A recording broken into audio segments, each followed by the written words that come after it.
Yeah, I hit that like. Yeah, I hit that like. Yeah, I hit that like. Yeah, I hit that like.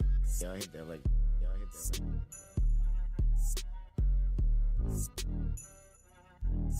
Oh, oh. Oh,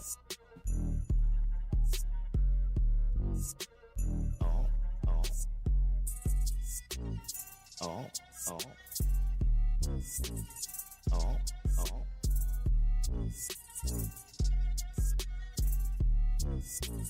Oh, oh. I hit that like with it. I hit that like with it. I hit that like with it. I hit that like with it.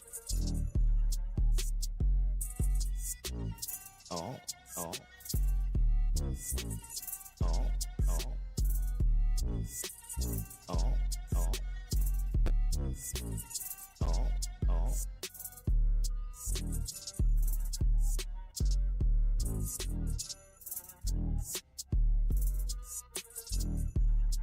I hit that like with it. I hit that like with it. Oh, oh. Oh, oh. Oh, oh.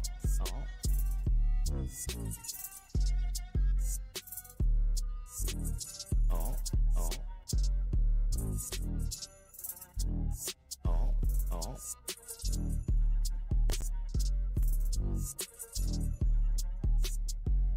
I hit that like, oh, oh. I hit that like with it. I hit that like with it. I hit that like with it. Oh, oh. Oh, oh.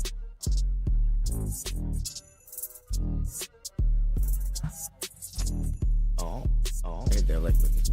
I hit that like with it. Oh, oh. Oh, oh. I hit that like with it. I hit that like with it. Oh, oh.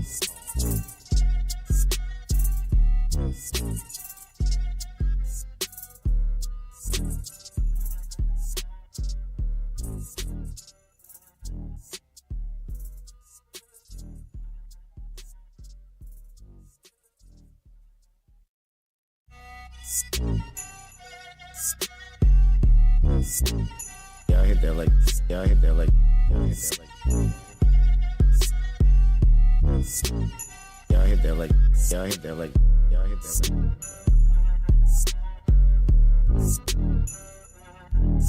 Oh, oh. Oh, oh.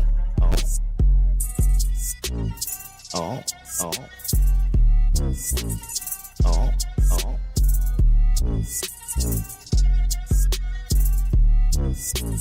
Oh, oh. I hit that like with it. I hit that like with it. I hit that like with it. I hit that like with it. Oh, oh. Oh, oh. Oh, oh. Oh, oh.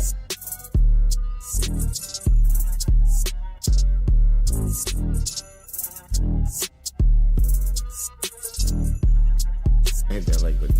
I hit that like with it. Oh, Oh, oh. oh, oh, oh, oh. Shout out to the chat. Shout out to the people. What's up, my good people? Oh, oh. What's going on? All right, all right, all right. Well, it's Thursday. Let's see who all in here.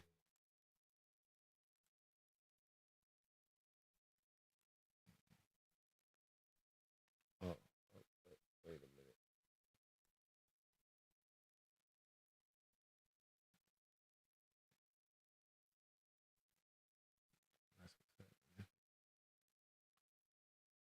minute. Now, all right, that's better. That's much better. Shout out to the chat. Shout out to Draco. Yvonne May. Let's see. No, I don't even got my joke. Wrong drop. I'm on the wrong. I'm on the wrong one. Y'all hit that like button if you haven't already. Lovely one, good morning. And make sure y'all hit that like button, of course. Jason with a carrot, salute. Uncle L, salute. Salute, salute. Steve A. Kobe knows. All, all, all. It is what it is. Keep the change. We talking about the submarine. All. Shout out to everybody in the chat. You know, we about to talk about some stuff. We gonna break it down. We gonna break it down. Queen, good morning, Queen. Oh, shout out to everybody. They're always going up after the unknown. Just stop trying to find a trail. This is an interesting story, man. I know some people might have touched on it, but you know, we gonna touch on it for real. Agent Smith, salute. We gonna touch on it for real. We gonna really get into it for real. Tora Hayes, good morning. Good to see you. Agent Smith in the building. The real Geechee 67. Happy Thursday. And also happy belated birthday to Yvonne May. Her birthday was yesterday. Happy birthday, Yvonne May. Shout out to Yvonne May. Oh. Roll Rich Entertainment in the building. Salute. Oh. DC Block. Salute to you. Katana, good morning. We up early. We doing this early today. Do remember, we got throwback movie night tonight in the Discord. We got 3 movies: Claudine, Return of the Mac, and I think Crush Groove. Those are the movies on the list for people to vote. Got to be a member on this page only in order to vote. Oh. So I had it at 9:00, but I'm about to push it up to 8:00, 7:30, 8:00 for that movie night. Oh, super pause. I don't know what you're talking about. Shout out to Katana in the building. It's Thursday. Sunrise 71. Good morning. Oh. June B Day. Oh, all right. Let me see. I'm about caught up on the chat. I'm about caught up. Sizz, yo. All right. What's going on? I hope we all feeling okay today. Hope everybody feeling good. What's going on? Well, it seemed like we had an issue where a submersible has went missing. How's this thing? Oh no. Oh no.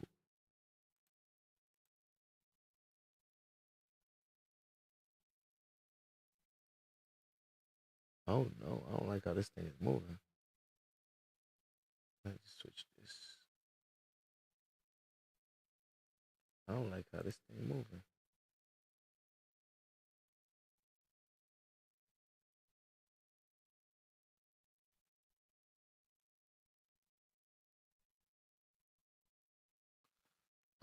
Oh. Yeah, I don't like how this thing moving right here. Better chill out. You said your Wi-Fi is an issue? Shit, you better fix that.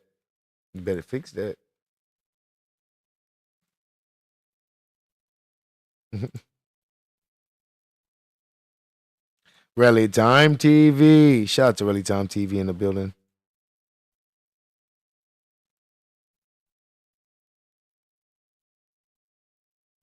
Yeah, you better not act up on me. Oh. Now, so basically there was a submersible that went missing a couple days ago. Um, some extremely rich people, was able to afford to go to the bottom of the ocean, off the coast of Nova Scotia, to see the Titanic, which is sitting at the bottom of the ocean floor in icy waters. As we recall, the band played as the ship went down.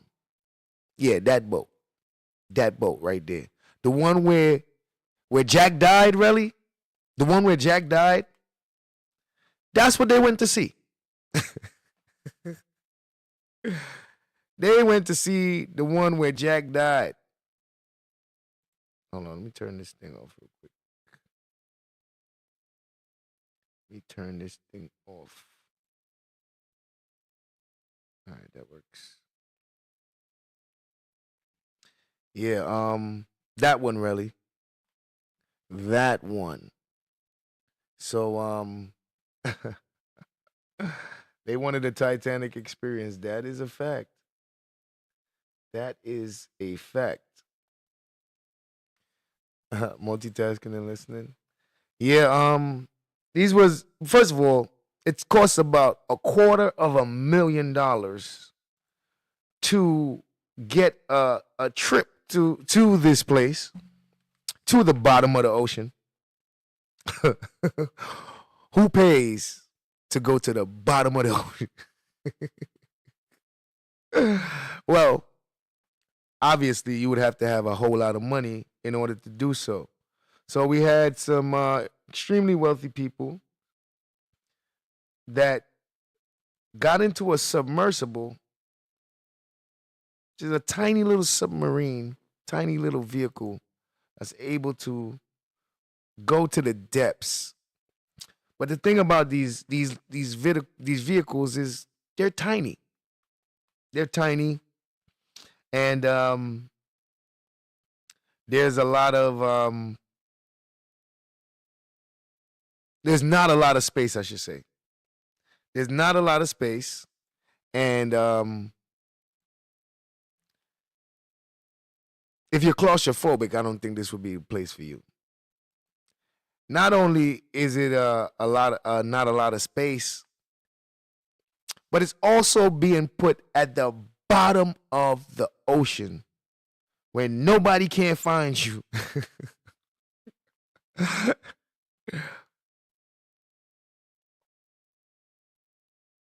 Nah, I didn't see it. Wait, they had a news reporter making fun of the sub. It's crazy. Biz 101, salute. Miss Eve. Good. Oh crap. Hold on. I'm gonna have to take this thing off. It's messing me up.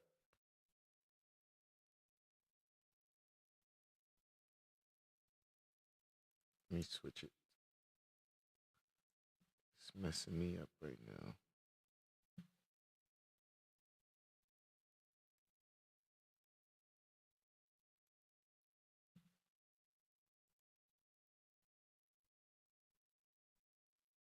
That's gonna have to work. Miss Eve, good morning. 100 111 years later, head ass, man, listen. Well, we're gonna break this all the way down. All the way down.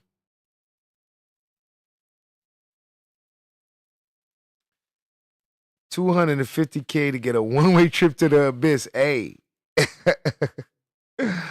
Oh man, listen. Y'all got jokes, but let's really get a good understanding. Steve A, salute, man. Let's get a good understanding of what we dealing with.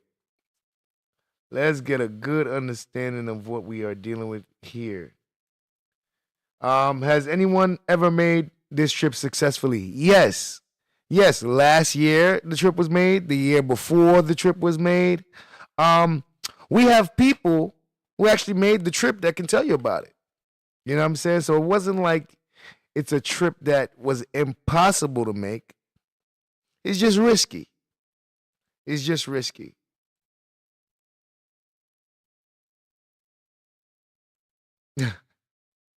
Pillow posted it. Oh shit. Oh. Shout out to Pillow Urban Luxury, Urban Gear. Shout out to Pull Up Media. I don't understand why they didn't talk to James Cameron, a man as I mean shit. I would hope he built that shit for them. Like he the one that know. I would hope that James Cameron built it for them. Whoever owns that sub and the maker probably have fled the country. No, it's actually a company by the name of OceanGate. You guys can look it up. OceanGate, one word. OceanGate. We about to learn about it. We about to learn about all this shit. We about to learn about all this shit today. Okay? I think by the time we're done here, I think we won't even have no more questions except for where the fuck is these people at? I think the only question we're going to have is where the hell is these people? I'm trying to build a spaceship and drive it with a keyboard, y'all. Y'all down? Listen, man. These dudes was over there controlling the goddamn submersible with an Xbox controller, my nigga. Y'all don't hear me? No! Bro, they control that thing with an Xbox controller, bro. IDK. Man, they control it. They control that with a Xbox controller, my dude. Probably not even an Xbox one. Probably just one generic computer controller. Like, that shit probably a motherfucking Logitech. Largest waterbed on the earth, bro. Man, listen. I hope they make it through. I've been hoping that for a couple days now, but as every day passes, I'm like, man, I'm going to have to cover this because this is ridiculous.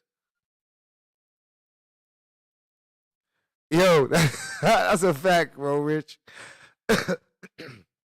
That's a fact. Some people crash out for less. That's a fact. Keep the change. That is a absolute fact. Shout out to Kenwood speaking in the building. Shout out to Kenwood. I can't believe people do that though. You know what? I ain't gonna lie, Biz. If you could assure my safety and I'm spending $250,000, I expect to be safe. I'll fuck around and go. But if I don't make it, that's because you deceived me, man. DL, good morning. If I don't make it, that is because you deceived me. Okay? Because first of all, I ain't going unless you can assure me that I'm going to be okay. That's like me bungee jumping, my nigga. Listen, you got to assure me that if I do this, like if you say, I don't know, anything could happen. If you be like, well, 90% of the time people make, I don't want to hear none of that, nigga. I want your guarantee. Oh, shit. Shout out to Evolve May. Why am I not hearing my alert sound? Oh. Okay, Mo Brown became a member. I didn't hear my alert sound for. Oh. Shout out to Evolve May for gifting 5 memberships out this bitch. Oh, shit. Shit. Chris G, good morning. Salute to you. Gems I View, good morning, Gems.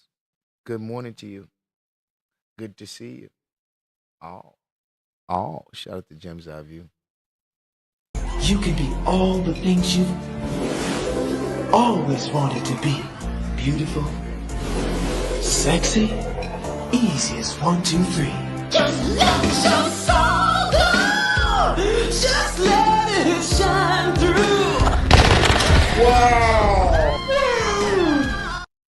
Shout out to Gems. Just let your soul glow.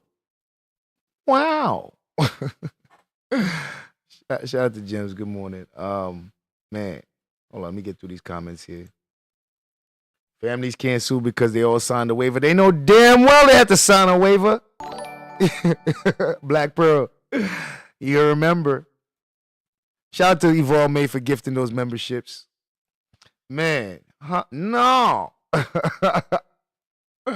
Is that for real? It's real, bro. Like we about to see this whole shit play out. Worldwide 202. Salute to you. You are now a member. Who got an old Nintendo 60 shot hot wire helicopter, bruh? DL, you are now a member. Somebody hit A instead of B. Could you imagine that, bro? A nigga hit the wrong button. Yo, this is not funny. I don't even know why I'm reading these comments because y'all ridiculous. Y'all got me laughing before I even start the damn show. Those people are extremely rich. Could they be held hostage? I'm wondering. We're going to get to this discussion. I'm wondering. You think they running a play? Yo, I'm starting to wonder, like, yo, bruh, is these niggas running a play on us, bruh? You know, people been running plays around these plays. I'm like, yo, I'm to the point to where I'm wondering if niggas running plays on us. Is niggas running plays? Blue 42.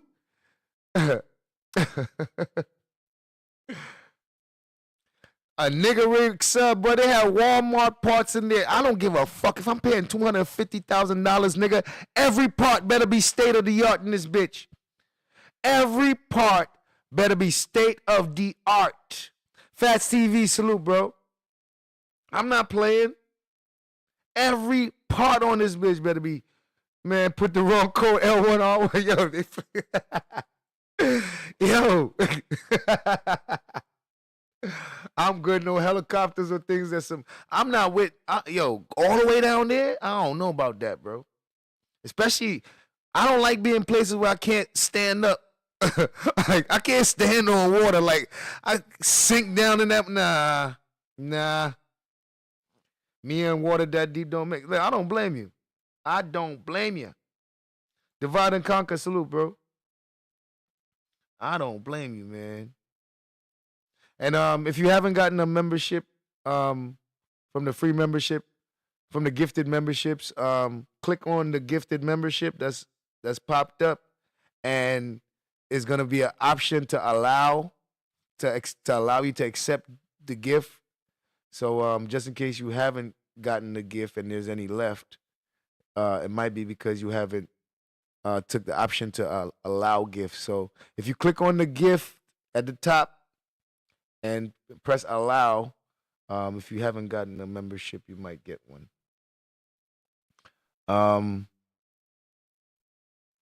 Says on the waiver they signed, it said deaf on the first page. Y'all is something else. Worldwide, salute, man. Salute, man. Listen. Black Pearl. Listen, this is a dire situation here. It's a dire situation. All right, I can't keep up with these comments. I can't keep up with you. Leticia's third eye POV. Y'all sub up to Leticia, man. Let's make Leticia great again. Oh. I can't keep up with these comments. God damn. All right. I take a break on these comments. God damn. CEO of the company was in there with them. God, you lying. All right. You know what? Let's get to it. Let us get to it. Hold on. What's this doing? Oh, shout out to Leticia.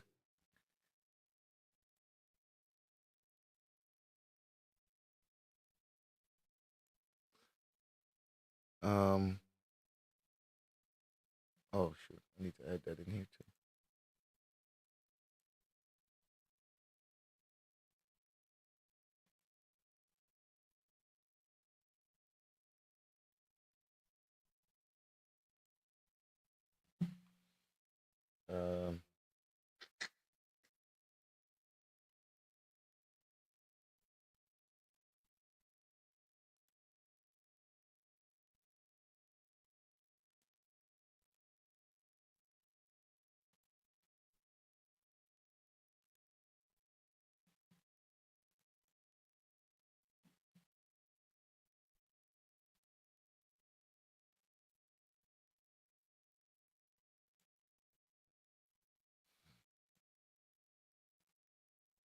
Much better. All right.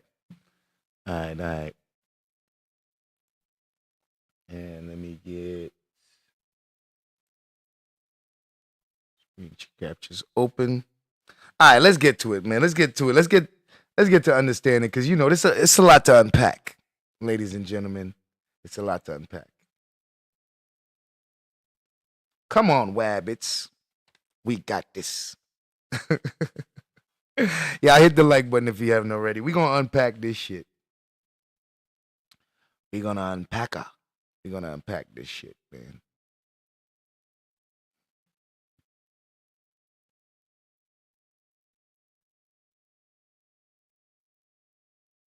Where's my shit at?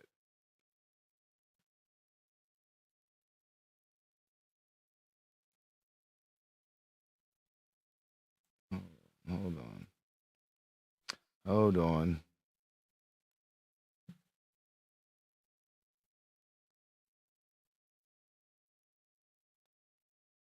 Get the fuck out of here.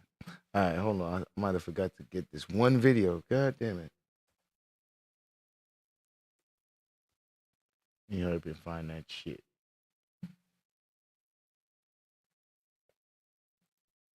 Come on, Wabbits. We got this.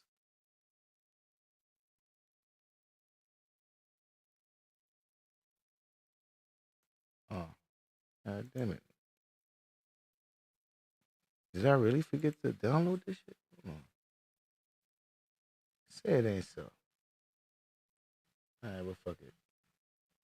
We'll do it. We'll do it now.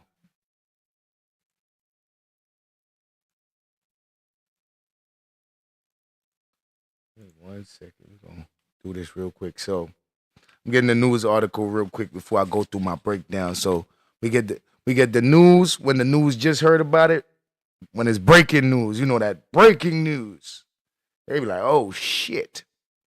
So when it was breaking news,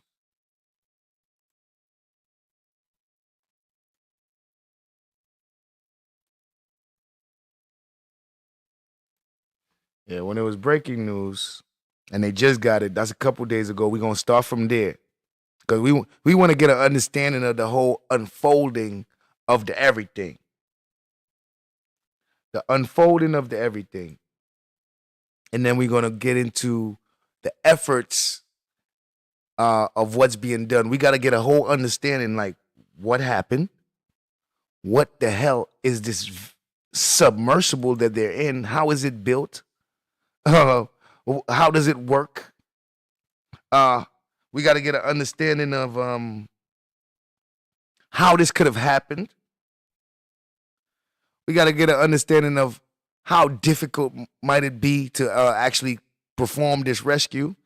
And we're going to get the Coast Guards and the news and, the official perspective. So we're going to get all the different perspectives all around the board, so we get a full understanding of the story by the time this live is over. We will have a full understanding of this story by the time this live stream is over. Julie Funny Girl, salute to you. Tamika McCullough, salute to you. You say you seen Black Panther too? Mo Brown 43, salute to you, man. Thank you for pulling up. Appreciate that. Yeah, we're gonna break it all the way down.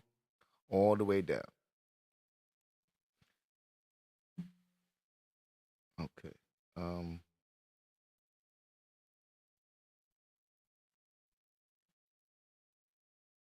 We're gonna start here. Good evening and thank you. We're gonna start here, ladies and gentlemen. Shout out to y'all. This when it was breaking news. All right. So at this point, we on the timeline where we just learning what's happening. Yeah, this shit.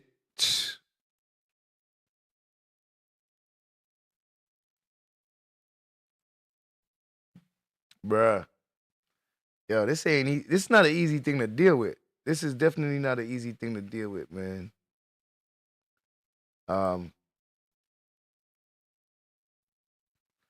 It's not an easy thing to deal with. Date. This happened about I think this happened on Father's Day, bro. I think this happened on Sunday. Or yeah, I think this happened on Father's Day. No. Juneteenth. I believe this happened on Juneteenth. Either the night of or the night before. Good evening and thank you for joining us on this Juneteenth holiday. I'm Jerika Duncan in for Nora. We begin tonight with some breaking news in the desperate search for a small submersible that disappeared while taking a crew of 5 people to the bottom of the Atlantic Ocean to view the Titanic shipwreck. The search area is located about 720 miles from Halifax, Nova Scotia, where the wreckage sits about 13,000 feet below the surface. But we got what we doing over there? Yo, look where New York is at. Look where the Titanic is at. That's a nothing but open water. And look, on this map here, do you know how far that is in real life though? From where Nova Scotia is to where that Titanic on the dot is, on the map is. Do you know how far that is in real life? Do you know if you got lost in the sea, they'll fuck around and give up on you? Trying to cover that much. That's a lot of sea. That is a lot of sea. Man, I don't know how they going to listen. This is a lot of sea. And this thing is supposed to be on the ocean floor. This thing is supposed to be on the ocean floor. Now, we're going to learn about all the little the safety measures that this thing's supposed to have.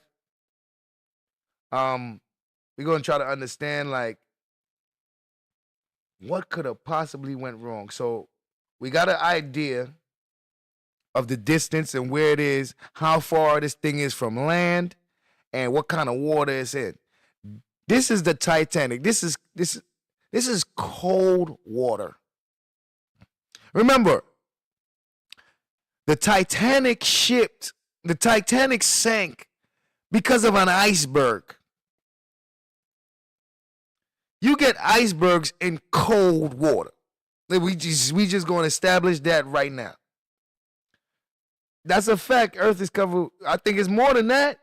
And shit. And we got 80% of the ocean that has not been explored yet.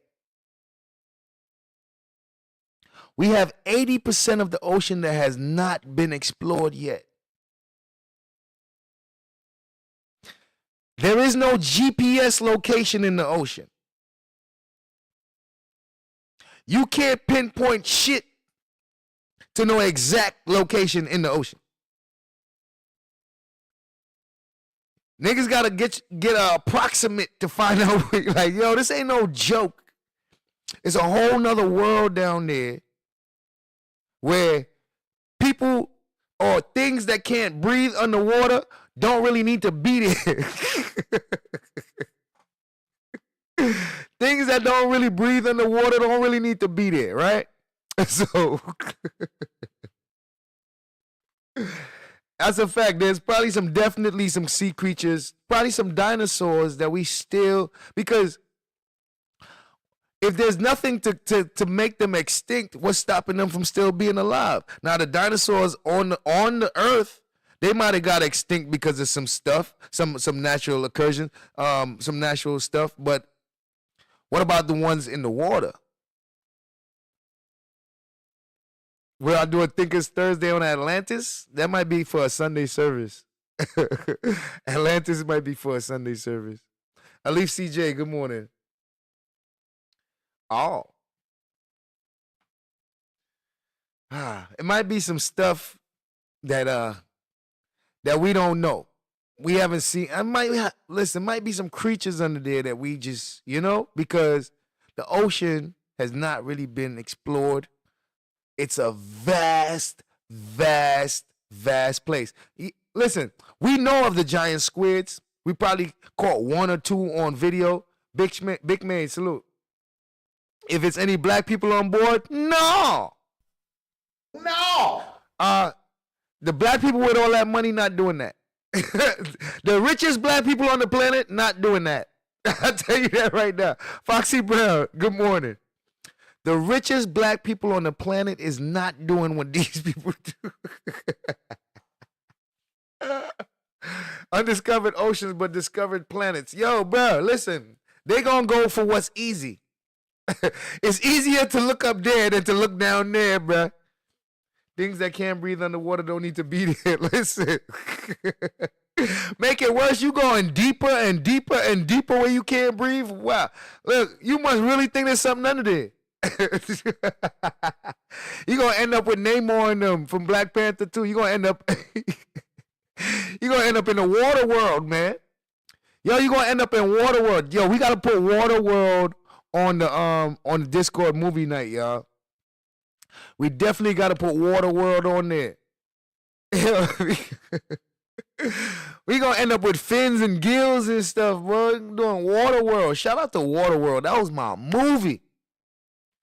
That was my movie, man. You don't even like seaweed? Gems from Willie Brown in the building. Say, I think Oprah take both some buses with she. Look, we gotta get through. Listen. Look at the distance from Earth, because they practically in space. All right, because they ain't nowhere near Earth. Earth is dry land. They in water. They not even on Earth. They in water. All right? So, listen. They are far from land. I'm telling you, you'll be surprised what's at the bottom of the ocean. And then the pressure in the bottom of the ocean. Man. Coast Guard officials say the 22-foot submersible carries enough oxygen for about 4 days. Now, among the 5 people on board, according to family members, is explorer and British billionaire Hamish Harding. Explorer and British billionaire Hamish Harding. You know that nigga got the British accent. Hello, I am Hamish Harding. Hello, you know. Listen, British billionaire. All right, so we got a couple $1 billion on there. One nigga. You hear that, right? One dude is a couple $1 billion on this machine already. Already. Bro, by the time we finish counting the money on this,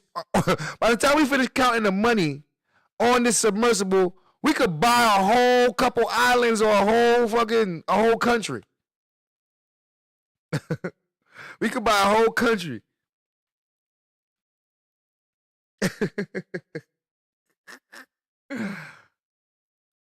Man, this man, one dude is worth a couple billion. That's what I'm saying, Gems. With this whole thing, could they be running a play? Could this be a government distraction? Could this be organized CIA, PSYOPs, assassination type? Like, man, listen. Right now, the possibilities is kind of endless. Oh, let me turn Nightbot off so she stop spamming the link, because that link don't work. That link don't work.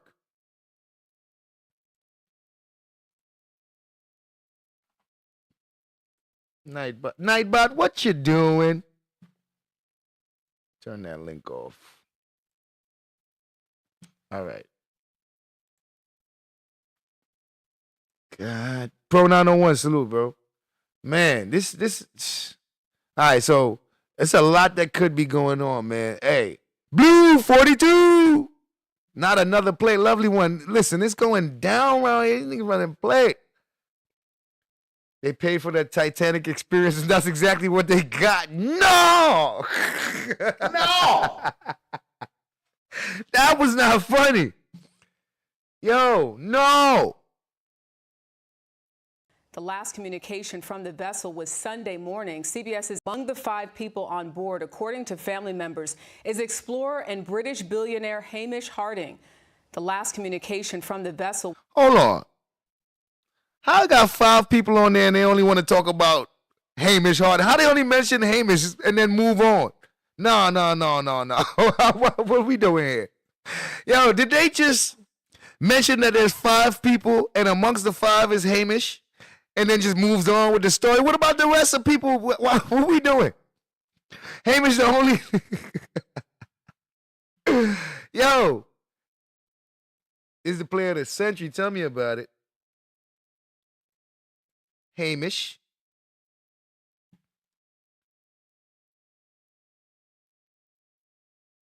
Shit. No.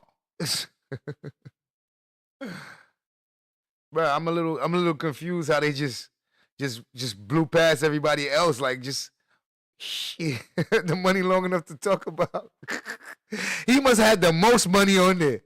He must have had the most money because they only mentioned him. All right, I mean, it's still more to the video, but damn, how you don't give the names of everybody one time?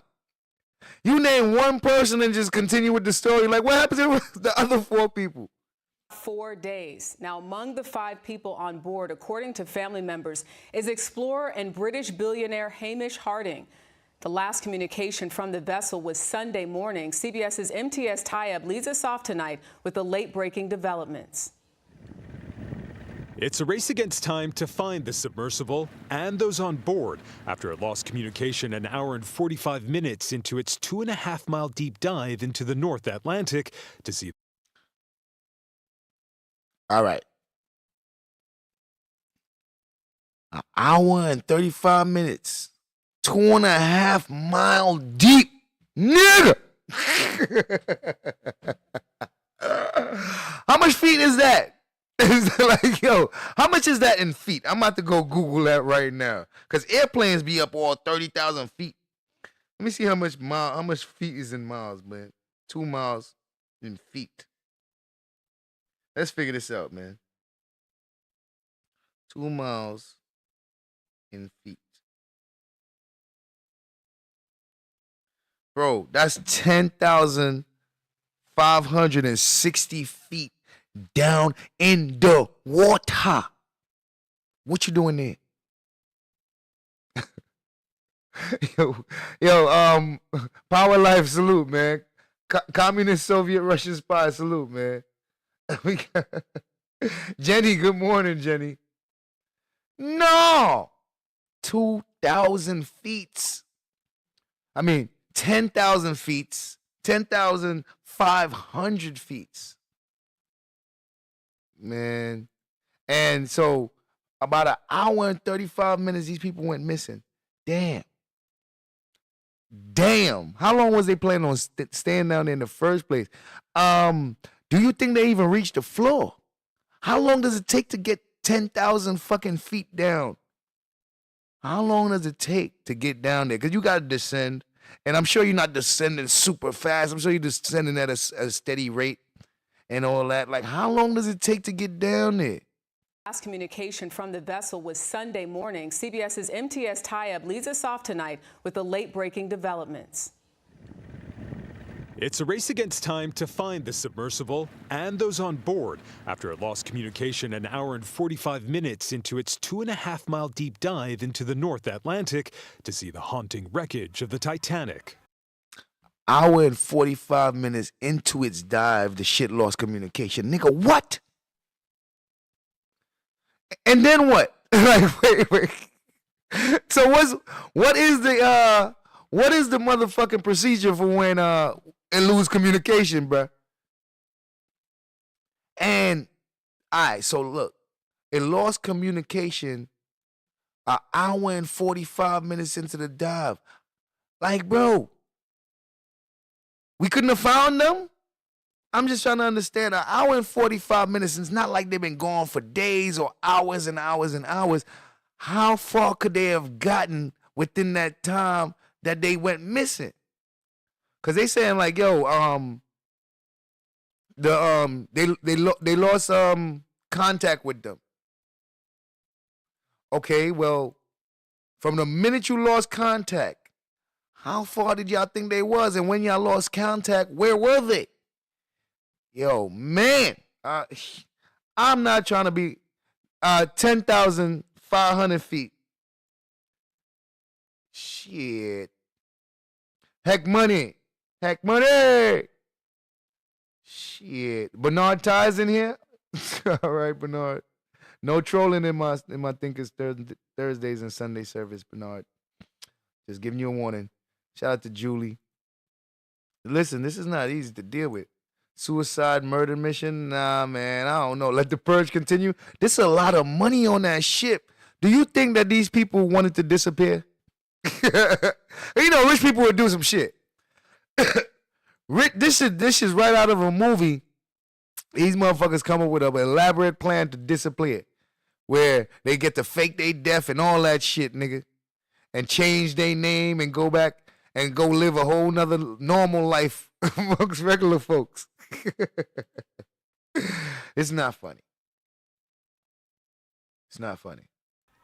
The sub only carries around 96 hours worth of oxygen, and its crew, which is understood to include British billionaire Hamish Harding, hasn't been heard from in over a day now. The U.S. Bruh, they mentioned Hamish twice, bro. Nah. I ain't with this.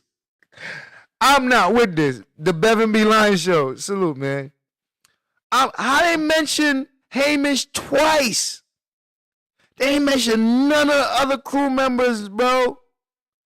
They mentioned Hamish twice so far in this one news story. That's crazy. Who is Hamish? Yo, you think they was targeting Hamish? You think Hamish was the target?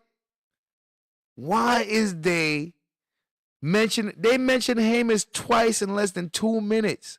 And it's 4 other people that died, and they feel that they need to mention Hamish twice. That's crazy. I don't get that. only carries around 96 hours worth of oxygen, and its crew, which is understood to include British billionaire Hamish Harding, hasn't been heard from in over a day now.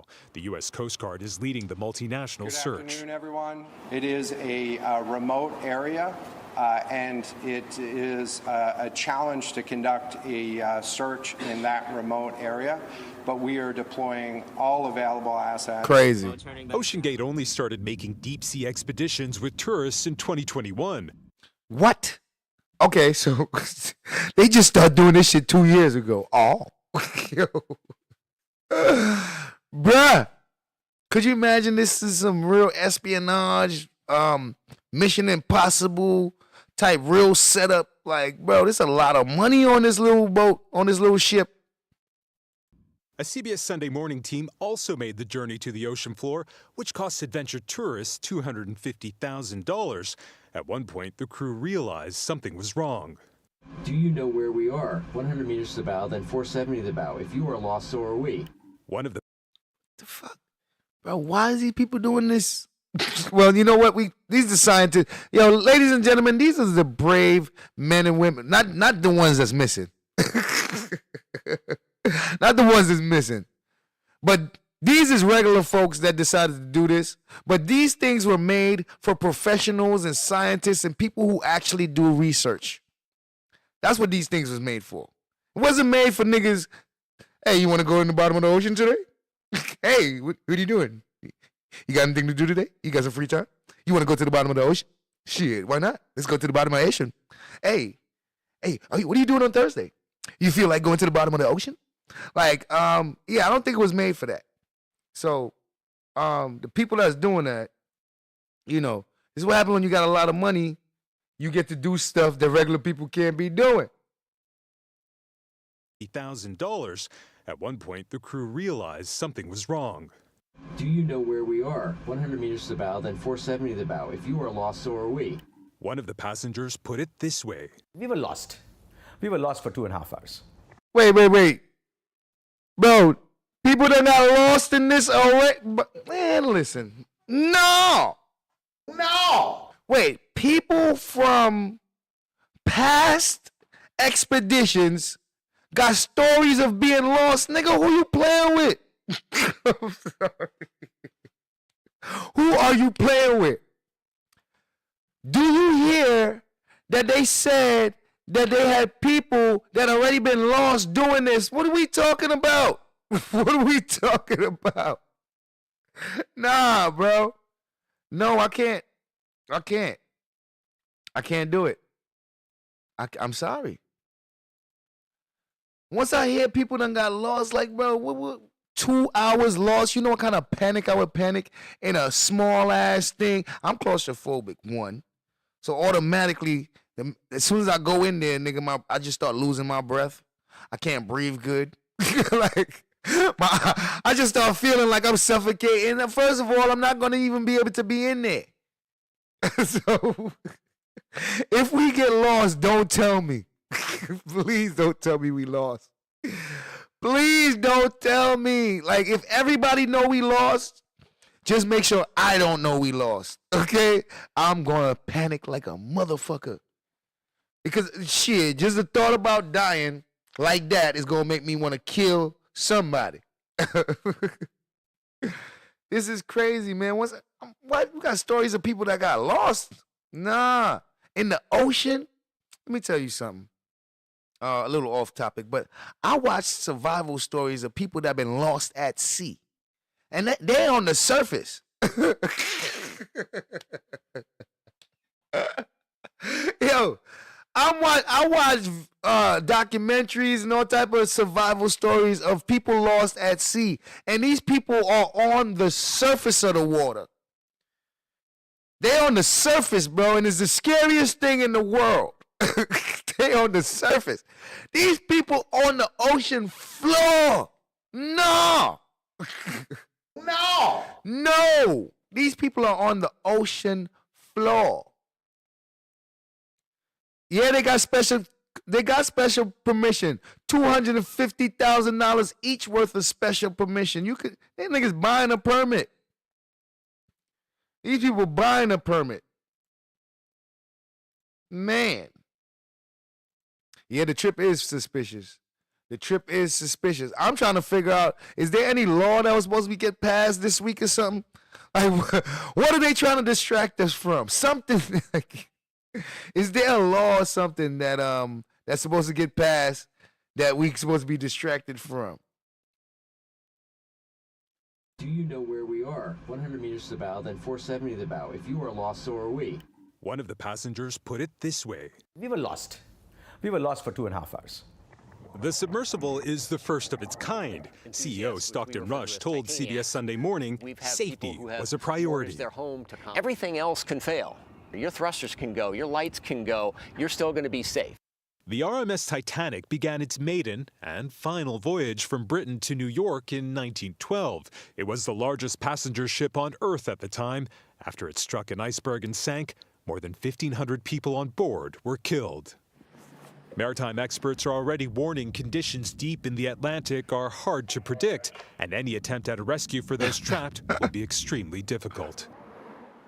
Now, there are several possible theories as to what could have happened, ranging from the sub lost comms and has already floated to the surface, waiting to be discovered, to something more serious may have happened, and that it sunk to the bottom of the ocean floor. So what I'm saying is, ain't the bottom of the ocean floor where they was going? Kanisha Bugs. Isn't the bottom of the ocean floor the destination anyway? What do you mean they sunk to the bottom of the ocean floor? Ain't that where they was going? It's not like the Titanic is on the second level of the ocean floor. Like where the Titanic is at the bottom. So where they acting like the Titanic is on the third floor and they might be on the first floor. Nah, bro, it's all the bottom. The Titanic is still killing people. I don't understand his statement. Rescuers warning that they don't have the kind of specialized equipment needed to reach those depths. They don't got the specialized equipment needed to reach those depths. So then how was safety a priority? What I'm trying to understand is, if safety first, and safety is the most important thing, why would you have a craft that people get into, and the people that gotta rescue them, just in case they gotta rescue them, don't got the technology to be able to rescue them in that situation? Nigga, what? Then safety ain't the priority? Sexy Mommy 1979, salute. Safety cannot be the priority if you about to go someplace in something that if something goes wrong and the people got to come rescue you, they don't got the technology to do it. That ain't safety. Safety is definitely not the priority. That means play at your own risk. That's what that means. That means please sign here, sir, just in case you die on this mission. That means nah. Jerika. Very scary stuff. Thank you, MTS Tayeb. All right, so let me catch up on these comments. Now that we got a news idea of what happened. This is breaking news. So they just got they had just got the information. They out here bringing it out. So they didn't really do no major investigation yet. They still trying to figure this stuff out at that moment. After 100, yeah, man, Hunter Biden pled guilty and will walk. Wait, what? What? He pled guilty and he gonna walk and they trying to lock Trump up? No. How you locking Trump up and this dude ain't buried under the jail, bro? How Hunter Biden is not buried under a jail somewhere and you trying to lock up Trump? Oh, this is crazy, boy. Y'all better know what kind of country y'all in. They about to sell the whole country.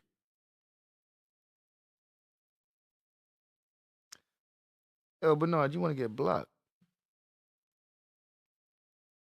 Shit. This is crazy.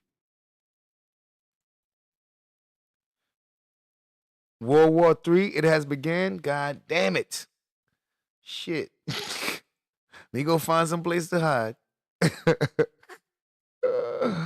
Gotta go find some place to hide for World War III, man.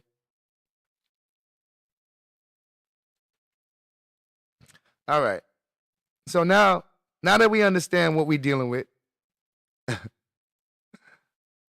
Bernard is a troll, as usual, that loves attention. So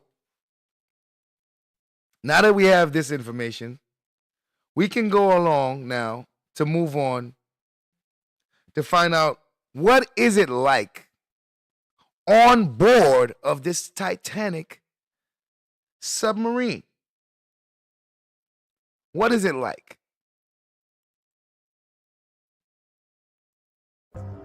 This is the one-of-a-kind carbon fiber Titan submersible, missing in the dark waters of the North Atlantic, with 5 people on board since Sunday. There could have been an accident. It could have become entangled in the wreckage of Titanic. It could indeed have had a catastrophic failure. The answer is we don't know just yet. Contact with the... We don't know. I hate hearing that. I better know something. They say they don't know. They don't know what could have possibly happened. Okay. There could have been an accident. It could have become entangled in the wreckage of Titanic. It could indeed have had a catastrophic failure. The answer is we don't know just yet. Contact with the sub was lost nearly 2 hours into its dive to the Titanic, 700 kilometres south of the coast of Newfoundland in Canada. It is a challenge to conduct a search in that remote area. Crews scouring both the surface and waters nearly 13,000 feet deep. There aren't Damn. submersibles that are capable of going to these depths. It's harder to go to that depth than it is to go to the moon. The sub is wow, listen to what we talking about. Draco, see why we over here finding planets and shit?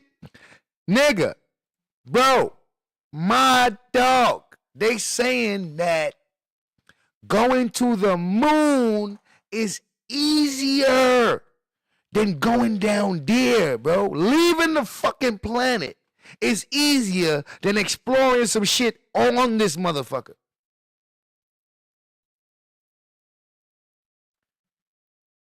Leaving this planet is easier than going to the depths of the goddamn planet. This is what we dealing with here. It is safer to go to space than it is to go 13,000 feet underneath the ocean. This is what we talking about. See, people don't understand that, like, bro, that's the ocean. You can't breathe under there. Like, God damn. Shit. 1,000 feet deep. There aren't many submersibles that are capable of going to these depths. It's harder to go to that depth than it is to go to the moon. The sub is just Exactly, Roll Rich. At least when you go to space, you lose your weight and stuff. You light. You go under the water, you getting crushed, boy, like you in a goddamn crush machine, like you in a press. That you getting crushed under there, man. Make it worse, if anything happens to your vehicle, like let's say a crack or a leak, you dead instantly. Instantly. Make it worse, when you go to those depths, not even just those depths, if you was doing regular diving and you dove all the way down, like deep underwater, when it's time to come up, you can't just come up. You got nitrogen in your blood creating air bubbles and shit. You over here, you try to come up too fast, and those air bubbles gonna pop in your blood and like motherfucking hurt your ass and possibly kill you. So you can't even come up, even if you at the bottom of the ocean, like you deep in the water, and you try to swim up fast. You can't do that. You can't even swim up fast, bro. You gotta take your time. You gotta take pauses. You can't just swim to the surface. The water ain't no fucking joke. That shit ain't no joke. 7 meters long and typically carries 96 hours of emergency oxygen. This is essentially a leisure craft. It'll have some spare air and some in compressed bottles, which will enable it to do an emergency surfacing, but it'll only last for so long. Tourists pay almost $400,000 to OceanGate. Wait. No. Look at these people in here, bruh. You paying $250,000 to be in a space where you can't even stretch your leg all the way? You can't even lay down fully? Nah, bro, what we doing? What are we doing? Man, you know how much different positions you gotta switch every so often because a leg done fell asleep. Your leg fell asleep this way, your leg fell asleep that way. Why you want to be in here? Do I want to see an old rotten boat that bad? Do I want to see a rusty ass mildewed boat that bad, bro? Like, do I really want to see a crash ship that's mildewed and rusted for 100+ years? Do I really want to go see it that bad to risk my life? What is going to be the reward? Yeah, that guy said $400K. The price probably went down. Yo, they probably got a discount. These people probably got a discount this time. Oh my gosh. Dollars to OceanGate expeditions for this. The chance to see the world's most famous shipwreck up close. The once-in-a-lifetime opportunity to be a specially trained crew member safely diving to the Titanic wreckage site. Feared missing, a British billionaire, the founder of OceanGate itself, a French explorer. Oh, hell no. The founder of the fucking, of the people, hold the fuck up. The founder of OceanGate itself. The nigga that made the goddamn machine is in there. Oh, hell no. This is crazy. So that's who, wait, don't tell me that's who Hampshire is. Like, wait. Trained crew members safely diving to the Titanic wreckage site. Feared missing, a British billionaire, the founder of OceanGate itself, a French explorer, and a Pakistani father and son. Oh, so Ham, whatever the hell that nigga named him, but they saying the owner of the company that made the goddamn vessel is in there missing with them. God damn.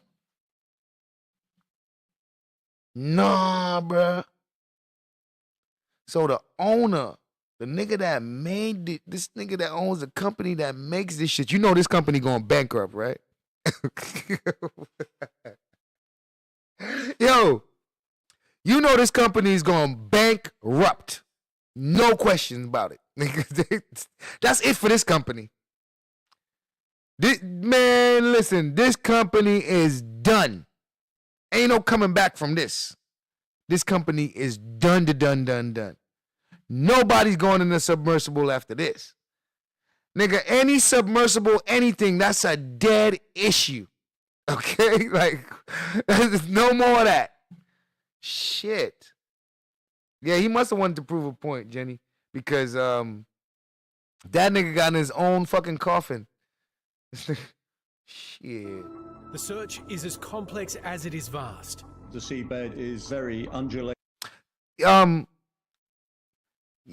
I don't expect them to get sued, Leticia. So I'm not speaking of the waivers. I'm just thinking about the fact that nobody gonna want to get in one ever again. The fact that ain't nobody getting in a submersible never again. That's what ain't niggas paid $250,000 each. Niggas ain't paying $1 no more. I tell you that. Ain't no more. Niggas ain't paying $1 no more. That shit ain't getting no more money. Yo, they gonna be giving away free tickets, nigga. Ain't nobody going to that shit. There will be one for free. Look, man, I don't know who gonna want to go on that for free. Cause I'm saying free or not, I'm good. Like you give away free tickets, ain't nobody going to that shit. Man. OceanGate itself, a French explorer, and a Pakistani father and son. The search is as complex as it is vast. The seabed is very undulating. Titanic herself lies in a trench. There's lots of debris around, so trying to differentiate with sonar in particular is going to be very difficult indeed. And with their oxygen supply dwindling by the hour, it's a race against time. CBS reporter David Pogue travelled in... Yo, that's a fact. That is a fact. Oh, man. Hold on, I got to interview with this nigga separately. Oh, well, I got interviews with I got all these videos separately, so we'll go through all that. Titan Submersible last year. And with their oxygen supply dwindling by the hour, it's a race against time. CBS reporter David Pogue travelled in the Titan Submersible last year. David, you've actually been on this vessel. What was it like and why were you on it? I'm a TV journalist here in the States, and I was invited to do a story about this remarkable company, OceanGate, that was taking tourists down to see the Titanic. Damn, this nigga, he could have died just by going to work. That man said I was covering a story. Well, they sent me here. Basically, my job sent me here. I don't want to go to the bottom of the ocean, but my job said I need to cover this story, and to the bottom of the ocean we go. No. Well, at least it's good to see you. At least you got back, sir. For $250,000 US a person. So it was a cameraman and a producer and me, and it was a real adventure, which is the whole point. The submersible itself is Flip. What up, Flip? Cylinder about the size of a minivan, and it was a real adventure, which is the whole point. The submersible itself is it's a cylinder about the size of a minivan, and it has titanium dome end caps on either end to seal you in. No chairs, no benches. You're just sitting on a flat floor with your back against the curved wall. No. What? Your ass don't hurt? Bro, that sounds like a jail cell to me. Listen, what? Yo, nigga, what? No cushion? No pillow? No, what are we doing here? What are we doing in this? and it has titanium dome end caps on either end to seal you in. No chairs, no benches. You're just sitting on a flat floor with your back against the curved wall. From your knowledge and experience of it, can you offer any insight as to how this particular vessel now may have become lost? I mean, it's obviously an enormous area that it's traversing. Well, they weren't even on the sea floor yet when they lost contact with the ship up above. They didn't make it to the sea floor yet. Ladies and gentlemen, do you think a giant motherfucking dinosaur shark swallowed that whole shit? It's just Jules.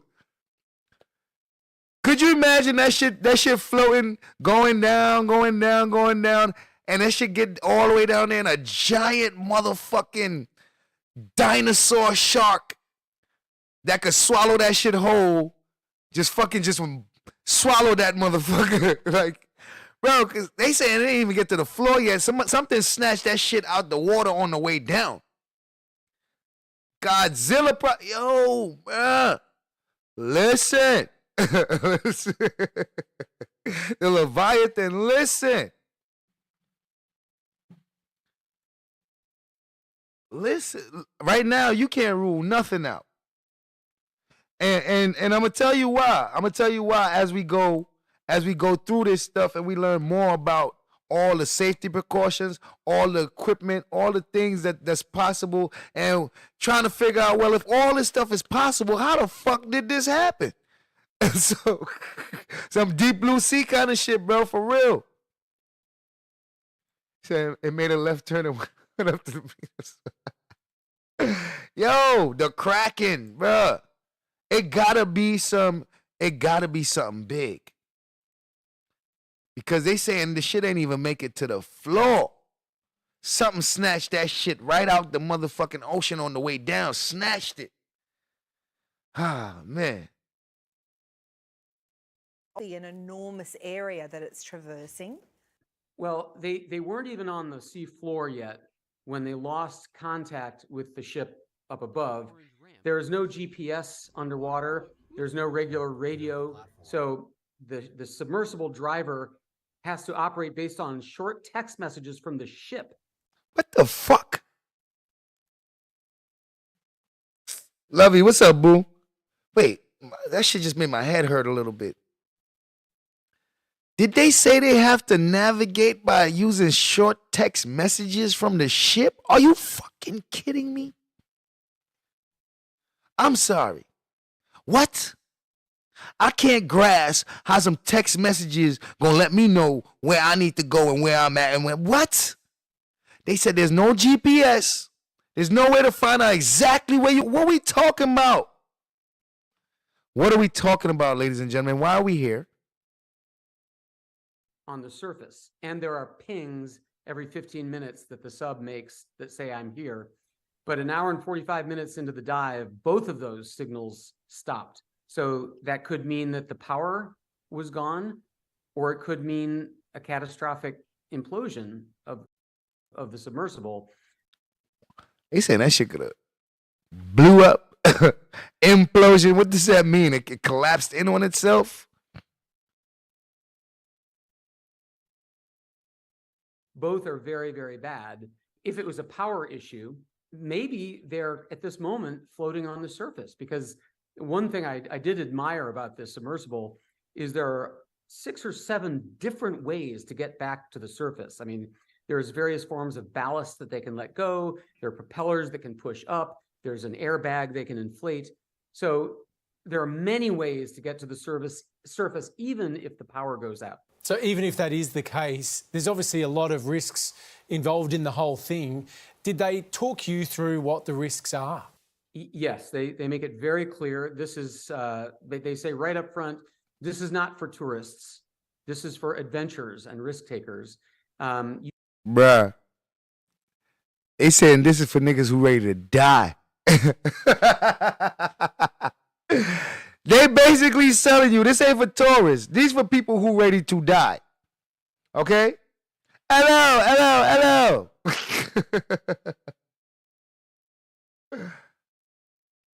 with diapers on. They got Ziploc. Man, wait till we hear. Man, listen. That's it. One leak and it's over. Everybody dead instantly. Just shit. Man, all of that shit bothered me. Short text like go 100 feet, turn left, etc. That's crazy. That's what the text tell you? Nah. And you following directions with an Xbox controller from some text messages. Turn left, turn right, turn. Nah. You think it imploded? When you say imploded, what exactly does that mean? Like collapse in on itself and then what? And then what? Would it turn into it collapsed in on itself and it turned into a quarter? It collapsed in on itself and then turned into a can? Like what happened? Supernova. Shout out to Supernova in the building, man. So it collapsed in on itself and then turns into what? God damn. Like, come on. Well, that collapsed in on itself shit. That's shit. But if it lost power, but damn. This shit ain't for regular folks. This ain't for niggas who just want to sightsee. This for somebody who wants to feel like they about to die, who want to have a near-death experience. If that's you, then you come come join this boat right here. Jump on the submersible. Yes, they make it very clear. This is they say right up front, this is not for tourists. This is for adventurers and risk takers. You do sign a waiver that outlines, no kidding, 10 different ways that you could get killed. Wow. No. Yo, who does this? Yo, they saying, the man said you sign a waiver that outlines 10 different ways that you can get killed. And you got to sign for that. Nigga.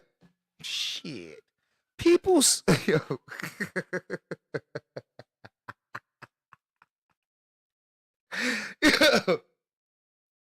So they letting you know, like, most likely you ain't gonna survive this. Most likely you not gonna survive this. Most likely you gonna get lost. Most likely we might not find you.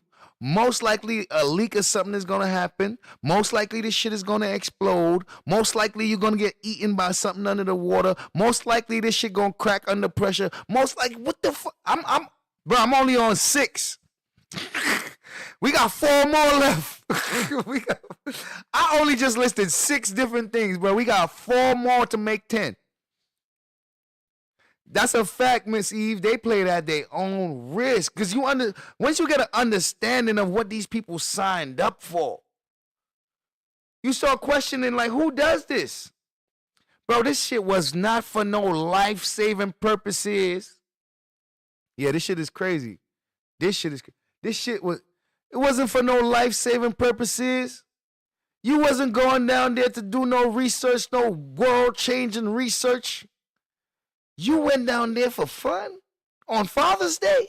Yo, bruh. What we doing? What is we doing? Shit. Now this man breaks this shit down and you get an understanding of what the people... You see, it's harder to feel sorry for them when you realize what they did. Because, you know, when you hear the shit, you're like, oh my God, I hope they're okay. Oh my gosh, you can't find them, and oh my goodness. And then you get more details, and you're like, what the fuck? Why would they even, who does, like, yo. You get more details, and you start getting confused. Like, who pays money to almost kill themselves, to damn near to take a risk of death? You know who does? People that travel to Mount Everest every year. We're going to do one of those for THINKER'S Thursday, too. Where we go, we get the stories of people that try to go to Mount Everest and either died or made it back but lost all their limbs, lost fingers, hands, toes, all type of shit. Because getting stuck in the ice up there, like where nobody can save you, no rescue, no nothing. Just, yeah. People do that every year. People spend money every year to risk their life and damn near die. So, yeah. That shit.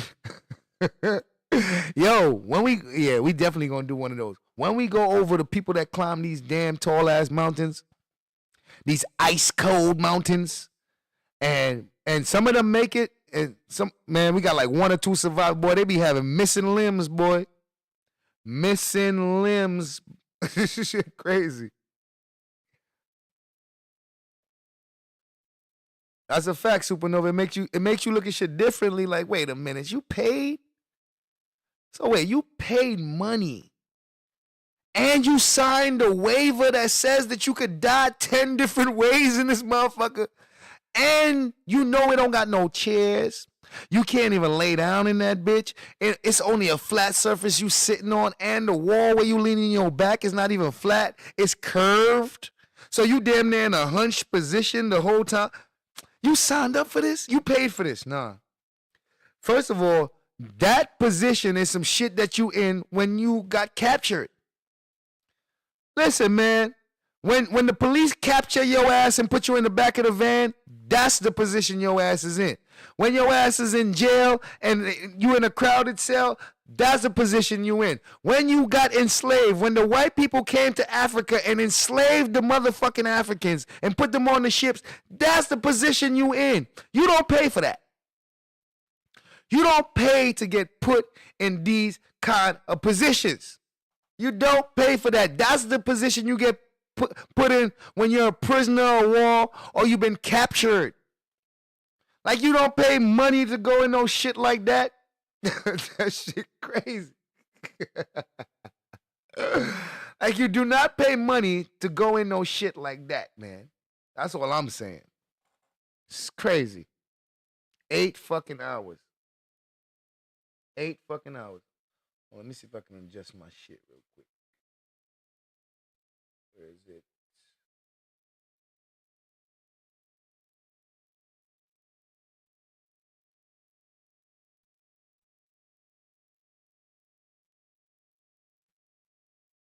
Hold on 1 second.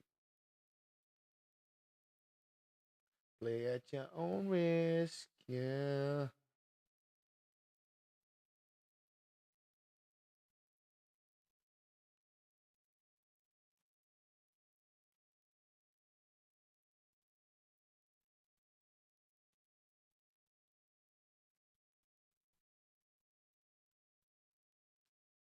What am I seeing? What is happening here?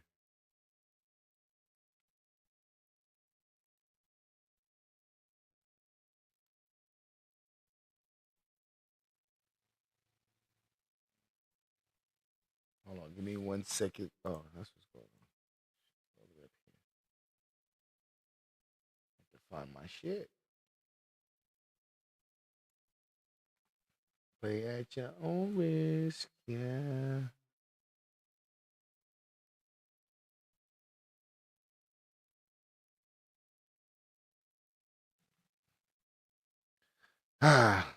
Let's go. Let's continue. You might get killed on the ship. You might get killed getting into the sub. And The fuck?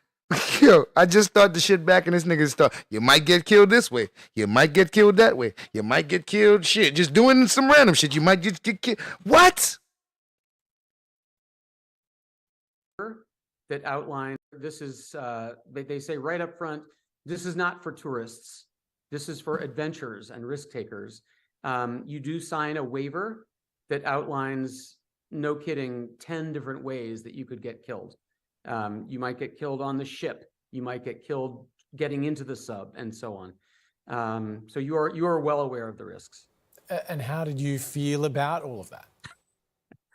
I honestly did not sleep a wink. So this nigga scared to death going to that shit, and he knew he had to go for work. This nigga, that nigga said, I ain't sleep. That nigga said, I ain't sleep. So he knew That's like, bro, who signs up for this willingly? Night before what was to be our dive. I just thought. Feel about all of that? I honestly did not sleep a wink the night before what was to be our dive. I just thought this is a completely unknown for me. On the other hand, intellectually, I told myself they've been operating for 3 summers, and each summer they go out for 5 of these week-long expeditions, and they've never had an accident, never had a death or even an injury. That's how they get you. That's how they get you, man. They be like, man, we did this shit 1,000 times. You go and you the 1,001th time, nigga. That's when shit go wrong. You like, man, just my luck. You just watch everybody bungee jump. I want to bungee jump one day, but man, I need all kind of assurances.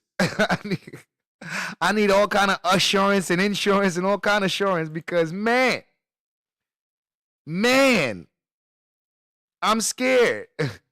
I'll salute to you, Supernova. Oh, appreciate that.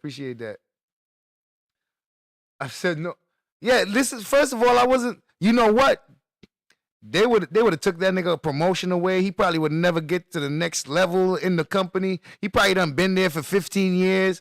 And they probably like, listen, nigga, we'll get rid of you if you don't do this shit. We got a nigga that's 10 years younger than you, ambitious. He'll go anywhere. We could send this nigga in a shark mouth. This nigga will go right into a whale's stomach if we send him. Nigga, you sure you? Because, listen, if you don't do it, we get young Bill over here. Shit, young James. James willing to do anything. James will ride a dragon for us if we ask him to do it, nigga. So, them young niggas be ready to do it. They be willing to do anything for the job, don't they?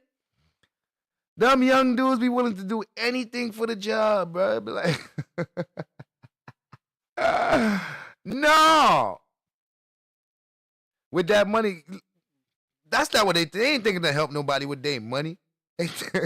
Man, spent $250,000 to go to the bottom of the goddamn ocean. Shit, them niggas ain't helping nobody. These ain't people that's helping people. Insurance is hell no. Hell, Tyrone definitely ain't doing this. Tyrone not doing this. So, do you think it's all worth it to see the Titanic? The dive that I was to make to the Titanic was aborted after only 37 feet down. What the fuck? Yo, bro. This nigga can't even tell you if it was worth it. This nigga said we aborted mission 30-something feet down. What? What the fuck? The man said they aborted the mission 30-something feet down. Let's hear why. So, do you think it's all worth it to see the Titanic? The dive that I was to make to the Titanic was aborted after only 37 feet down. Then they had a mechanical problem and they returned to the surface. Bruh, the shit has a mechanical problem? That can't even be an option. Mechanical problem can't even be a fucking option. What we talking about? Nigga, for $250,000, nigga, that's not a fucking option.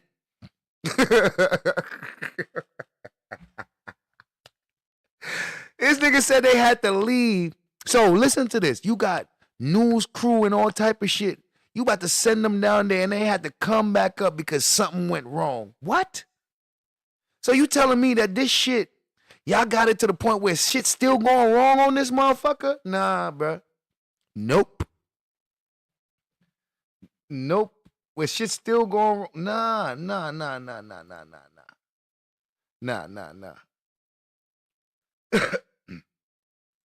This shit don't make no sense. They take you for 5 days at a time to the Titanic. So in theory, the paying customers have 5 chances to get down to see it. The people who did make it down, they say it was worth every penny. They say it was life-changing. Ah, boy, they say it was worth every penny. If you survived that motherfucker. If you live to tell about it. Yeah. You think if they got missing, they would say it was worth it? Yo, when people survive shit, nigga, that's when they tell you that shit was fun. You ever seen somebody get into an experience that scared them to death, but they survived the shit and they laugh? And they laugh because they survived. I don't think they want to do that shit again. Word, send the drone. At this point, we supposed to be able to make drones that I can control with precision. I don't need to be down there my goddamn self. Let the drone tell me what's over there. Not even a damn consideration. You would need robots down there with me. That's a fact to repair. I need repair robots. Them shits got to be like some Matrix shits. Them niggas got to fix they self. Fuck out of here. Essentials are match made. Well, this clear you got some narcissists in this motherfucker because, bruh, you seen an article where the son wasn't even fully certified 100% to do the job. Wow. So the son is in there. He shouldn't. Man, listen. Oh, you said the sub wasn't certified to do the dive. You see, so that's probably why the owner went on there. Because they said the owner of the company is on the fucking sub. So he probably went on there to assure them that, listen, don't worry about it, man. Would I come with you if it wasn't safe? Would I be here with you guys if it wasn't safe? Come on. Come on, guys. Let's go. I'm with you. Your black self wouldn't be getting... Ain't no black people on that. I think the only black people that ever been on that shit was doing repairs. And they doing their repairs when that shit is outside of the water. Fuck out of here. Life-changing for the survivors who inherit their money. But I'm saying, like, what is there to inherit when these people are already rich? Like, at this point, if I'm related to this nigga, I'm already living a good-ass life. Like, why would I want him to die for the rest of the money? I should already be having a lot of money and be doing pretty good for myself if I'm related to this nigga. They said they brought a robot to search for them? Shit. He said that shit like 10,000. Bro, I'm not going. I'm definitely not going. That shit like a slingshot, bro. Yo, I've been on a slingshot, bro. I ain't gonna lie. I fucked around and went back on the line to go back again for that shit. Yo, I've been on a slingshot. I like the slingshot, man. I like the slingshot. I ain't gonna lie. I like that shit. I like roller coasters. I'll jump on a roller coaster real quick. All right. Let me continue. So, David, based on everything you know, how hopeful are you of a positive outcome? I mean, if the sub is still underwater, I would say the odds are very low. Even if we could find them underwater, which is almost impossible, how do we get them out? You can't open the hatch under the sea. The pressure would kill you. And there are only perhaps 3 submersibles in the world that can go to 2.4 miles down, Titanic depth. And they are all much like this submersible, which is to say, very small, very low power.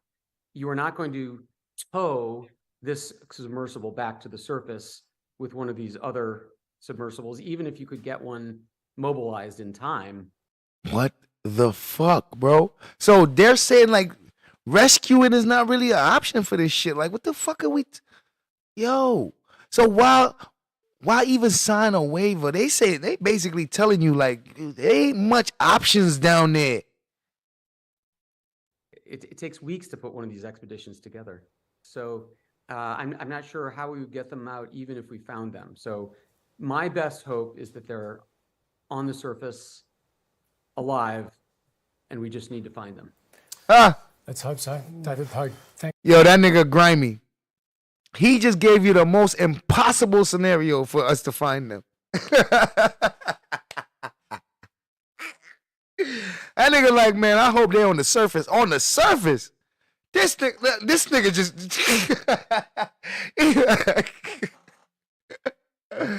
this nigga like, yeah, I just hope they're on the nigga. What?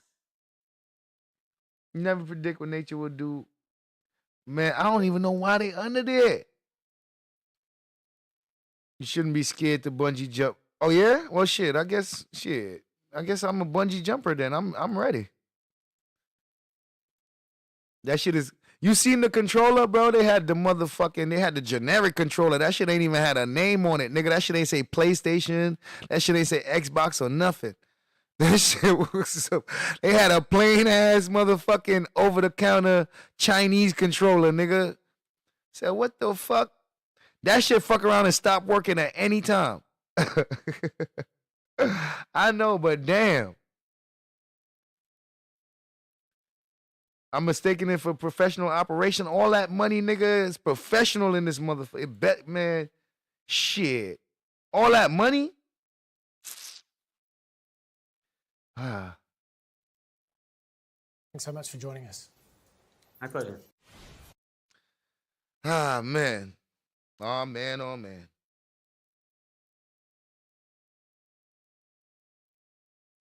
Now, we're going to get some more information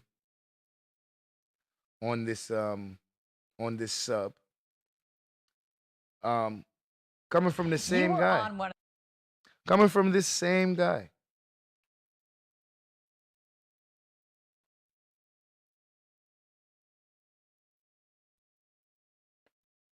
Hold on. Yeah, coming from the same guy. See, what's happening is this man here, this nigga making his rounds. This nigga's on every news station right now. They paying this nigga for his commentary. This nigga's on every news station right now giving his story. Imagine this nigga about to get rich off of talking about this shit. This nigga smiling. He everywhere. This nigga everywhere talking about this shit. Nigga, you never even been to the bottom. Ain't this some shit?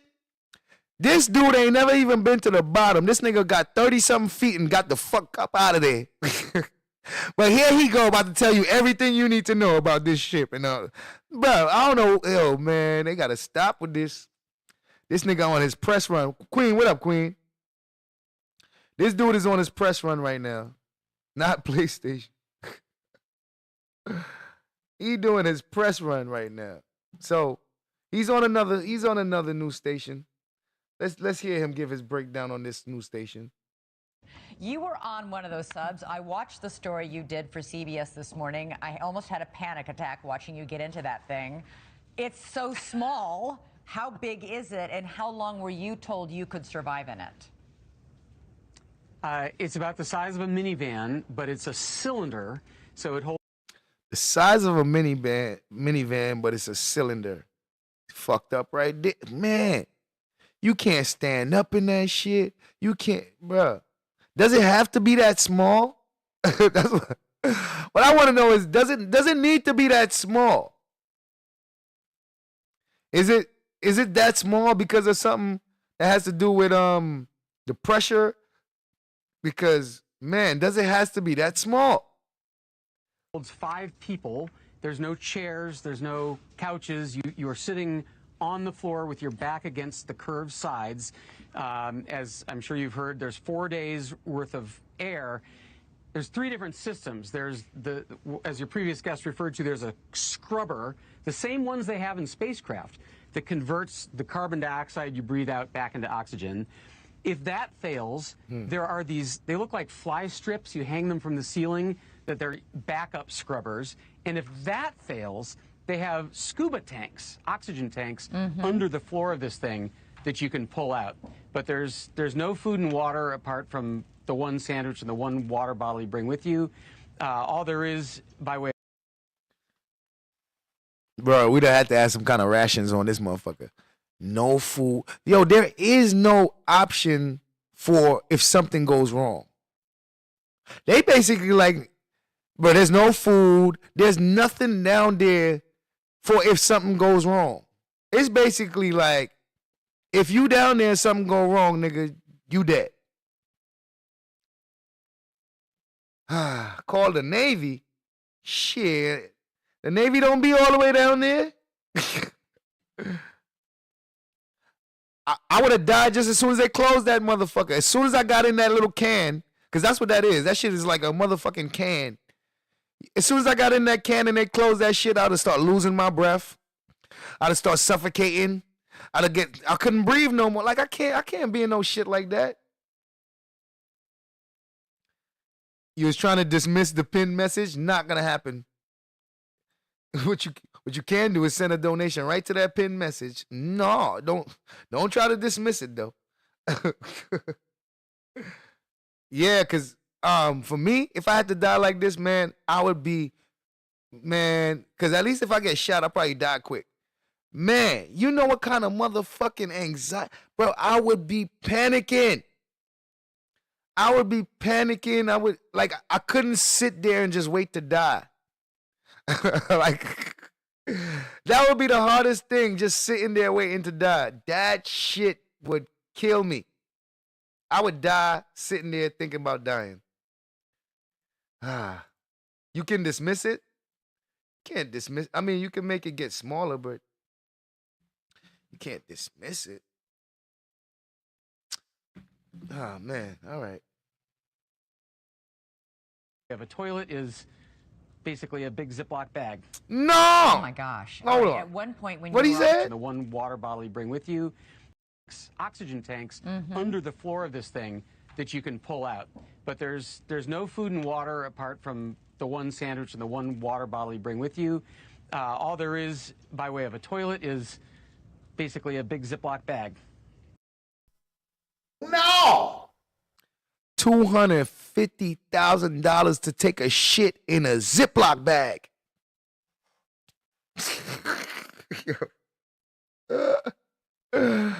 Yo.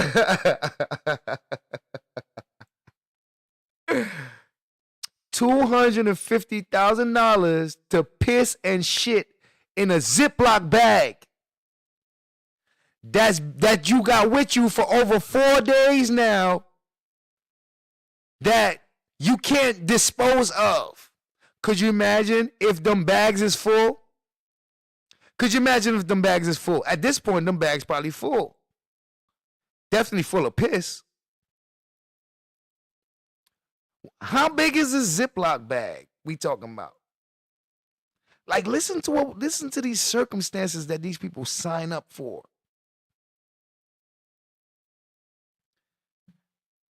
Now, what if the bag pop? What if the bag tears with your shit and piss in it? Now you got to be in there in that closed space smelling piss and shit. You going to die from that?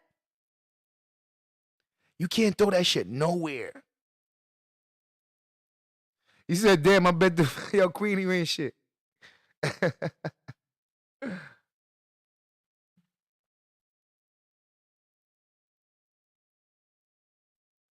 Ah, man, listen.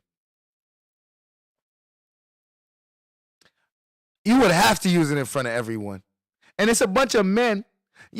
Like, what? All right, so look. You going to tell everybody to turn their head.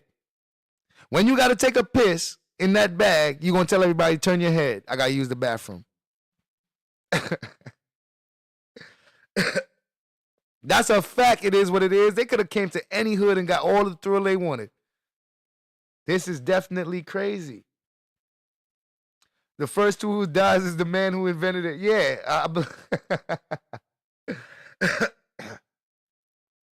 I don't have that type of money and I still shit comfortable. Shit.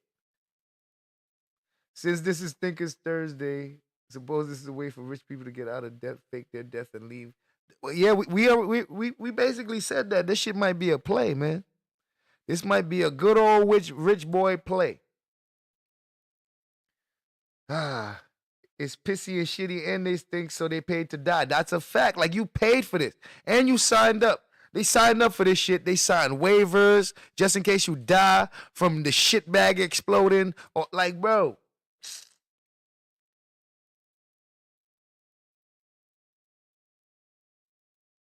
Oh, yeah? God damn. He said this is a case of, God damn. You already entombed. You got in a coffin to go get thrown in the goddamn water. Shit. Who does that?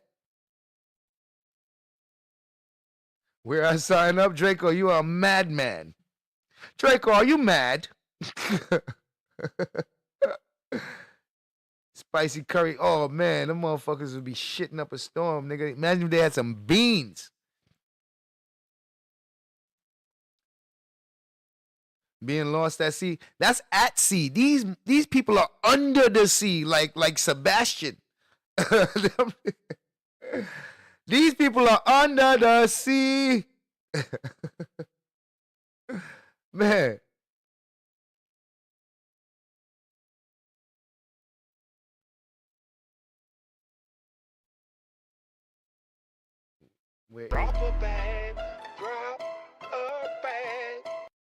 Tracepectives donated $5 through Super Chat. Donation to the Brain Content.Thinkers Thursday. Or Oh, shout out to Yvonne May for that donation. She said, donation to the Brain Content. Thinkers Thursday. Oh. Shout out to Yvonne May for that. We rocking out, y'all. Oh my gosh. All right. At one point when you were on the sub, you lost communication with the mothership on the surface, only for about 2.5 hours, right? And what did you... She said at one point when you were in the sub, you lost contact only for about 2.5 hours. Only? Why they playing with this shit? Why is they playing with this? They talking about some only. Only what? No. They talking about some only. No. Nah.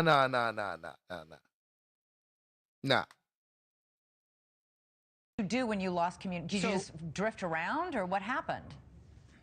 Up on the surface, only for about 2... Is basically a big Ziploc bag.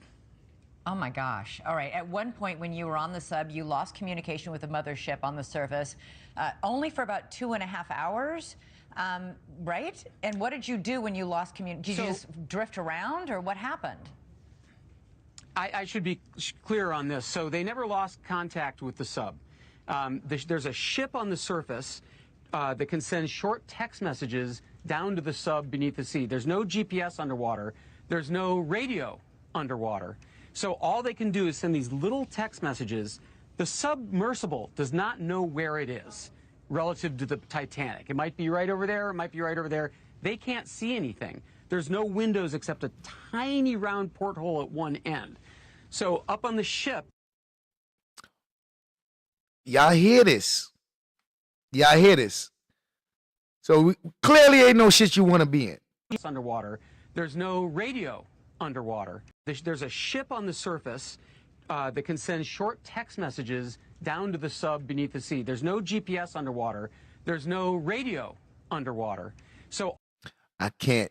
Hey, Captain, can you hear me? Can you hear me? Nothing. Nothing. Just these little text messages. Turn left, turn right. All they can do is send these little text messages. The submersible does not know where it is relative to the Titanic. It might be right over there. It might be right over there. They can't see anything. There's no windows except a... Shout out to Lovey Star Beating for joining the Wabbitry. Oh. Tiny round porthole at one end. So up on the ship, the control room looks down and says, it's off to your right by 100 yards. They direct the sub. So what happened for a few hours last summer was during one of these dives, the ship on the surface was giving directions to the submersible on the seafloor that were wrong. Something went wrong with the directional system, and they spent the whole day looking for this Titanic, never found it. Yo, I can't make this shit up. I can't make this shit up. These niggas gave wrong directions, spent all this time looking for, spent all this money, never got to the ship. So these motherfuckers been having issues where these trips don't go as planned all the time. This man got sent there by his job, by the news company, and something went wrong. Another time he talking about this. Another time he's talking about they got lost for 2 hours. The other time they said some mechanical malfunction. They only got 30-something feet and they had to dip. They had to go back up. Next time this nigga talking about they got lost for 2 hours. Now he giving another scenario of some other people that end up getting the wrong directions and never made it to the goddamn ship, to the Titanic ship, and wasted their whole money and never got to make it to the ship. What? How does this happen? Shout out to Trey Spectors. Direct the sub. So what happened for a few hours last summer was during one of these dives, the ship on the surface was giving directions to the submersible on the seafloor that were wrong. Something went wrong with the directional system, and they spent the whole day looking for this Titanic, never found it, and so these passengers who'd paid $250,000 a head had to come back to the surface having seen nothing. What? Nah. What the fuck you mean? You see what I'm saying? Having to come back, see nothing. I want my money back, nigga. What the fuck you see, I'm about to start cursing up a storm. I'm about to start cursing up a storm. What is this man trying to say? Shout out to Pro901. What is this man trying to say? Sheila R. Phillips, that's me and my mom, attorney at law. Oh. So you just lose your money. You spend $250,000. They mess up because, first of all, I'm a passenger. I'm not the one getting the directions and actually getting to the destination. So the captain is. So you telling me that the captain of this ship messes up and I don't get my money back? Man, these people wildin'.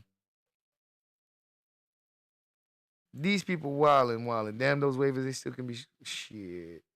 I don't know, man. Oh, shit. I'm my bad. Shout out to Trey Spectors for that donation. My bad, Trey. I didn't even realize I said that. I had involved me on the brain. My bad. Shout out to Trey Spectors for that donation, for that super chat. Yeah, and don't forget to hit the Cash App. Oh. Hit the Cash App. Hit the Cash App. Yeah, shit. 5 guys, one submersible.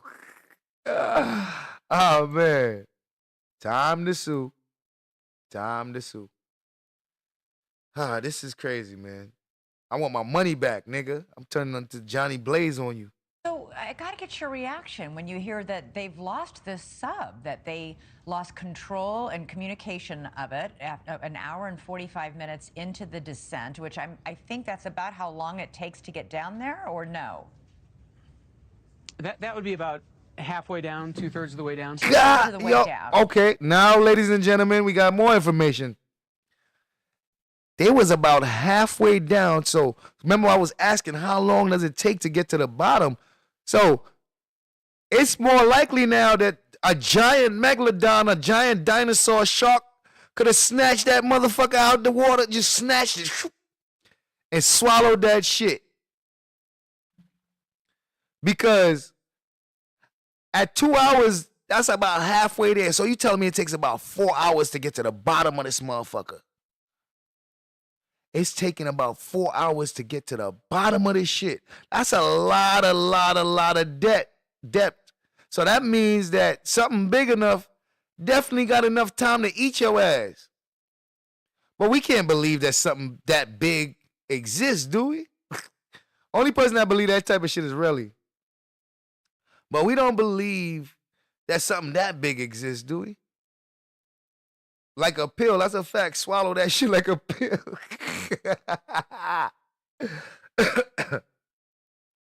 And then by 9 p.m. Sunday night, at launch Sunday morning, they reported it missing. What do you imagine is happening on board? So, first of all, aside some from context. panic, I mean, I just can't, you know. Yeah. This is the only submersible in the world still operating that can go to the Titanic. So it is a one-off. It is a one-of-a-kind. There's not, it's not like an iPhone made by the thousands. There's one of it made by this one man who's had experience building airplanes and submarines. What the fuck?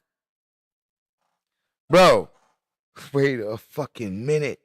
Yo, whoever that wrote that this is a nigga that made some shit. Yeah, you hear what this is? This is the only one. They don't even make this shit. This is one nigga that made one shit and out here selling it to people who's stupid enough to buy it. He's selling rides on a roller coaster that he made. And for anybody stupid enough to buy it, they got to sign this waiver right here. Bruh, this is crazy. This is the only submersible in the world still operating that can go to the Titanic. So it is a one-off. It is a one-of-a-kind. There's not, it's not like an iPhone made by the thousands. There's one of it made by this one man. Bro, one of it made by one man. This ain't even no factory type shit. Like, what the fuck is I'm hearing? Who's had experience building airplanes and submarines, Stockton Rush. He runs the company. Bruh. And so going in that this nigga ain't even a submarine builder. This nigga's an airplane builder. This nigga builds shit to fly in the air, right? Look at the qualifications, right? We got a dude who spent his whole life building airplanes and shit, stuff that flies in the air. And when he retires, he spends the rest of his life building shit that works in the water. My nigga. Why you ain't build a spaceship, nigga? Like, this nigga why he ain't decide to work on a spaceship? By this time, he already figured out altitude, wind, motherfucking, like, come on, man. You ain't spend your whole life learning about under the water, bro. Like, you ain't spend your whole life worrying about under the water, bro. You actually have more experience in space because you building shit to fly in the air, bro. Why would you? See what happens when niggas get money? They invest in shit they don't even be knowing about. This nigga here. Yo. I can't. I can't with this. It's not going to be Delta Airlines level safety. You sign a waiver. Did this nigga just say it's not gonna be Delta Airlines level safety? Bro, I can get a Delta Airlines ticket for $100, $300, nigga. I can get a Delta Airlines ticket and get safety. Yo, wait. I can get a round trip right now for like $300, bro. You telling me that with my $250,000, I can't even get Delta Airline safety? Man, fuck you. To hell with these people, man.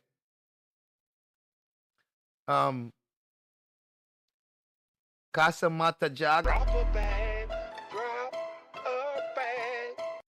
Mrs. Dafoog to you donated $20. Good morning, Sizz, listening from work, breakfast/brunch on me. Have a great day, everyone. Oh, shit. Shout out to Mr. Fuck for that donation. Said, good morning, Sizz, listening from work.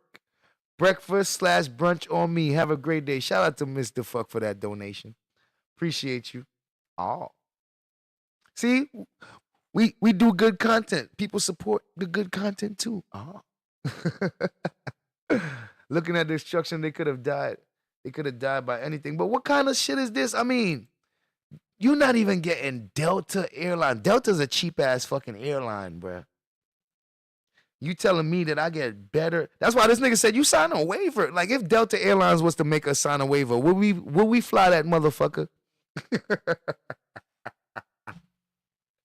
If Delta Airlines try to tell us, like, yo, you're going to have to sign this waiver before you get on this flight. They'll be like, nigga, well, I guess I ain't going. Well, I guess I'm not going then because, you said sign a what? Nigga, nah. Like, this man is saying that's why you sign a waiver. Nah, this shit, like, this don't make no sense. Why people would do this?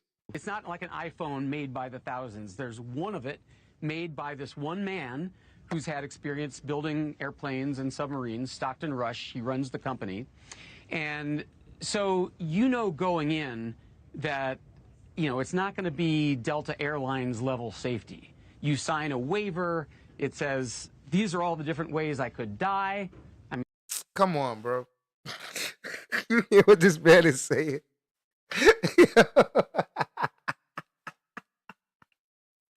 That nigga said you sign a waiver. It says these are all the different ways I can die. What in the entire fuck? This can't be serious. And that, you know, it's not going to be Delta Airlines level safety. You sign a waiver. It says these are all the different ways I could die. I mean, they outline it for you. So there's so many mechanical problems and weather delays. I mean, what the fuck? Yo, am I hearing? Yo, I swear this shit is making me cringe. This nigga is saying like this shit is bound for disaster. Like there's so much mechanical problems, weather delay. Like, bro, why is this even allowed? Why are people allowed to even get in this shit? What are we talking about here? Listen to all the devastation this nigga is telling you about before you even get into this shit. All these mechanical problems. Does NASA has these problems with their spaceships and stuff? Because I don't understand. Is SpaceX going through this?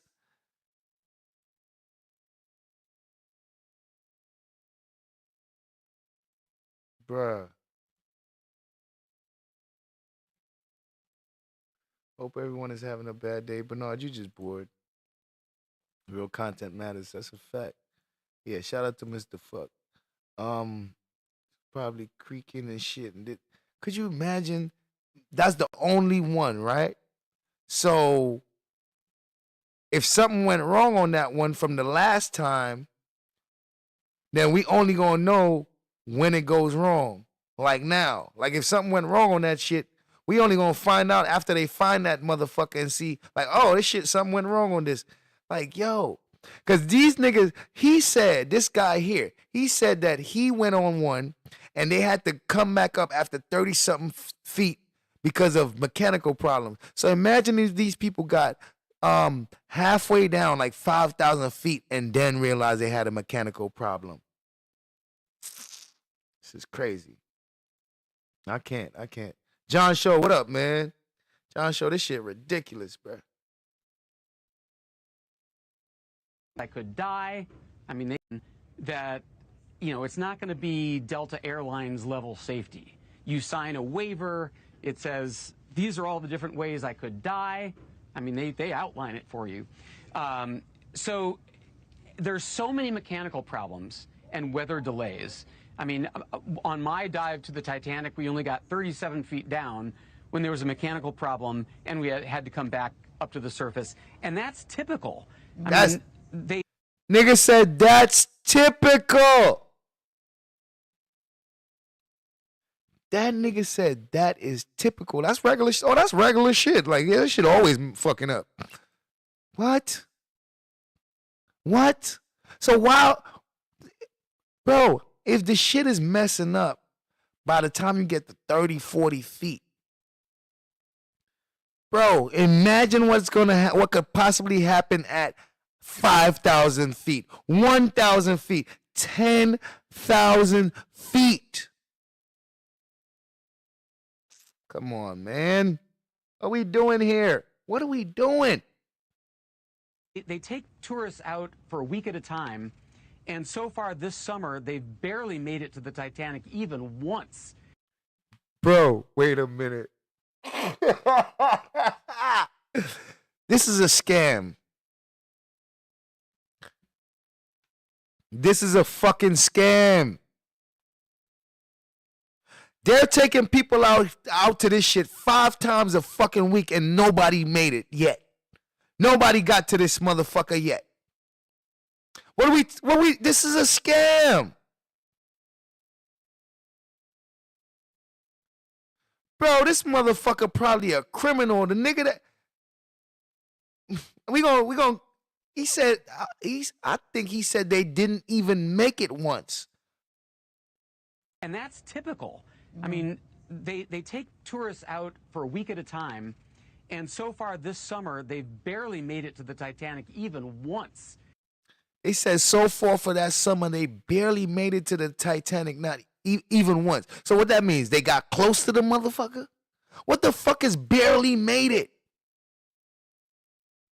This is crazy, man. CC Cotton, how you doing? You said wasn't the sinking of the Titanic for the inception of the Federal Reserve? You know what? That's actually a great topic and a great discussion. This because they signed the waiver, but they signed a waiver to get on a goddamn lemon. But it's crazy because it's saying that in the waiver, it tells you all this shit. It's saying in the waiver, it tells you, like, listen, mechanical failure could happen. You could die from that.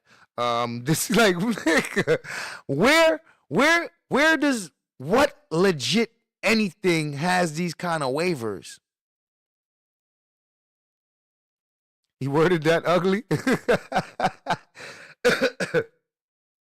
But I'm saying, what legit anything got these kind of waivers? God damn. But CC, that's a good topic for discussion. Even though during each week they have 5 potential days to dive.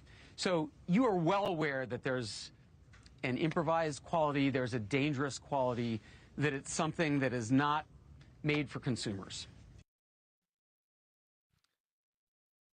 Said it's not made for consumers. I can't make this up. This man said this is something that's not made for consumers. It's a fucking suicide death capsule. And it has to be privately owned because the government would get sued like a motherfucker if they built this shit and had people going in it with all these problems. So it got to be a private company to do this shit. The government would be bankrupt. Nigga, you would own the government after you finish with they ass for making some shit like that and let people get in it. And you know what I mean? Mad Max 250, good to see you. This gotta, man. Shit. Is there a way, you said there, is there a way to radio for help if you're on that sub? There's no way to radio for help. There's no, radio waves don't travel underwater. So there are 2 systems of communicating with the submersible. One is every 15 minutes, it sends out a ping, an audio ping. Sound waves travel through water. So the surface ship picks that up and says, okay, they're still alive. The second way is while they're within sound range, they can send little text messages, short text messages that say, usually it's, you know, the Titanic is 100 yards to your right, that kind of thing. No! See, this is shit that I don't want no part of, man. Like, I can't do this. I don't even understand. Like, if an Army veteran was to listen to this, like a Marine veteran, Navy SEAL or something, like if they was to listen to all this shit, do you think that they would be like, yeah, let me get in that? I don't think nobody in their right mind would accept these terms.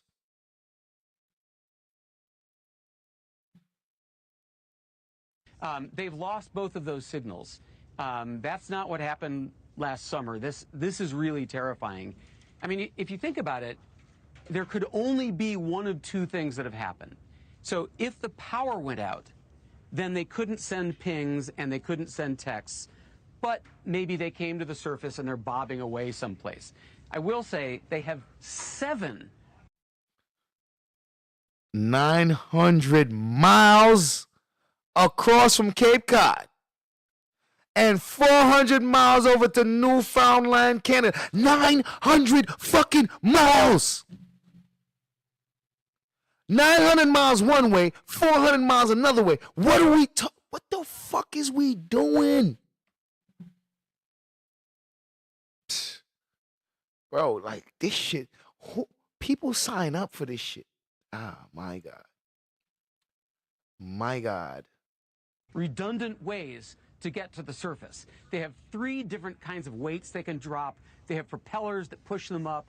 They have airbags they can inflate 7 different ways, and several of them work even if the power is gone. So you know something wrong. All right, y'all. We got a problem. They saying they got 7 different ways for this submersible to automatically come to the surface. There's no way by now they ain't trying one out of those 7. There's no way that they ain't try one out of those 7, bro. Something's wrong. Something's wrong. 7 ways for that shit to automatically come to the surface. Automatically. Nah, bro. That shit might have damn sure might have collapsed in on itself, bro. That shit might have imploded. That shit probably turned into a motherfucking SpaghettiOs can. Motherfucking can of Chef Boyardee. Bro, that shit, it's sounding more and more like that shit probably crushed into a little ass fucking ball right now, ball of metal. I wonder what the fuck that kind of pressure, like what kind of crushing it would crush. He said, could it hit the Titanic or something? No. No. The reason they ain't hit the Titanic is because it ain't reached the Titanic. The Titanic is at the bottom. 4 hours down. They was only 2 hours down before everything got lost. All communications got lost. They was only 2 hours down. They was halfway there. They ain't get to the Titanic yet. They did not get to the Titanic yet.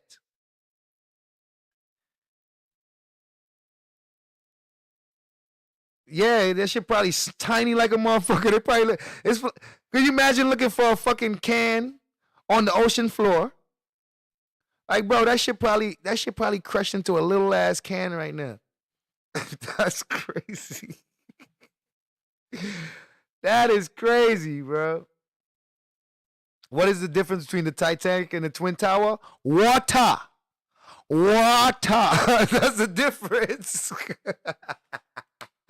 Cece, the difference is a whole lot of water. This is a funny question. This made me laugh. What is the difference between the Titanic and the Twin Tower?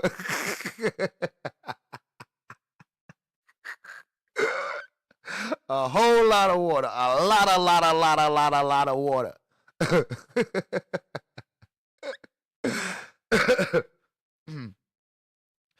Of course, that little bro. They listen, man.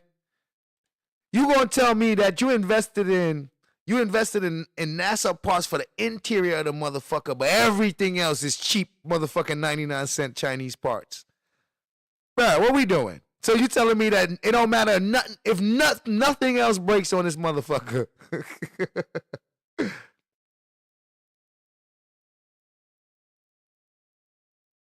Shout out to Jim Brew. Yeah, hit the like button if you haven't already.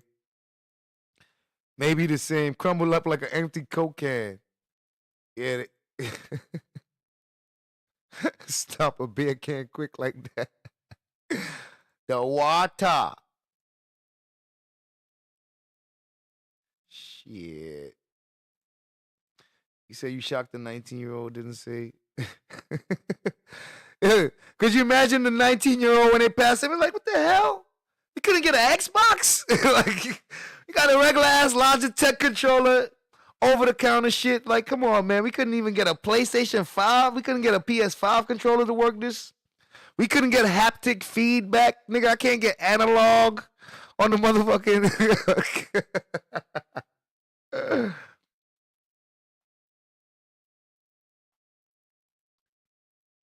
This shit crazy. I can't make this type of stuff up, ladies and gentlemen.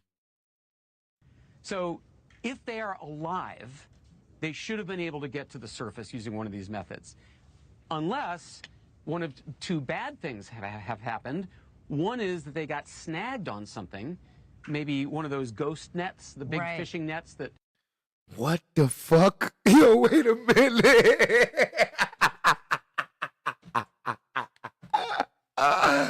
Yo, they saying a motherfucking fishing net could have got these niggas. These niggas could be in a fishing net right now. Bruh. This nigga saying that they could have got a fishing net. Yo, and you know how that shit is so possible, right? Because I don't know if y'all ever seen one of these motherfucking one of these ships, these fucking these cargo ships. Bro, dumb shits is like skyscrapers laying down. Yo, these cargo ships is basically what it looks like. What happens when you lay down a skyscraper, nigga? When you lay a skyscraper flat down, that's what these cargo ships look like. So imagine one of those with a net on it. How big would that net be? And this little ass shit, that shit will be right up in the net getting dragged, and they won't even know because that shit probably weigh the same amount as a whale, bro. When they pull it, that's a fact, Jim Brew. Yo,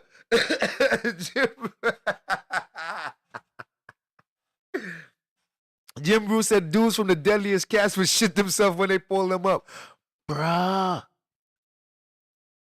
Bro, those nets is fucking huge. And this little shit is tiny compared to, like, this shit, a whale is probably bigger than this shit. A whale is probably bigger than this submersible. So this ain't no huge vehicle. This shit could get caught up in some other shit. Like, I fuck around, bro. This shit probably got swallowed by something. Oh my goodness. Fishermen cut loose, or maybe a piece of the Titanic, or the worst case scenario is that there was a leak in the pressure vessel, and that would be an instantaneous implosion. A leak. You know, most likely it imploded, right? With all the mechanical problems that these niggas is saying that this shit had, you know, most likely that shit had a leak, right? You know, most likely that shit turned into a can, right? That shit is probably a can, ladies and gentlemen. That shit is probably a can on the ocean floor somewhere in the Titanic. It shit probably fell right on the Titanic, right on the fucking deck. Probably... Yo, that shit probably, instantaneous, bro. Could you imagine how fast? You know that shit gonna come like Ant-Man. Ant-Man, when they shrink, when Ant-Man shrink one of them fucking vehicles or something. Y'all ever saw Honey, I Shrunk the Kids? Yo. Y'all ever saw Honey, I Shrunk the Kids? I some shit like, yo. This is crazy. Thank you for watching. Go to newsnationnow.com to find News Nation. All right, man. All right, here. Let's see how long we've been here. Let's see how long we've been here, man. God damn. We've been here 2 hours and 18 minutes, and we about halfway through, because we ain't finished yet. We not finished yet, man. Because what we want to make sure we got full understanding of what's going on here. We need to get full understanding. That was another option. Those nets are huge. Shit.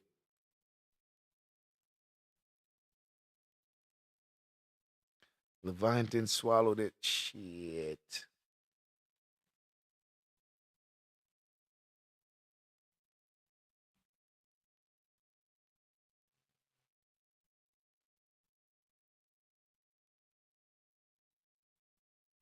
Lord of mercy.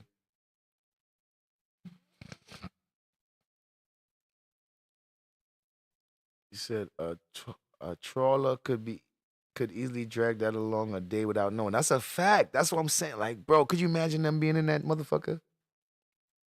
Maybe the sober-minded Brooklyn Jew lady of a glizzy.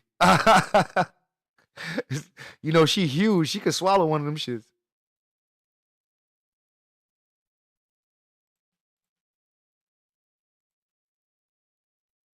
Honey, I Shrunk the Kids was fire growing up. That was my shit. And she ate it to the side. Lady Ellie, eat it to the side. Many people don't what? Many people don't surgeries to save their lives. I think they were having a miscommunication. I say that maybe you just don't get what I'm saying. About to say, damn, I missed the whole show, bro. Nah. Shit. We for the most part, we needed to understand what happened, what exactly is this vehicle that they in, understanding the vehicle so we get an idea of, you know, the capabilities, you know. And now that we got all that understood, now we could figure out how are they going to try to find these people, how are they going to try to save them. We understand their circumstances, we understand how they got into the circumstances, and we understand how bad it could be. Now, what is the world going to do about it? This is the part of the show we at now. What is the world going to do? All right, so by the time we done here, we're going to have full understanding of this shit. You could go tell somebody about this story and teach somebody about this shit by the time we done here. Okay? So, full understanding. All right. Okay, where am I? All right. All right. Actually, I think I need to take a intermission real quick. I think I need an intermission real quick.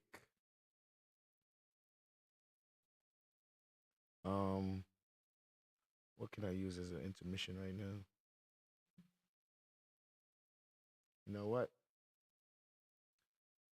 I think I'm gonna just play this song until I come back.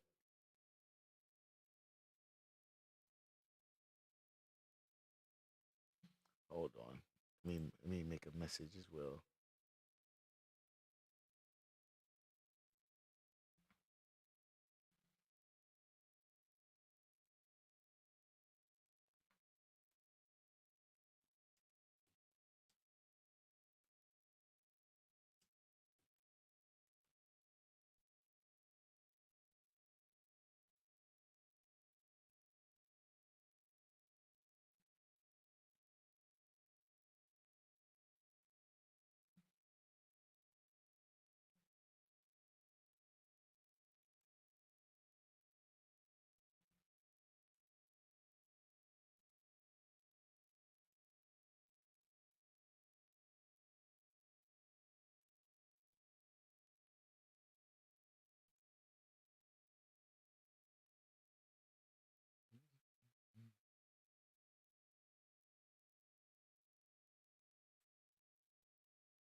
Hold up.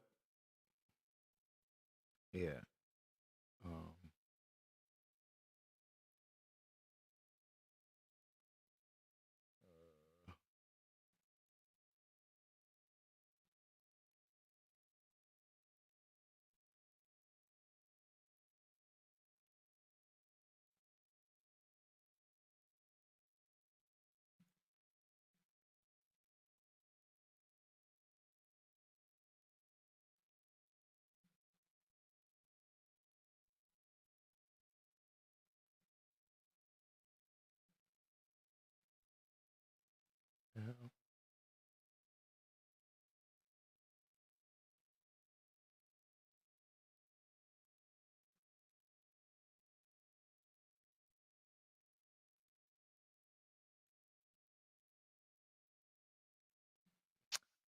Whatever.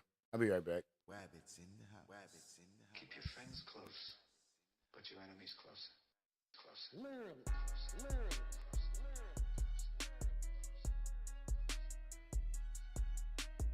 Rabbits in the house.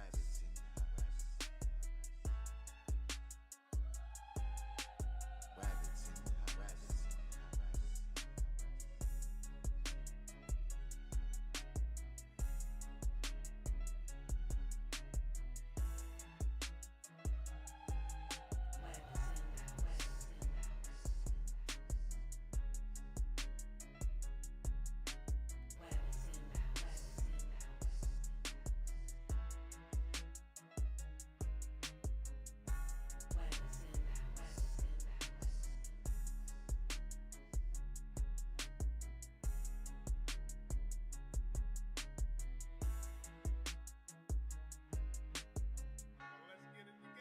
Rabbits in the house. Get it together. Rabbits in the house. Let's get it together. Rabbits in the house. Get it together. Rabbits in the house. Come on, get it together.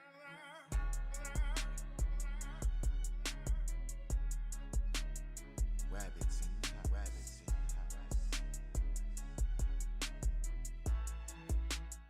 Rabbits in the house. Rabbits in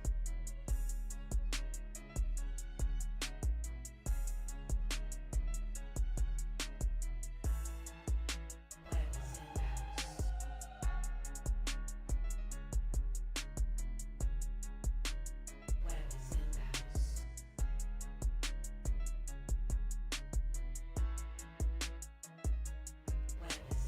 house.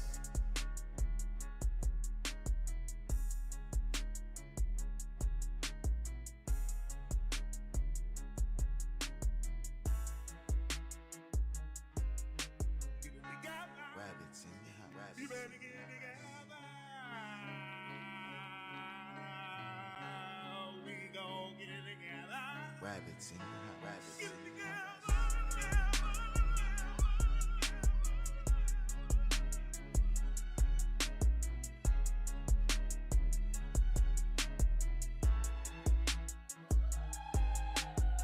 Rabbits in the house. Rabbits in the house.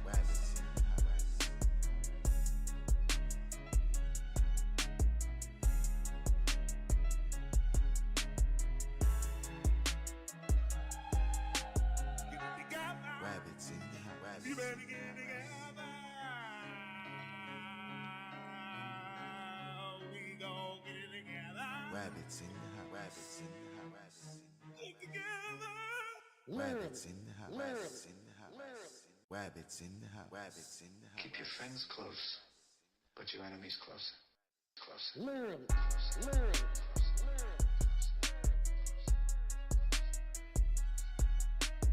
Rabbits in the house. Rabbits in the house.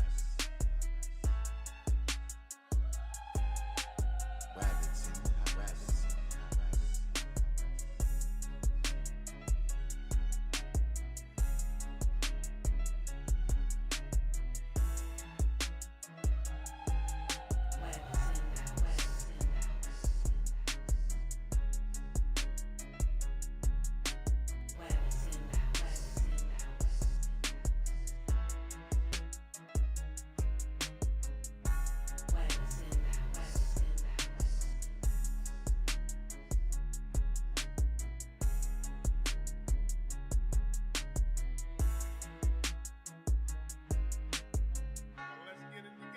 Rabbits in the house. Get it together. Rabbits in the house. Let's get it together. Rabbits in the house. Get it together. Rabbits in the house. Come on, get it together.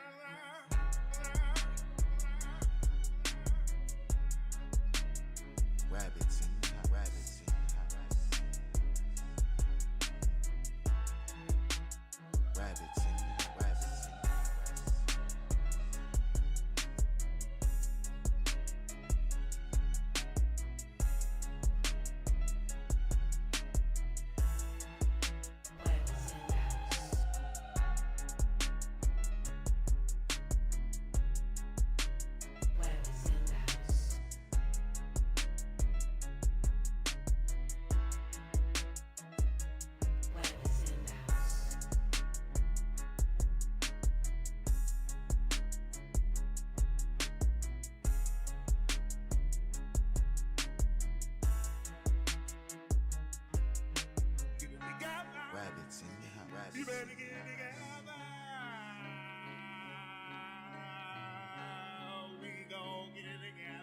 Rabbits in the house. Rabbits in the house.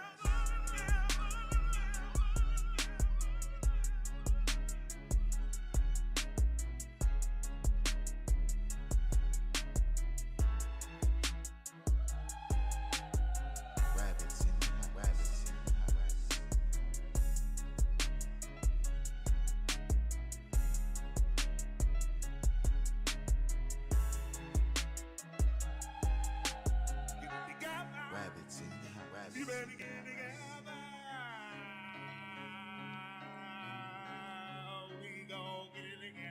Rabbits in the house. Rabbits in the house. Rabbits in the house. Rabbits in the house. Rabbits in the house. Rabbits in the house. Keep your friends close, but your enemies closer. Closer.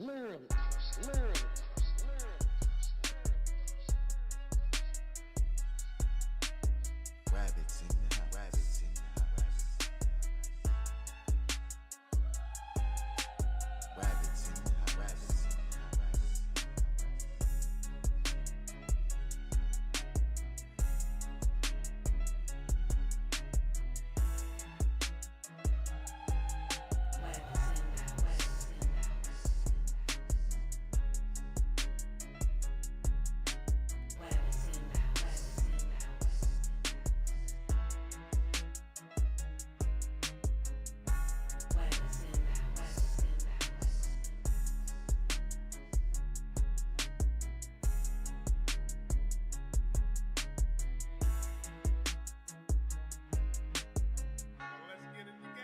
Rabbits in the house. Get it together. Rabbits in the house. Let's get it together. Rabbits in the house. Get it together. Rabbits in the house. Come on, get it together. And we're back. Rabbits in the house. Rabbits in the house. Rabbits in the house. Rabbits in the house. Let's get it together.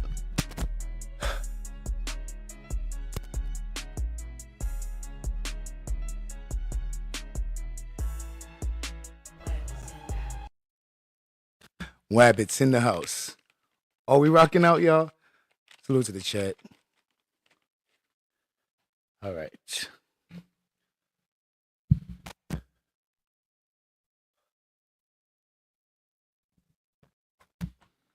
All right, so we got the press conference.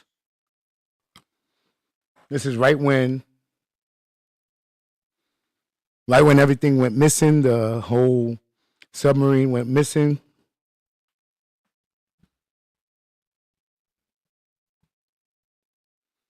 So they did a press conference afterwards. Well, they did a press conference to alert everybody to what's going on. So this is day one. The submarine's missing. The U.S. Coast Guard gives a press conference, lets everybody know what's going to happen, where they stand, and you here for the second half? All right, cool. It lets everybody know what happened and where they stand and how they're going to go about it. So this is day one. This is where they lay out all the options, and everybody's still hopeful that they're going to be able to find these people.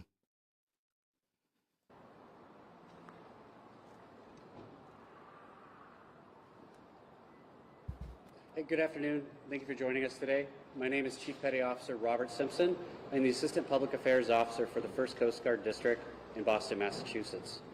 In just a minute, I'll introduce Rear Admiral John Mauger, Commander of the 1st Coast Guard District. I'm prepared to give you a brief update on the case going on 900 miles east of Cape Cod in the search for 5 submariners. We do ask, following his brief statement, we'll be able to take a few questions and answers. We do ask that we give everybody the opportunity to ask one question, and if we have it to go through, we can be able to ask further questions beyond that. We only have time, let's say, for about 10 minutes. So he has a brief statement on here, and at this time, I'd like to introduce Admiral John Mauger.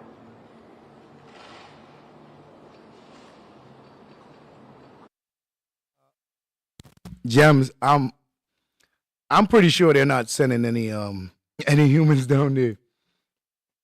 But I'm not sure. I'm not sure. I haven't heard exactly what and how they're going about it. Some of this information I'm learning as we're going through it as well. I pretty much got all the surface level information, but as far as the in-depth information, we're kind of going through this together as well. So, oh, you said before they started charging, man, that's a whole nother investigation. We got to figure out how these people even became a company to even where people can even get to go in this damn vessel. So that'll actually be a good thing to do. Basically, the OceanGate documentary should be coming soon. We're going to find out everything about this company. Shout out to Ready Time TV.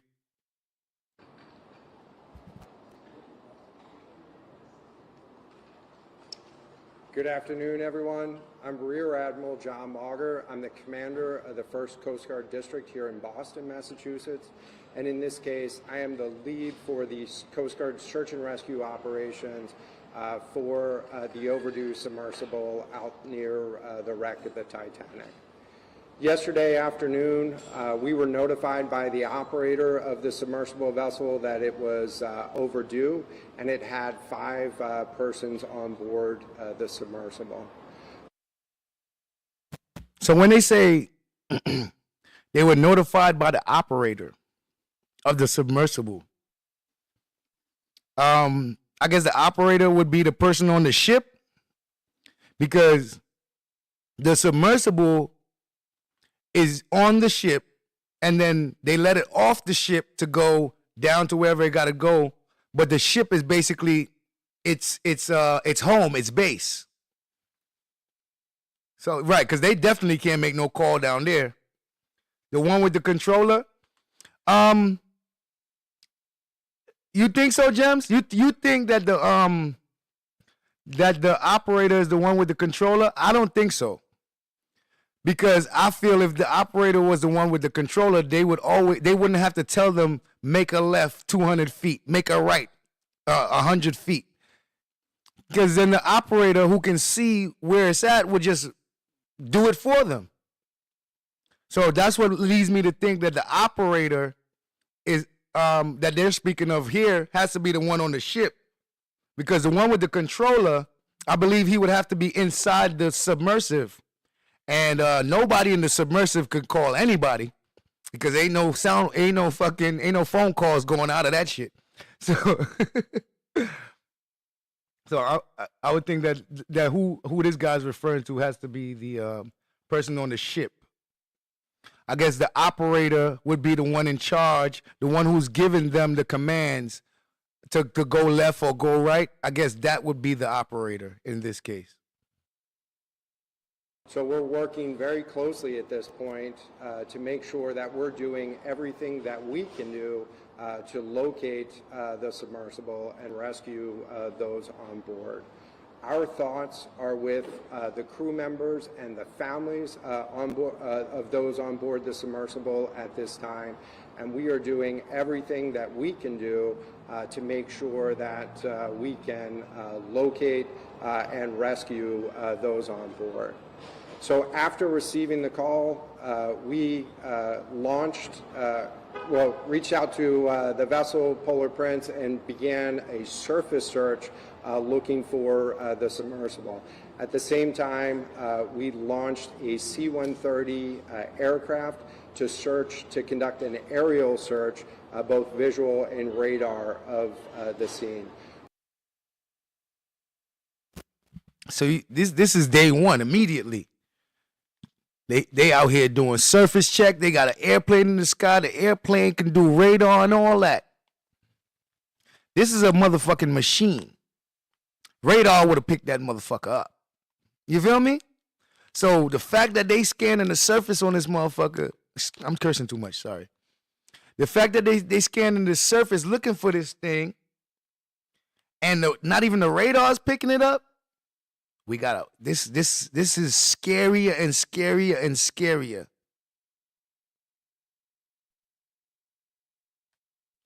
Oh, really? Look, Julie Girl said they found a debris field near the Titanic. Press conference at 3 o'clock Eastern time. Oh, that makes a little bit more sense. Okay, I see. Near submersible. That now see, the whole imploding thing is starting to come more and more to actually look like something that's, got a storm coming. God damn, the Most High trying to fuck this shit up.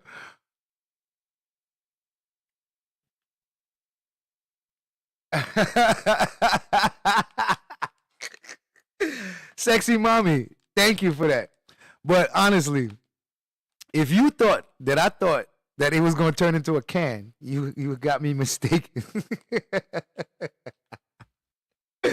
Sexy mommy, I get it. I understand, But if you thought that I really thought that shit was going to turn into a can, you really got me mistaken. I joke like that.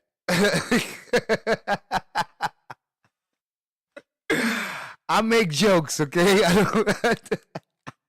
I'm not serious all the time. Now, I definitely wasn't serious about that. All right? She like, listen, it won't turn into a can, bro. I got you. I got you. It will not turn into a can. I got you.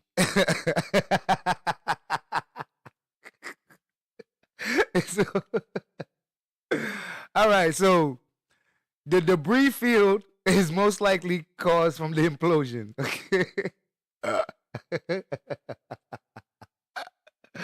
I don't know, man. You don't gotta put emojis on everything. I'm just saying. I kind of was under the impression you thought I believed that shit.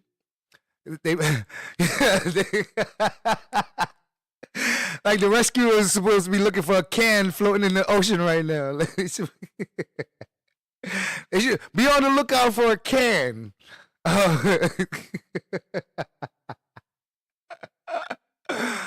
Shout out to you. Hey, I like the joke. You just got me started.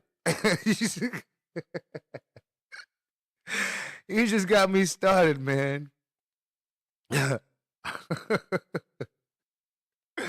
They're eliminating every possibility. That's a fact. So, the good thing is, this is good news because closure is better than not non-closure.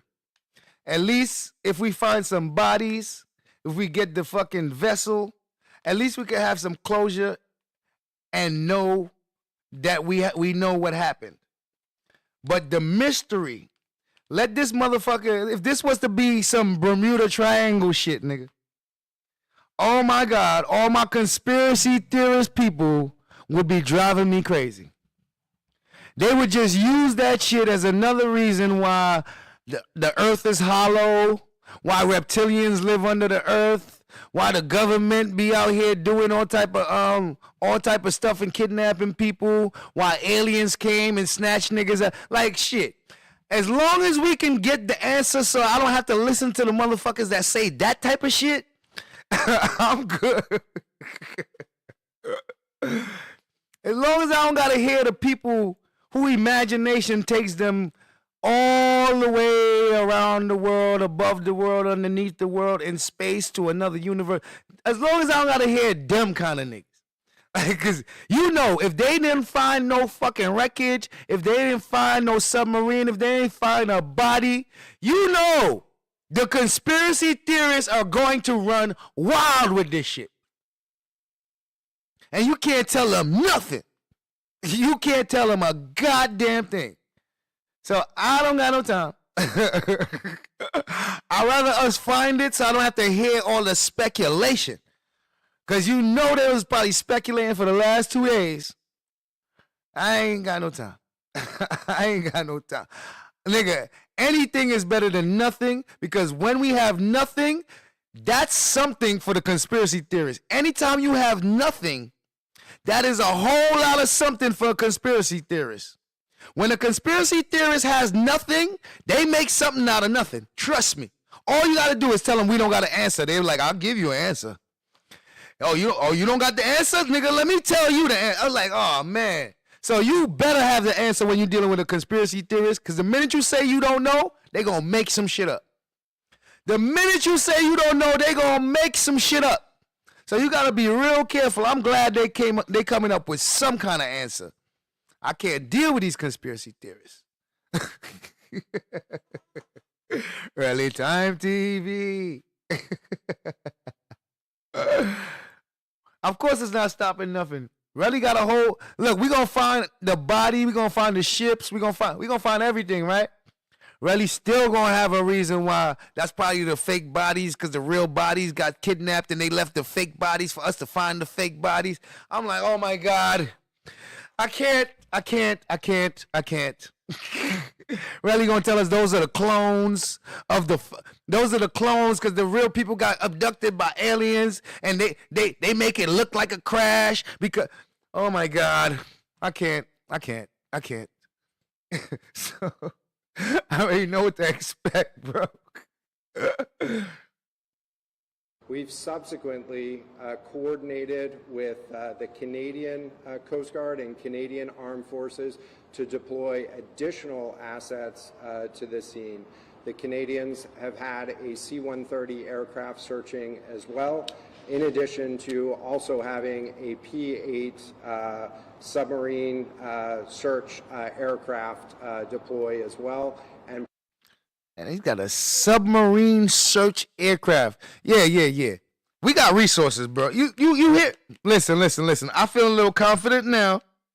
I'm feeling a little confident. Listen, we got resources, nigga. You hear what we got? Listen. Do you hear what we have? We got all kinds of shit, bro. We got a submarine finding aircraft. Nigga, what? We got all kinds of shit. So, all right. This is where I'm at with it. We got so much technology at our disposal that if we don't find that shit, that's because that shit imploded. All right?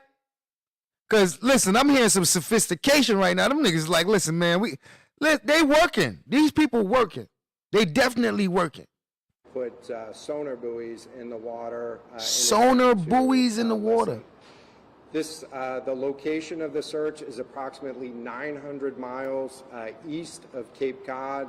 Shout out to Pro901 in the building. He said the underwater people from Black Panther got them. That's gonna be the ultimate answer. Yo, you know what's funny? Pro. So why this happens after the Black Panther movie come out to make it seem like the Black Panther movie just automatically predicted some shit. Like, you know what I'm saying? Like almost like the Black Panther movie was basically their way of letting us know that the kingdom of Atlantis is about the people about to start coming up and shit. Like, you know what I'm saying? Because, really believe in Atlantis. A water depth of roughly 13,000 feet. It is a remote area, and it is a challenge to conduct a search in that remote area. But we are deploying all available assets to make sure that we can locate the craft and rescue the people on board. Is it me or is this nigga mouth kind of crooked or something? I'm looking at this guy. I'm like, yo, this nigga mouth is crooked or something. Why this nigga look like some shit? Like I seen it like, why he look like Frankenstein or one of them? Like he looked like something to me. He looked like kind of deformed, like this kind of, yeah, bro. Like something's off. Like the symmetry ain't all there. You know what I'm saying? Like the symmetry not all there, man. Like I'm looking at him, he talking, and I'm like, nah. I'm like, something wrong. Atlantis is real. No. No. All right. Maybe the idea, the place Atlantis is real, but maybe everything that was said about Atlantis is fake. I'll take that. How about this? Atlantis is a real place, but all these niggas with magic powers and special this and superhuman that, no, all that's fake. How about that?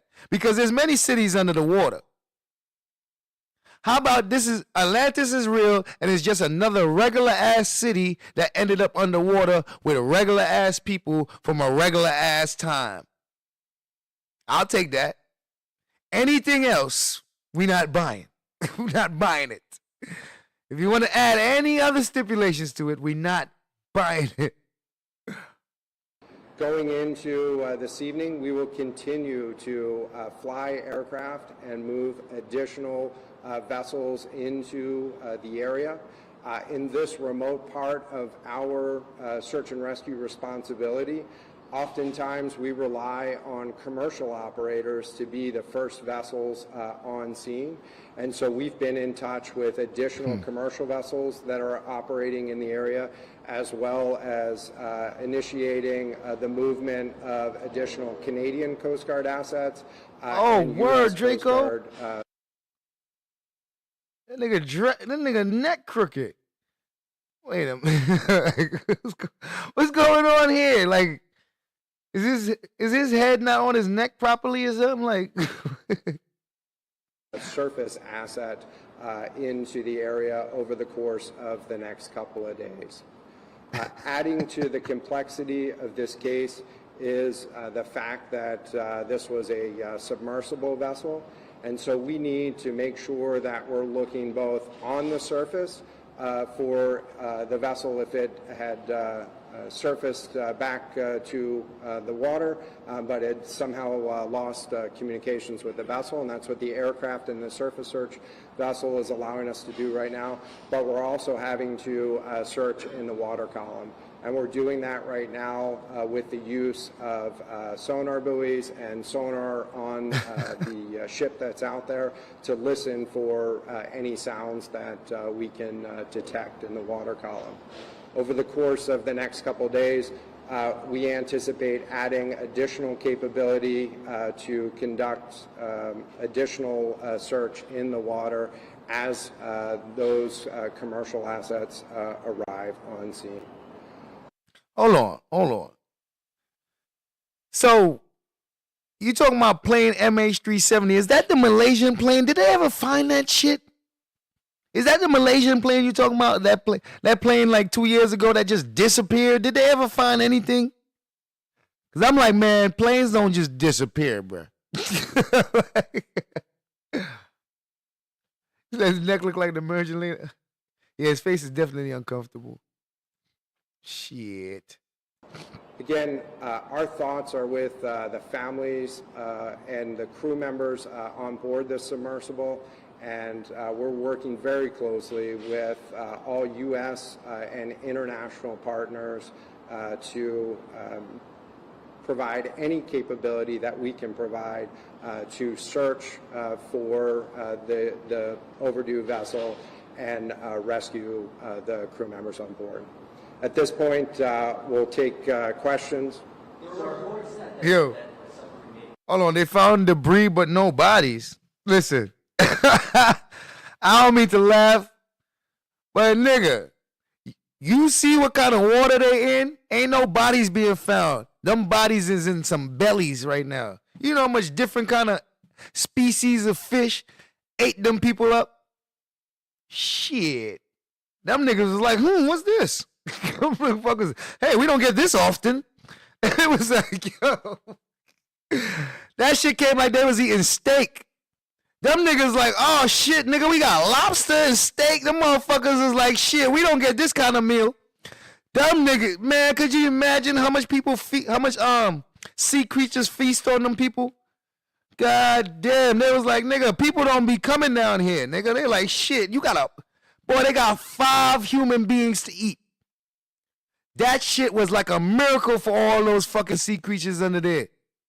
5 human beings, bro. Like, people don't even, they probably ain't get a human being since like the Titanic.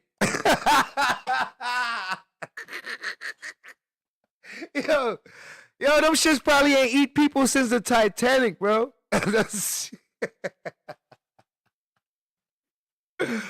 No. That was filet mignon. Could you imagine you ain't taste this meat in 100+ years?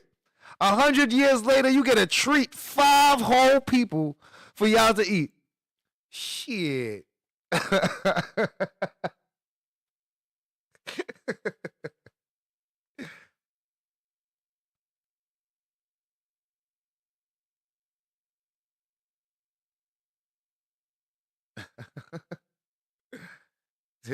They full till this day. That's a fact. They was eating good.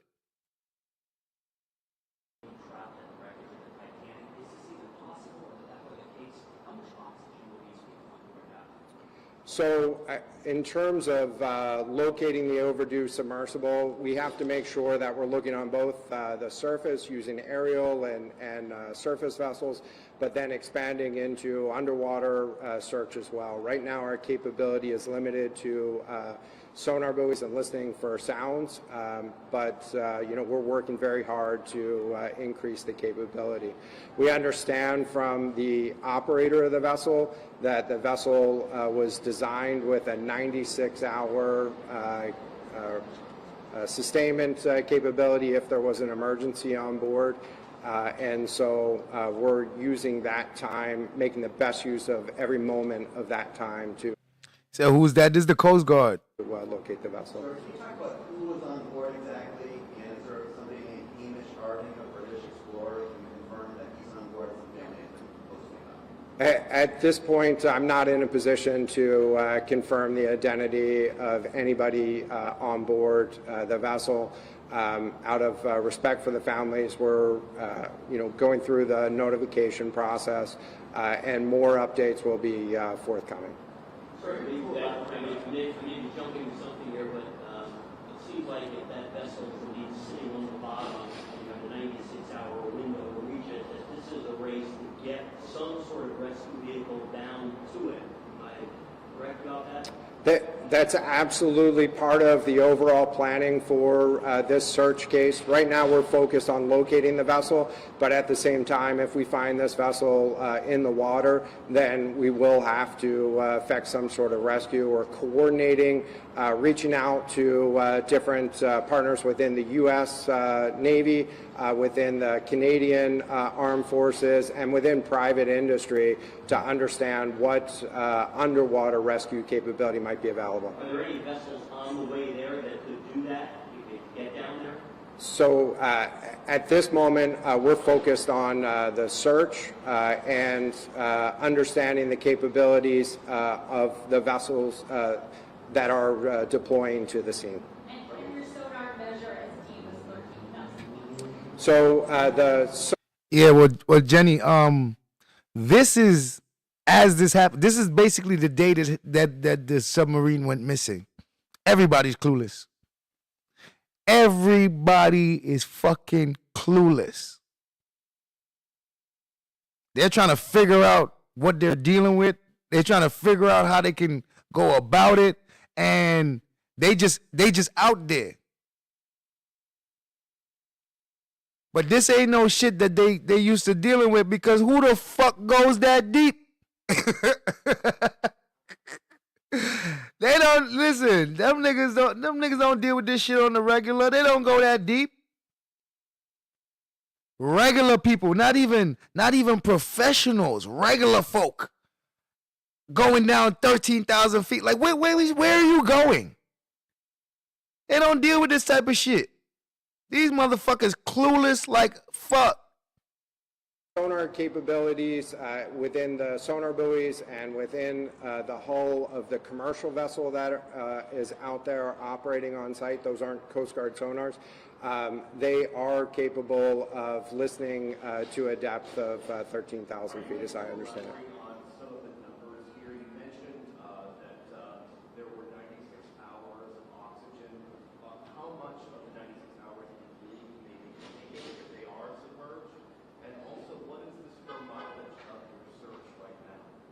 So in terms of the square mileage of the search, I don't have that number right at this moment, but it includes both a surface area that we're looking at and a subsurface area. And so we'll get you the exact number for the square mileage of the search.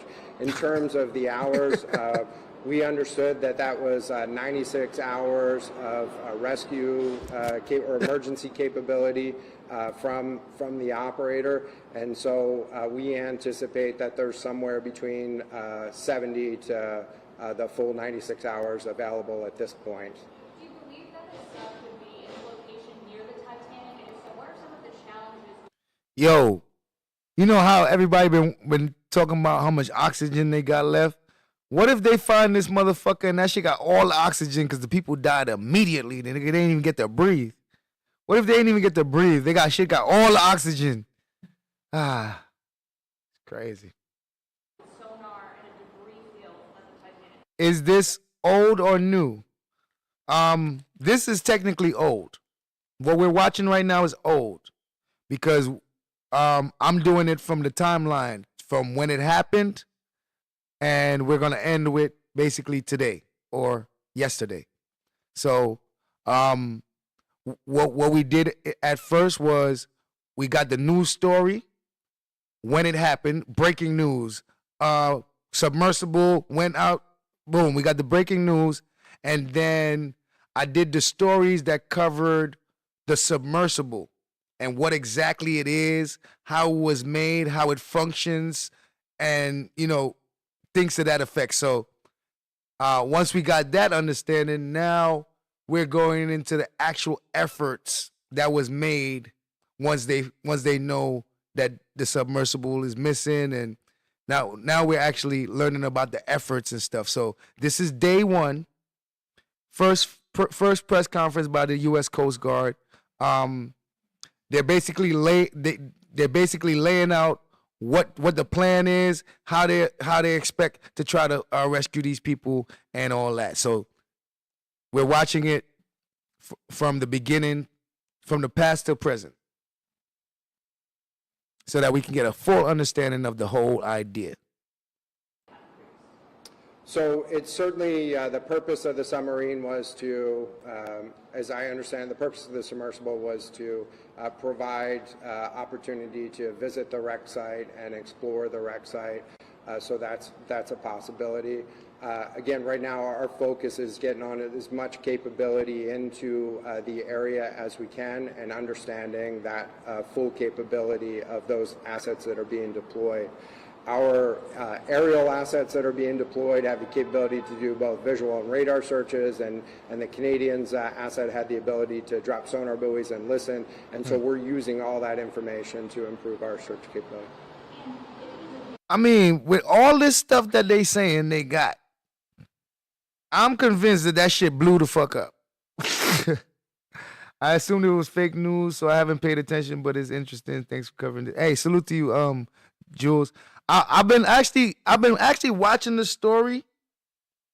I've been watching it, and I actually knew that I was going to be covering this today. I knew it. Once I saw this on Sunday, once I heard about it, Monday came. I decided I'm gonna, wait to see if they find them, because either way, whether they found them or didn't find them, I was gonna cover this because the fact that these people went down there blew my fucking mind. So, yeah, I was gonna cover this definitely. Shit, yeah, his face is sideways. Boys in the paint, sitting sideways. They just let you do anything in Canada, man. What are you talking about, eh? What are you talking about, eh?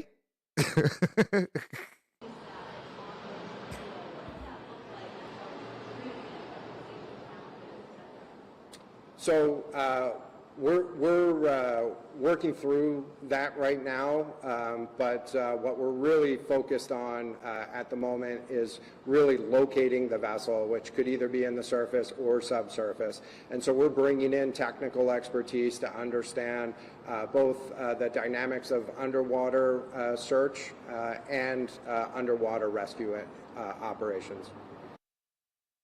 They bringing in experts. Nigga, I thought they was the experts. They like, no, we don't know what the fuck. They like, yo, we don't know how to approach this situation. Her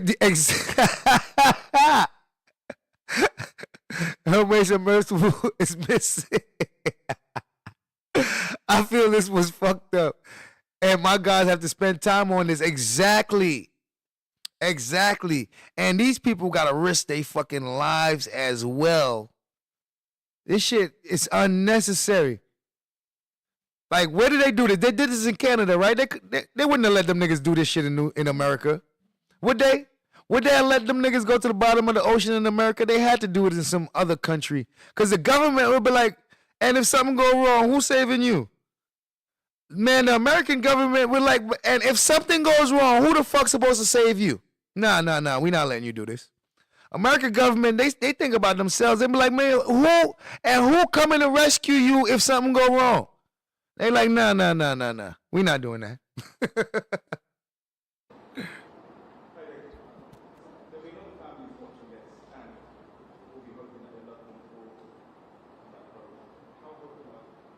So as search and rescue professionals, we work very, very hard, and our crews take this personally.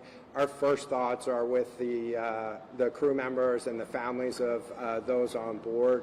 And so we want to make sure that we have done absolutely everything that we can do to locate their family members and bring them home safe. And so yo, listen, the amount of billions of dollars that's on that motherfucking submersible, if they can't find them, it's because they really lost. Trust me, the amount of money that these people is worth, these motherfuckers pulling out all the technology they got. If they can't find these people, it's because they lost, all right? So, trust me, they ain't faking. It's too much money. It's too much money involved for them to not try to solve this. These people are worth a lot of fucking money. It ain't like it's me and you. It ain't me and you that got trapped in the submersible. This is a lot of money. Rich people need to feel secure. They spend a lot of money. So for all the other rich people out there, if these people don't give them answers, then man, you making rich people feel like their money not worth nothing. They're using all the technology they could fucking find, because the amount of money that these people are worth, bro, if they don't use all the technology, then that shit means that rich people ain't worth shit. And trust me, money runs this motherfucker. So they're first and foremost in our thoughts every moment of this search operation. Sir, how common are these threats to the Titanic in general, and how dangerous are they even without emergency taking place? I don't have any details on how often folks visit the wreck site there at Titanic. Not often, sir. Any specific comments on the dangers? Well, hold on. Let me answer that for you, sir. Not often, because damn near every expedition that goes never really makes it, sir. So just to let you know, yeah, not often. Niggas don't even get to make it to see the fucking wreck. Time ships go to sea, they encounter hazards and dangers, and so having properly prepared vessels, properly prepared crew members, and making sure that you practice emergency procedures, good practical advice for anybody that goes to sea. What's happening specifically with the families of those people involved right now? Are you in contact with them? Is there a staging area for them? What's happening? So at this point, I'm not going to discuss any information about the families and communications with the families, and so we'll provide that with future updates. Any idea of the number of personnel searching? Is it dozens, hundreds? So the Coast Guard has two C-130 aircraft. In addition to the command team that's working here, we have two C-130 aircraft deployed. The Canadians have a C-130 aircraft and a P-8 aircraft. We also have access to, and we'll launch this evening, a C-130 aircraft from the New York National Guard to make sure that we have sufficient air assets up there. On the surface, we have the commercial operator that's been on site, and we're bringing additional surface search assets into play, which will also bring in some subsurface search capability. Last question, please. How many are like company employees and how many are people who would pay to be on? I understand from the operator that there was one pilot or submersible commander operator on board, and that there were 4 mission specialists on board is the term that the operator uses. You hear this fuck shit? He called the other people 4 mission specialists. Yeah, they trying to cover their ass in the beginning. You see? You see how they try to cover their ass in the beginning? They told the authorities that it's one operator or captain and the motherfucking the other 4 are mission specialists. No, nigga. No. That's not what they were. You see what they, you see? Yo, there's some people gonna go to jail behind this. There's some, listen. Whether or not they signed a waiver, man, there might be some criminal activity involved here. You hear how they told these people that they had 4 what the fuck, what's the words he used? These is regular ass tourists. They said mission Submersible commander operator on board, and that there were 4 mission specialists. Mission specialist. Let me tell you something. When you put an IST on something, that's because that's their field, nigga. Me, I'm a gallist, right? So I specialize in the field of girls. So that's why there's an IST on my profession. I'm a girl-ist, gal-ist, right? IST. They got some people that's good at pianos. They're a pianist. You know what I mean? Like, there's some people that's good with dental. They're a dentist. You're good. The IST lets you know that you're very good. Now, these people are called mission specialist.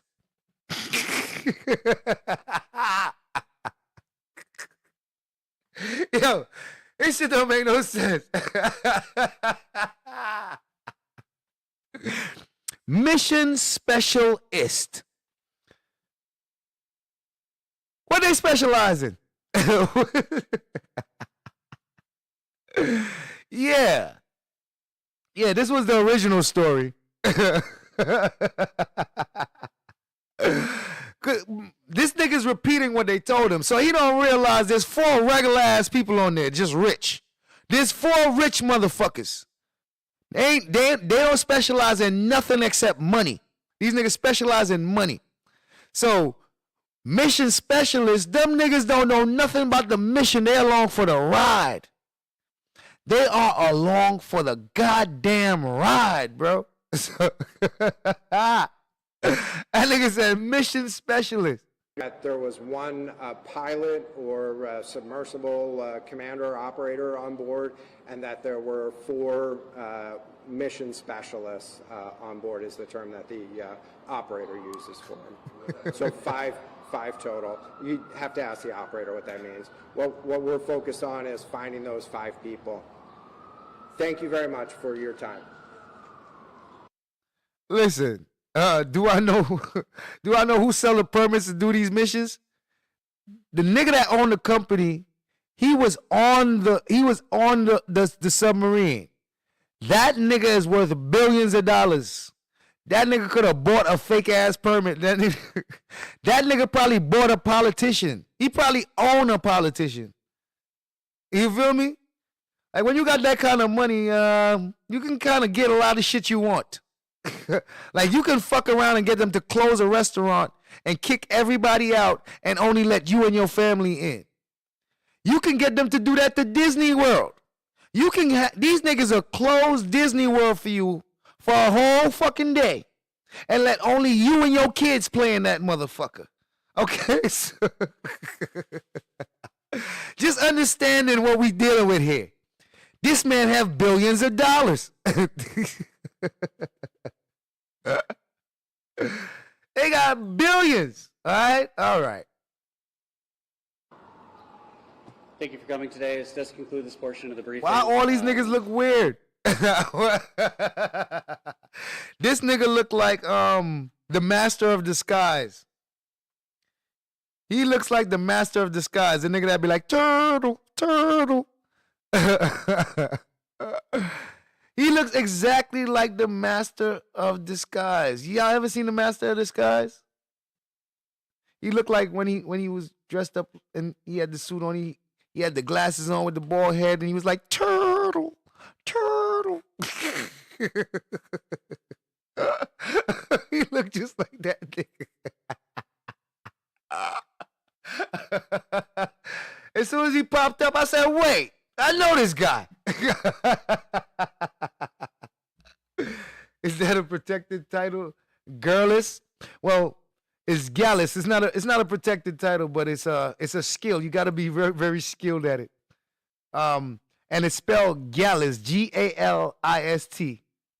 We spell it gallist, you know.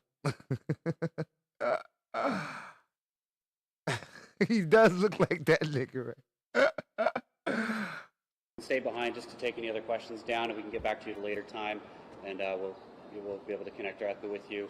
I know you had the question about the square mileage area. Do you have a card with you? Okay. Were there any other additional questions? Yeah.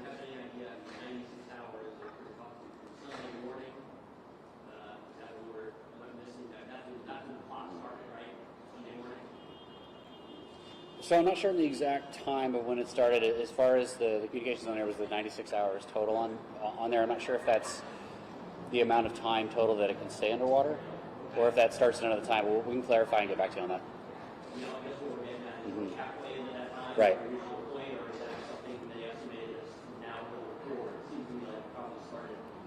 Right. When did that clock start for the 96 hours?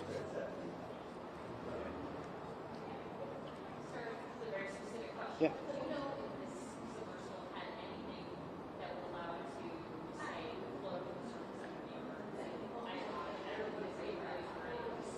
Yeah, no, we don't have any information on the specifics of how the submersible is set up or for any kind of emergency. As far as we know, we don't have any of that. We don't know that yet. We do know that the aircraft that we have on scene that are searching area can search a large area within that period of time over assets. So if they're on the surface, we'd be able to see them with the crews. Sir, do you know if the mission specialists that you may have taken on this submersible have any training to prepare them in the event of something like this? You mean for the persons on the submarine itself? I don't know. I don't know what the experience level of them is. Is there any sense at all whether the vessel's been damaged in any way because of that yet? No, we don't have any indication, anything like that.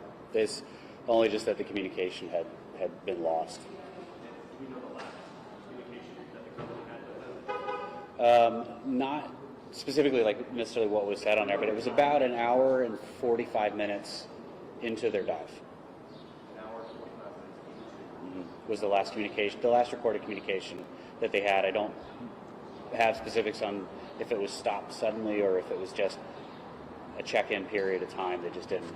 But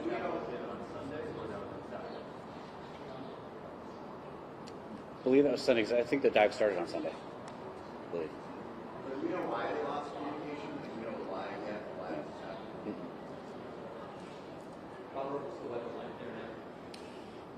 I believe seas right now are 3 to 6 feet with low visibility with fog. Is what? 3 to 6 foot seas, yeah. All right, I figured it out. He don't have a chin. His chin is connected to his face on some, it's part of his neck type shit. I figured it out. The man don't got a chin, y'all.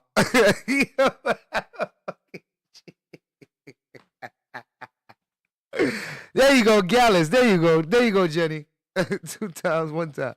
Yo, I figured it out. This nigga don't got a chin. The chin is part of his neck. Oh.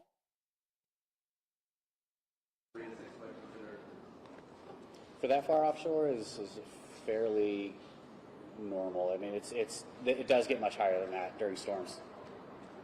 Will there be more updates here? Or? More than likely it will. I think just to keep this as kind of a central location, if we moved it down to the base, it would be much more difficult for you guys to get on. So if we do more briefings, we'll probably put it here. And next time we'll have more advanced notice from when we did this. We just wanted to make sure we got something out as soon as we could today to try and meet that. But we'll send out more updates on the site, plus also Twitter, to keep not only updating information, but also the next briefing, which likely won't be till tomorrow. Thank you. All right. All right. So there you have it, ladies and gentlemen. Day one, we got a full understanding. We understand that there's a submersible with a bunch of people, idle people with a lot of money. We understand that there's a company that has a bunch of failed missions and damn near scamming people because they're charging $250 each person to go to a shipwreck that 9 out of 10 times they don't get them to reach. And they do this 5 times a week. All right. So they do this 5 times a week.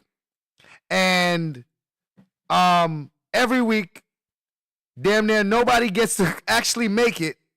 But they do this shit every summer. And once again, this crew never made it. Just like all the other crews that never made it. God damn.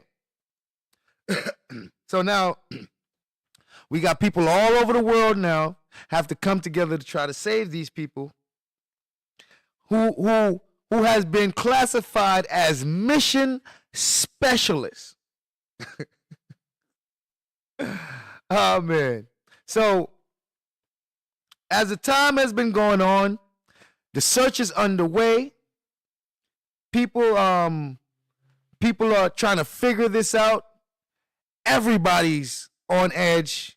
And they're trying to see if they can understand what could have possibly happened. So this is them.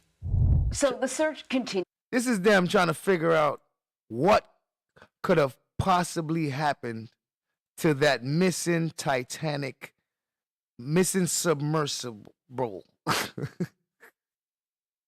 All right. So now we're going to get some experts to try to give us regular folks an idea of how this can be possible. How could something just be missing? You know what I'm saying? So let's get some expert opinions and ideas and, so that we can, apply that to our brains and try to use our logic and our intelligence to make sense of this fuck shit. So the search continues for a mini sub that disappeared on a trip to view the wreckage of the Titanic. 5 people are on board. The Coast Guard in Boston says that the sub lost contact Sunday, about an hour and 45 minutes into its dive. So for more on the missing submersible and rescue efforts, we want to bring in Butch Hendrick. He's joining us now. He's the president and founder of Lifeguard Systems, which conducts dive training for public safety officers. And he's not involved in this specific rescue, though, but has been instructing dive rescues for over 35 years. So we sort of have been loosely calling. All right, now, so we got a dive specialist. These guys work their asses off for real accidents. Exactly. Could you imagine? They 13. Listen, man, you got to have some guys all in this cold ass ice fucking water for hours and hours deep under the, like, man, who the fuck? I know that's what they signed up for, but I don't think that they signed up for niggas to do this type of dumb shit for them to have to come save them. You know what I mean? Because these people can get hurt or even die in the process.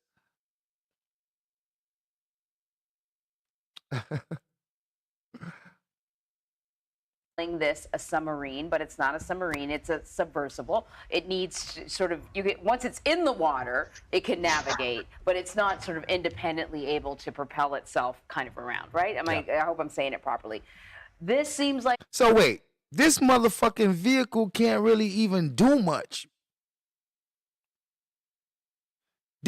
Cause, yo, shit. I need something that could drive, bro. I'm gonna need a vehicle that can actually drive. Like, I guess this shit can move, but that shit don't, like, I guess it don't pick up speed or nothing. Nah. Like an incredible complex rescue, because they don't even know, to start things off, they don't know if this submersible is under the water or on top of the water. You know what? That's crazy, because even if it's on top of the water, that's so much fucking water that you possibly might not even see that shit. But you see, they got all this sonar and all this shit. They got so much technology, and they still can't find this shit. That shit gotta be in like 1 million pieces. You got all this technology, you can't find this shit. You know where to look. Yeah, that shit gotta be in 1 million pieces. Yeah, it's going to be difficult because, yes, we know that it entered the water at a given time. We know that it had a basic life support system for 96 hours. And we know its project was to go to the bottom at 12,500 feet to be at the Titanic. Approximately 90 minutes after its launch, entering the water, it lost communication. It's very possible that by that period of time, it was already on the bottom, getting ready to view the Titanic, and it could have gotten itself entangled somewhere. Entangled, it's possible that its communication antenna was dislodged, broken, and they lost communication, and that they would still be reasonably possibly with another 40 hours of life support based on the information given. The other scenario, which was put forth by a CBS Sunday Morning correspondent, David Pogue, who actually was in that submersible a few years ago doing a story, is that something went horribly wrong. There was an infrastructure issue with the craft itself. And as you know, the pressures at those depths are incredible. In fact, correct me. Nah, bro. You see, they leaving it. They're leaving the possibility that shit was not well maintained and possibly was a maintenance issue, and under the pressure that motherfucker failed. Like, that's unacceptable. You see why people have to sign all those waivers? Because that shit is unacceptable, bro. Like, you can't be putting people in this kind of danger. So the company gets to say, I didn't put them in this kind of danger. They put themselves in it. This is like those people that they tell you they got experimental drugs and shit, or they got some kind of some new vaccine they want, but they need people to test it. You got to sign all kind of waivers saying that if you catch some shit or if you get any kind of side effects that's gonna kill your ass, too bad. Like, nigga, don't sign up for that shit. That's all I can say. All right, Butch. Let me hear what you got to say, Butch. Sunday Morning correspondent David Pogue, who actually was in that submersible a few years ago doing a story, is that something went horribly wrong.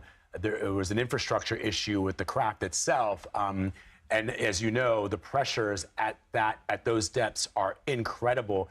In fact, correct me if I'm wrong, most military type submarines generally don't dive any deeper than 1,500 feet. We're talking about almost 12,000 feet. I think that the Titanic is at the bottom of the ocean there, and this might have happened at 9,000 feet, which I think is where they lost communications. At 9,000 feet, I can't imagine the pressure on the submersible there, and so it could have imploded. It could have imploded. More likely, it could have leaked and flooded. Right. One of the things to kind of keep in mind, we see vehicles, automobiles that go in the water all the time on the news. A vehicle that goes in the water near shore is in 10 feet of water. that pressure differential over surface pressure is about 5 pounds per square inch, and you cannot open the doors. The pressure is so great, we can't open a door until the water floods the interior. This, at 12,000 feet, it's 5,000 PSI greater than surface pressure. Damn. So the pressure of its own pressure, there's no opening a gate, there's no opening a window, there's no making an interactive lock. What we do look at is if it had a small leak, it's possible that the electrical system has been affected. And if that happened, then it may be, again, that they could still be alive, interior, and breathing, and hoping for someone to come and get them. Now, sorry, the other thing that we mentioned is that they still are sort of trying to determine if perhaps it's on the surface. Creed, what up? Submersible has several mechanisms to propel itself up to the surface. And when I first heard that, I thought, and the other thing is they can't get out. Even if they're on the surface, they can't get out because it's bolted shut from the outside. So it's important to find them. But I thought to myself, well, if it's on the surface, can't you just fly over? I mean, why can't they just visually see whether or not it's on the surface? Could weather conditions be making it difficult? Well, it's also the surface area that they're searching is the size of Connecticut or the country of Ireland, is what I understand. But you would have a... Bruh, they said the fucking size of the search area is the size of a country, bruh. You looking for a dot from the air, and you're searching a whole country for a motherfucking dot. That's what you looking, because that's what that shit is from the air. It's a motherfucking dot. That shit is a little ass tiny object from the air. This is crazy. It's on the 20th, yeah.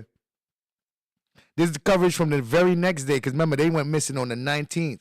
So, I don't know if it's 19th and the 9th, going through the day to the 20th, but this is definitely the following day. Don't worry, remember, I'm a timeline kind of guy, so I'm making sure I give y'all this in a order. Ballpark area of where they would be headed, at least. Well, it's also the surface area that they're searching is the It's size of massive. Connecticut or the country of Ireland, is what I understand. But you would have a ballpark area of where they would be headed, at least, right? I mean, what would make it difficult to identify them on the surface? Well, right now, as I understand it, the winds are moving between 28 and 30 miles an hour. The sea is anything from 2 to 3 foot high with white caps. So it could be difficult, but you are looking at the individuals, the Coast Guard, United States, Canada, et cetera, that are out there. That's a fact. But you see, Jenny, this ain't a thing. Only these niggas doing this shit. The whole going to the Titanic, that's not even a thing. The fact these niggas start doing this shit in 2021. Yeah, this was very short-lived. They about to cancel all that shit, nigga. All that shit dead. You want to see the Titanic? Go watch the Discovery Channel fucking documentary, nigga. No more diving down there. You crazy. You crazy. It's not happening. They not doing it. Shit. They started the dive on Sunday, didn't they? The news article, the news that we saw when it was breaking news, that was on Sunday. I'm pretty sure that the rescue effort started immediately. So I'm pretty sure it started on Sunday. Because anytime you have something like this, they'll start that shit immediately. So I would say within a couple of hours of the actual shit going missing and them making the call. Gems I View donated $4.99 through Super Chat. Oh, shout out to Gems I View for that super sticker. Oh, we rocking out, y'all. Literally. Got me a check, I got a check. I got me a check, I got a check. Thank you, Jules. Thank you, Gems. Well, right now, as I understand it, the winds are moving between 28 and 30 miles an hour. The sea is anything from 2 to 3 foot high with white caps. So it could be difficult, but you are looking at the individuals, the Coast Guard, United States, Canada, et cetera, that are out there. They're trained on how to see this. They're flying fixed wings aircraft. They're able to fly 100 miles square without in no time whatsoever. We are looking at the potential that if it drifted in current, it could be several hundred miles from where it entered the water. Damn. But again, looking at a fixed wing aircraft and the highly trained personnel that are in those aircraft searching, they know how to look for this. They'll be looking for any. They've also got equipment on deck that'll allow them to suddenly realize there's something on the surface besides the visual eye. Most likely, it's not at the surface. Most likely, it's subsurface, and we'd like to think that they still have 40 hours of life support. International waters is basically where it's out of jurisdiction. International waters. That's where you do all your pirates. That's where you do all your stealing and all type of shit. That's where you commit your crime. International waters. So being positive, and I'm sure that that's what our Coast Guards and Canadians are doing, is telling their crew, we still have approximately 35 to 40 hours of life support. This is still a potential rescue. Keeping it positive will keep the crew at all levels working hard. As soon as we go to, well, we're not going to find it, it's over, the whole potential of the morale drops. That's what we had now. Drops, we lose a whole massive part of that rescue. That's where we at right now. As of today, the morale is lower than a motherfucker, and people practically giving up. And again, you have to say that the Coast Guard, that's what they train for. They know how to keep their crew positive right up until they realize it's no longer a capability. Can we talk about, and understanding that we know nothing at all about this, but what kind of, I guess, math and science goes into trying to calculate based on conditions, based on the water, based on the weather, yes. Given that this craft does not propel itself, what kind of calculations go into trying to find something that is drifting in water? I mean, human beings from the very beginnings of civilization have been able to navigate the ocean surface using math and science, and I wonder what kind of math and science goes into trying to figure out things underwater. Right. First of all, this unit cannot travel like we think of a boat or a vessel that can move across the surface, but it does have mobility. It has the ability to rotate, rise, and fall in the water column. It has, if you will, it has the ability to do minor motions with small motors. It just can't propel itself quickly in the ocean. That's like having a fucking vessel that just can't. What the fuck can this shit do? What can this thing really do? Why does it even need a pilot? Yo, I don't want to be in nothing like that. This thing cannot even power itself as far as like give itself motion, like give itself thrust in the water. This shit is a sitting duck wherever it's at. Man, listen, how much does that thing cost to build? Shit. I think James Cameron built something better than that.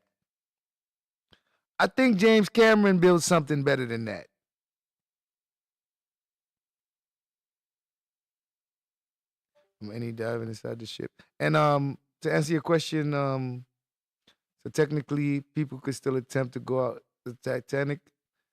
When? Not right now. The whole waters is off limits. That whole search area is off limits.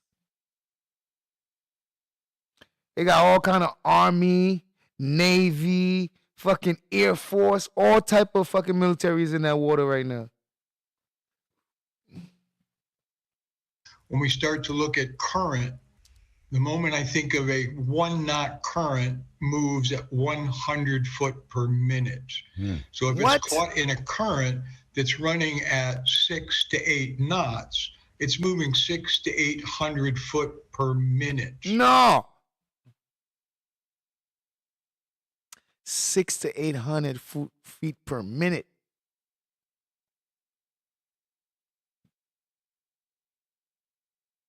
Oh, after the search is over.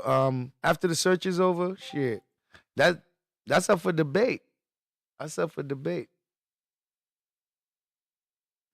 That's a fact, but you can tell this guy's a capitalist. He only got one. This guy only got one of them shits. So he probably don't even got the money to build two. Or he too cheap to build another one. They saying that's the only working submersible in the fucking world. What? That's the only one. Shit.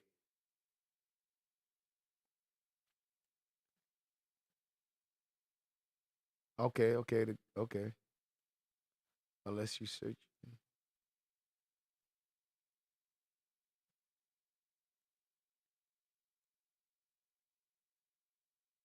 Yeah, that's a lot, bro. One knot take you to 100 feet per minute. No. No. Because after 3 days, where you at? Vetted Epiphany, what's up? After 3 days, they can't be searching for you in that search area no more. You somewhere else. Could you imagine? They searching in the search area, and they basically might be searching on the side closer to on the side towards land. What if the current is pushing them on the opposite direction, and they going towards Africa over there? Like, bruh, no, and you can't know. Because there's no way to see them under there. Man, listen.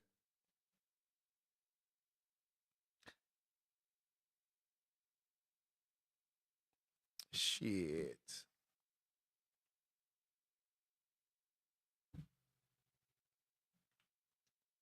You can't make this shit up. I don't know how these people deal with this stuff.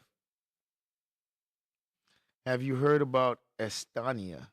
Not familiar with that. Not sure what that is. Is that a person? Oh, you said the Estonia? No, I'm not sure. Not sure about the Estonia. Wow. The Coast Guard knows that. The Coast Guard has already put out their own beacons. What would have helped is if... You said I missed the video? What do you mean? What do you mean I missed the video? When you say missed the video, how are you defining missed? You said the first video about it is all comedy? Well, depends on what video you're talking about, because I did this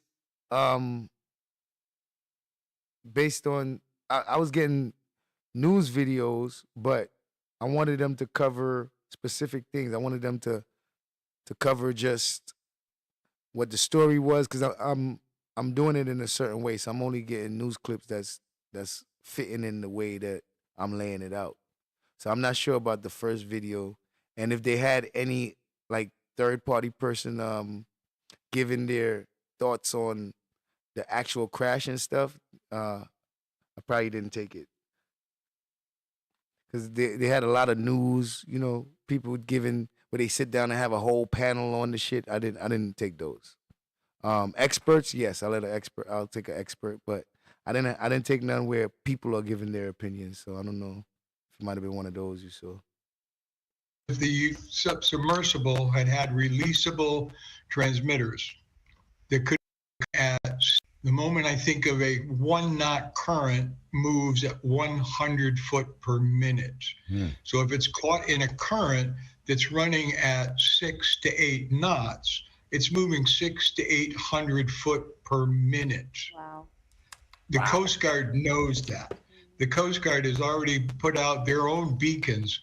What would have helped is if the submersible had releasable transmitters that could have come to the surface, and the moment they realized we were in trouble, the trackers could have said, okay, this unit came to the surface here. Here's what the current and wind have been doing. The Coast Guard would have put their own trackers. Kiss Mark, Distracting 1TM donated $10 through Super Chat. Essentially, they tossed a sealed can in the ocean, with no technology. People paid for this? Bless their fat pockets and their boring asses. I can't even imagine. SNNH. Shout out to Distracting One for that super chat. She said, essentially, they tossed and sealed a tuna can in the ocean with no technology. People paid for this? Bless their fat pockets and their boring asses. I can't even imagine. Shaking my head. Listen, I can't imagine. This is what I can imagine. This is the only way I can look at it. That these rich motherfuckers are actually friends with the owner of this company, and they trusted this nigga. and this guy, so confident in his own creation, ignoring all the other stuff that he went through and all the other little failures.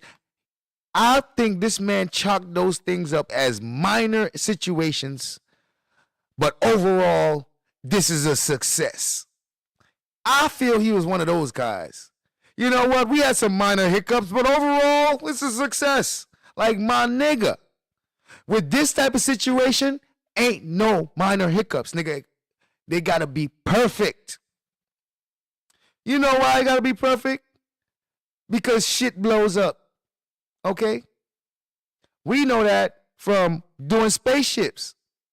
We watch people die in that motherfucker. We watch that spaceship start and we watch that shit go and reach in the air and explode. Boom, killing everything on that motherfucker. We saw that a couple times. Ain't no motherfucking room for no mishaps, bro. Y'all niggas gotta get it right every time. Nah, it ain't no success if you failing and people ain't actually getting to the Titanic. You doing 5 trips a fucking week and not even one of them shits actually making it to the Titanic. No.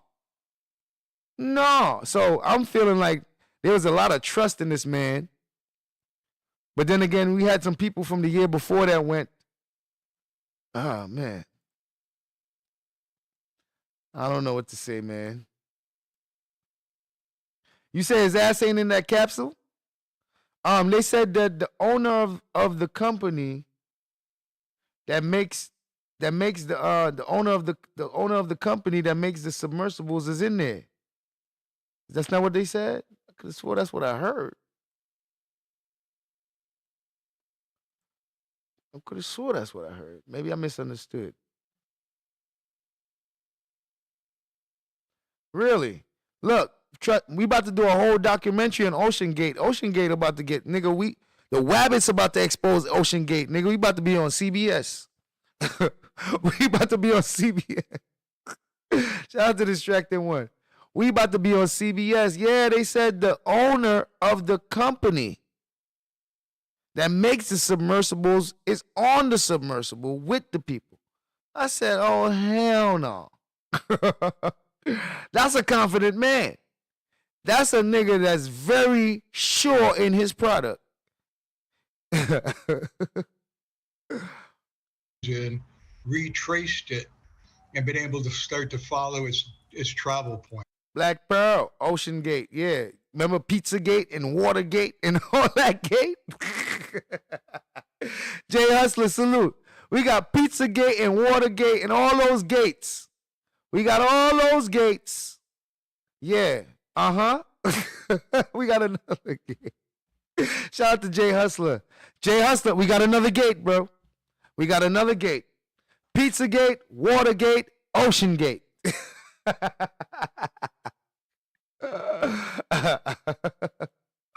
Right now, we got Oceans 14. What oceans we on? We got Oceans 11. We got Oceans 12. Do we got Ocean 13? I think we should be on Ocean 14 right now. Oceans 14. Fucking OceanGate, man. Said that's one who doesn't mind dying. Shit. Man. Like, what could that nigga assure you to make you want to go? I wonder if you could get additional insurance like flight on this trip. Shit, this is one of them. These is one of them trips that your life insurance ain't gonna pay for. When your life insurance see that you signed that fucking waiver, they're not paying out your fucking life insurance, nigga. Once that company see that you went on a suicide mission and signed that shit, they're like, we not paying this. This nigga went and tried to kill himself. It says right here, we don't do suicide, nigga. It says right here, we don't pay out for suicide. This nigga signed a motherfucking waiver that said he could die 10 different ways. We not paying this insurance policy out. We not paying that out. Come on. I'm sure they got a case with that. I'm pretty sure they got a case with that. Would you want to pay out insurance money to somebody who actually tried to kill himself? Like, nah, that's not how that works, bro. Nah, that's fraud. That's fraud. You gotta say anything. Nah, man. We're not dealing with that. We're not dealing with that. That is fraud.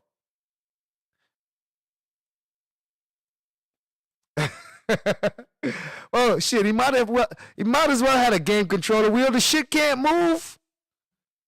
You might as well had a game controller wheel. You got a whole vehicle that does nothing. It's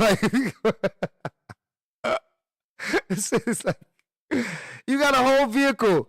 What does the shit do? It looks around. The shit can only look around. What the fuck is, man, listen. Nah. We got to do better. We got to do better.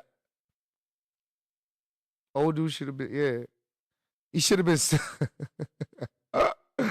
all that money, you would swear it work. I mean, once you're paying that kind of money, you swear this shit got to work. But once I paid $250,000 and I ain't even got a seat, you telling me they ain't got a chair in here?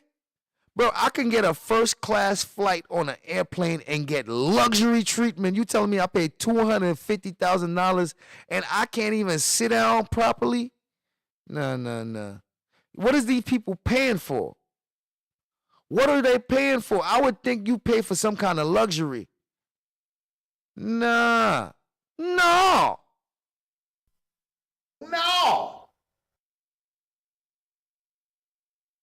That's a fact. This is definitely not a conspiracy theory. This is stupid, rich motherfucker. I can't really call them stupid, but they definitely didn't think this through. And shit, you really want to be, man, what do you want to be, the first? You want to be, like, what are you trying to accomplish? You heard on the news, the contract. There's definitely a you big dummy clause in there. Especially for rich people too. They don't play that. I remember one time 50 Cent took a picture of him standing on the rooftop of a skyscraper. And he said that his insurance company called him after seeing him in that picture and told him if he ever does some shit like that again, they're dropping him from the life insurance policy, nigga.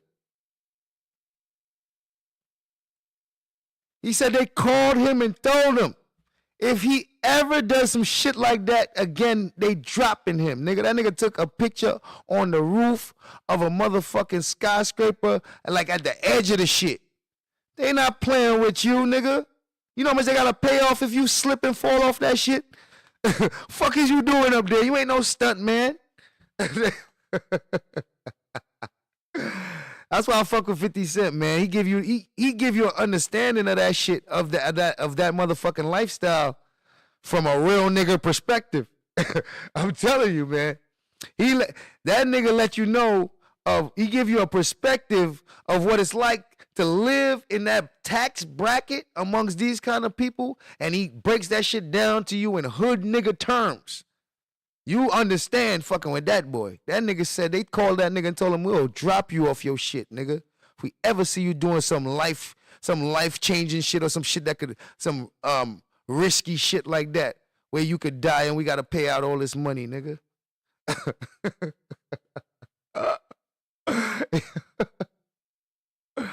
Oh man, blood clots, crossed legs, lack of clean air.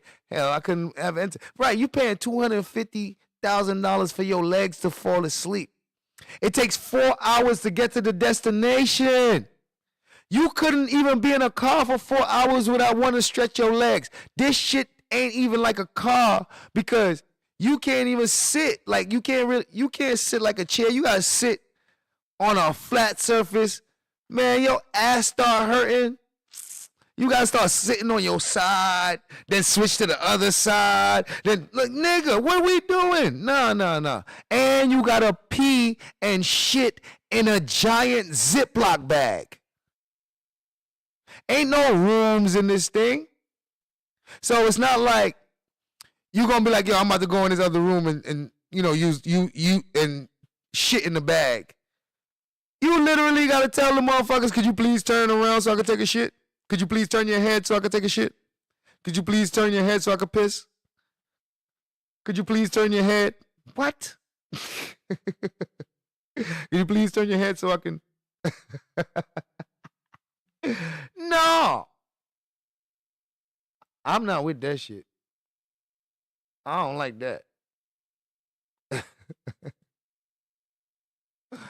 I don't like. He says, if that submersible held only 5 people and only 46 people completed the trip, how many trips has the company done in total? Because that's just 9 successful trips. They do 5 trips every day throughout the summer for the past 3 years. Oh. So they can do 9 in 2 weeks.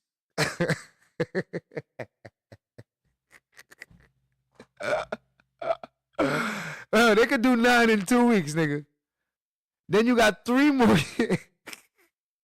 you got 3 months of failure for the next 3 years. If you could get out the, let's say they did 9 successful ones in the first year, the first 2 weeks. Now that's all the successful ones out the way. So now for the next 2 years, you got 3, 6, 9 months of unsuccessful trips for the next 3 years. Overall, this is a success. Stunt 101. Overall, this is a success. He said, I only feel sorry for the billionaire's son that when he was too young. Yeah, that's fucked up. That is fucked up because I'm sure he just went with his dad and it was Father's Day. So I'm sure his father basically convinced him, like, listen, son, we're going. 50 Cent, my favorite rapper, man. It had Ziploc bags to pee. I think the son was about 19. So everyone was handed a Ziploc bag as they walked in. Man, listen. He is a teenager. No bean bag, nothing. Nothing, bro. Just flat surface where you just sit there. Nah, I don't know how they did this. Has issue. Drop you quicker than you can fall off a bit. They ain't playing with you. And the side was curved. So yeah, you gotta hunch over. Bro, you gonna have stiff neck, all kind of back problems after 4 hours of sitting bent over like that. Cause you can't sit up straight. Man, who thought of this? Like you telling me that you couldn't even fix it so it could be comfortable in that motherfucker? Go look at the fungus covered wreck. To go look at a fungus covered wreck. Yeah. Oh, you paid and risked your life to see that. For what? For who are you impressing? They must have loved Jack.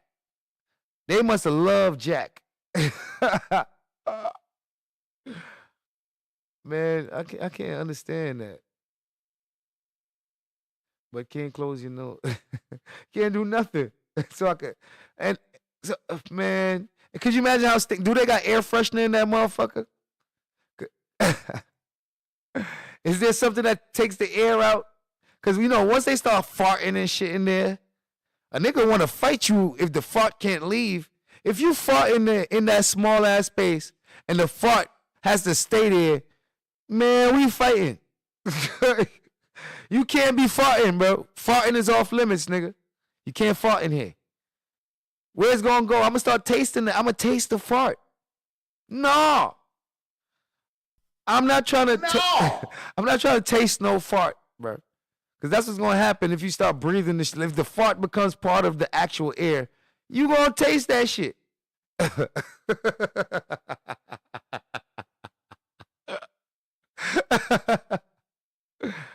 Rick Ross said they weren't. Why weren't they at least tethered to something? Shit, that's a good. But 3,000 feet, 2,000 feet of tether. Shit, you know what'll happen with that? A whale, a shark, any large animal passing by can snag that shit. Nah. You can't afford to get no 2,000 feet of tether. You don't want that.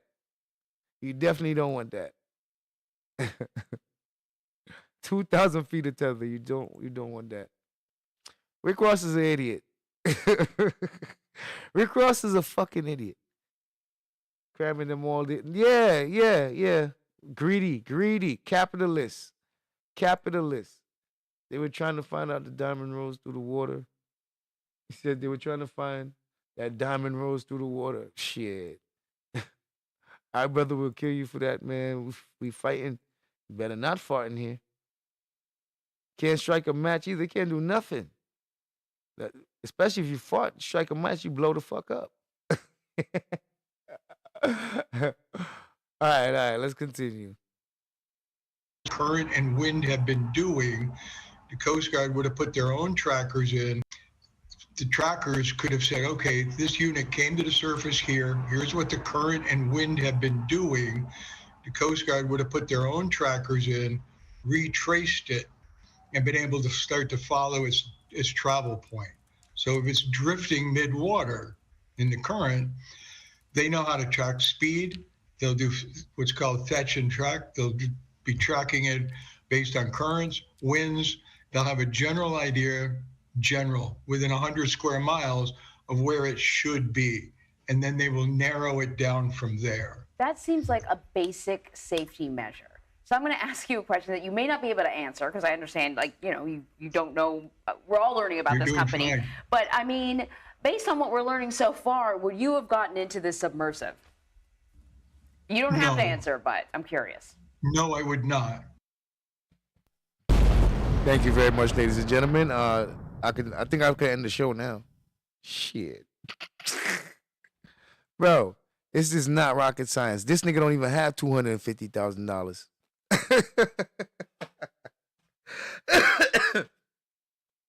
This guy don't even have $250. This was a no-brainer for him.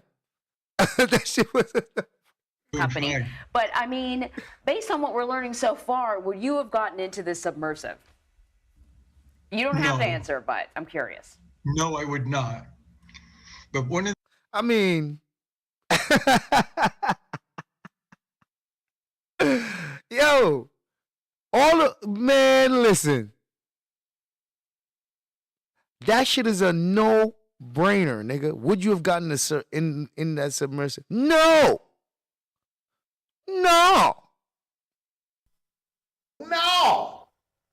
You tell me that the niggas with all this money and all this life to live decides that that's what they want to do.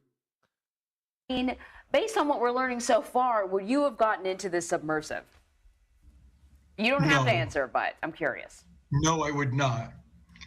But one of the things that I'm sorry, but you know what this means, right? Bankrupt. Goodbye, OceanGate, nigga. Say hello to my little friend. That's the end of OceanGate. They finishing this company on the news, nigga. At this point, this company is good as dead. This company's over. This man just said no. This is how you kill a brand. You go on national television, on CBS News, and you get an expert who's been doing this shit for 30 plus years to say, would you ever use these people's product? And that nigga gonna say, no. Yeah, that's how you destroy a brand right there. That is how you destroy a motherfucking brand. Oh man, this nigga's done. This company's done. A basic safety measure. So I'm going to ask you a question that you may not be able to answer because I understand, like, you don't know. We're all learning about this company. Fine. But I mean, based on what we're learning so far, would you have gotten into this submersive? You don't have to answer, but I'm curious. No, I would not. But one of the things that I do believe is important, and we understand, if you had gone on this trip, you would not be just put into this submersible and now we're going for a ride.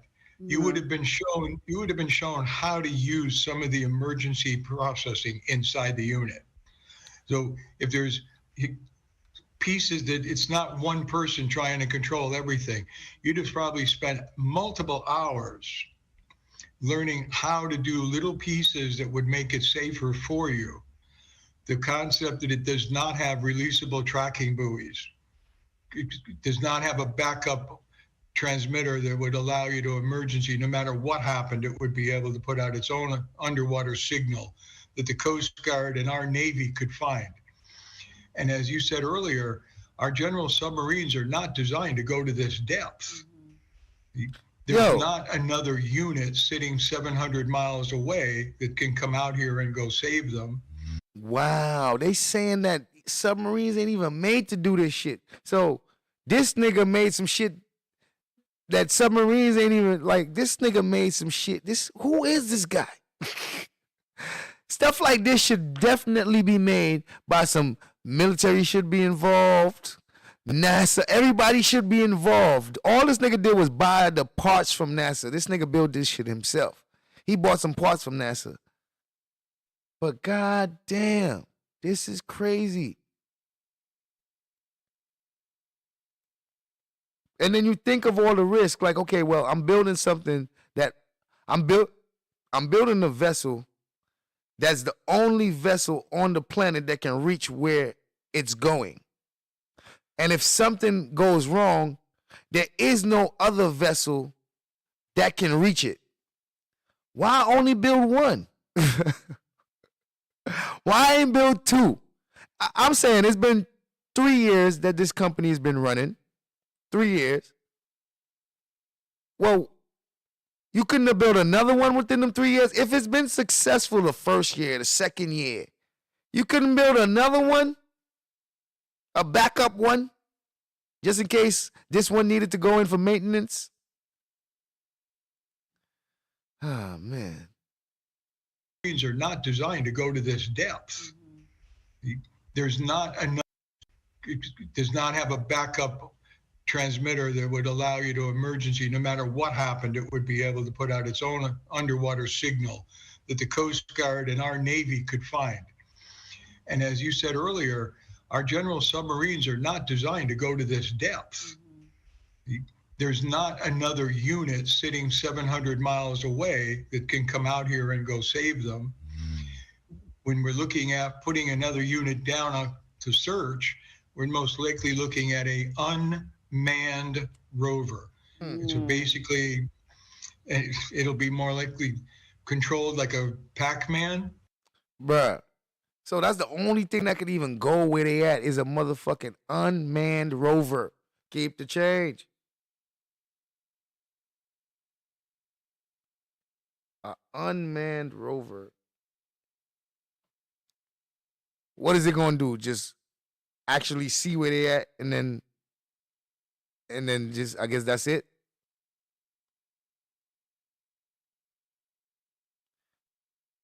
Boy, we gonna do a whole investigation on OceanGate, boy. We about to put that boy, we gonna do an interview on NBC, ABC, CBS, CNN.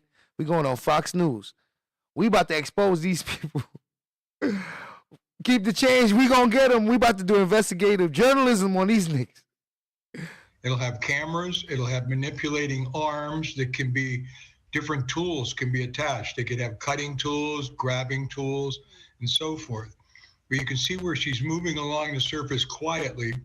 Then when she descends, the submersible has the ability to maneuver, turn. You see little fans going there. Those are actual motors. And very often those would be on the front of a large ship to help it dock. So it's very quietly in motion.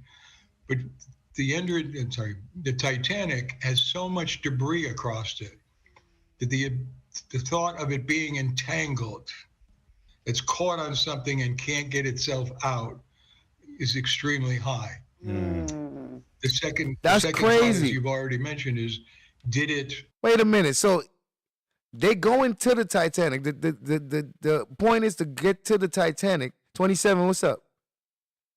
The point is to get to the Titanic, but the Titanic itself has a lot of debris that could possibly trap the fucking ship, the submersible.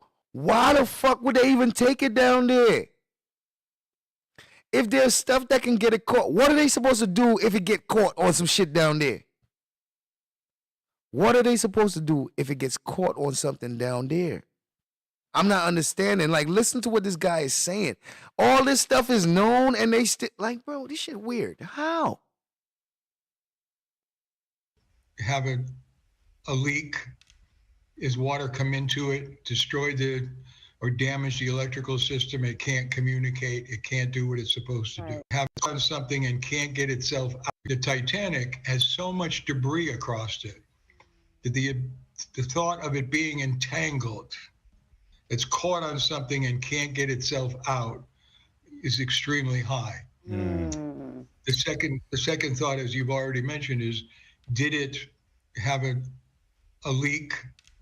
Is water come into it, destroy or damage the electrical system? It can't communicate. It can't do what it's supposed to do. Butch, Hendrick, thank you so much for your expertise. We appreciate it. And I thought you'd ask great questions for people who don't know the system. Thank you. Thank you, Butch. Yeah. So we got more of an idea of how risky Sucker Free, what up? It's unfortunate, man, but that might be the case. That might be the case. They might have been gone since they went missing. It might have been gone from that moment.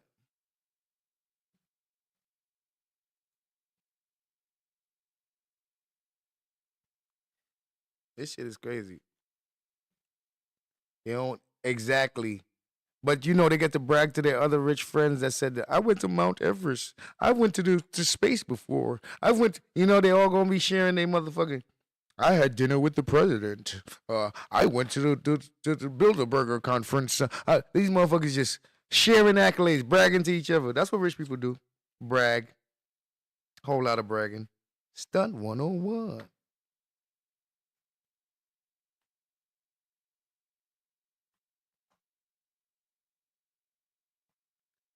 Hold up.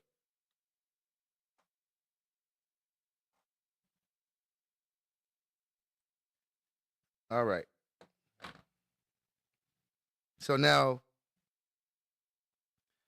we're going to have someone, a former Navy commander, he's going to come and he's going to explain the difficulty in this rescue mission.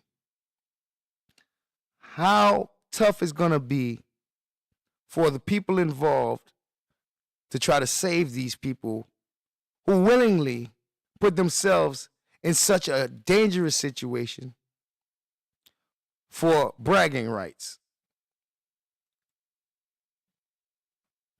Glimmer of hope in the race to locate that submersible near the wreckage of the Titanic. New overnight, we have learned a rescue aircraft detected underwater noises in the search area yesterday, but so far a search there has yielded no results. Here's what we know. The submersible lost contact about 2,500 meters below the surface. That is more than 5 times the depth of the deepest successful underwater rescue on record, which happened back in 1973. Now we know one of the people on board is Hamish Hading. He is one of the founding members of the Explorers Club. Deepest successful underwater rescue on record, which happened back in 1973. Now we know one of the people on board is Hamish Hading. He is one of the founding members of the Explorers Club based on the Upper East Side. But time's running out to save him and the 4 other people on board. So what happened here? Joining us now is David Marquet, a former U.S. Navy submarine commander and retired captain, to try to get some perspective on how all of this is unfolding. Captain, thanks for joining us this morning. Yeah, good morning. I'm curious through your lens and your expertise here. I know that this Titan had some safety precautions in place for something that maybe would go wrong, and then it would sort of trigger those safety precautions to then engage. The fact that we still can't find this thing at this point in this, what does it tell you about what could have went wrong here? Yeah, that's very troubling. I fear a catastrophic failure which has incapacitated the crew, because if they lost communication, their protocol would have been to go back up to the surface, fix whatever the problem was, and then try again. They haven't appeared at the surface, so I'm thinking they're down on the bottom in the vicinity of the Titanic. Something caused the ship to go to the bottom and not be able to come back up to the surface. Now, if the crew were still okay, let's say they had a power failure and they simply sank to the bottom, then you would think that the crew would be banging on the hull, they would be making mechanical sounds, they'd be making human-sounding sounds. The ocean is full of sounds, dolphins, whales, shrimp, faraway oil wells, these kind of things. And what the airplanes are trying to do is they drop these listening devices. We call them sonobuoys, but they're basically a line of ears, and we're listening in particular for those human-sounding sounds. All right. So for the people that didn't know what they've been talking about with all these sounds, and we hearing sounds, and we heard sounds, and we heard sounds, they're listening for specific sounds that humans would make.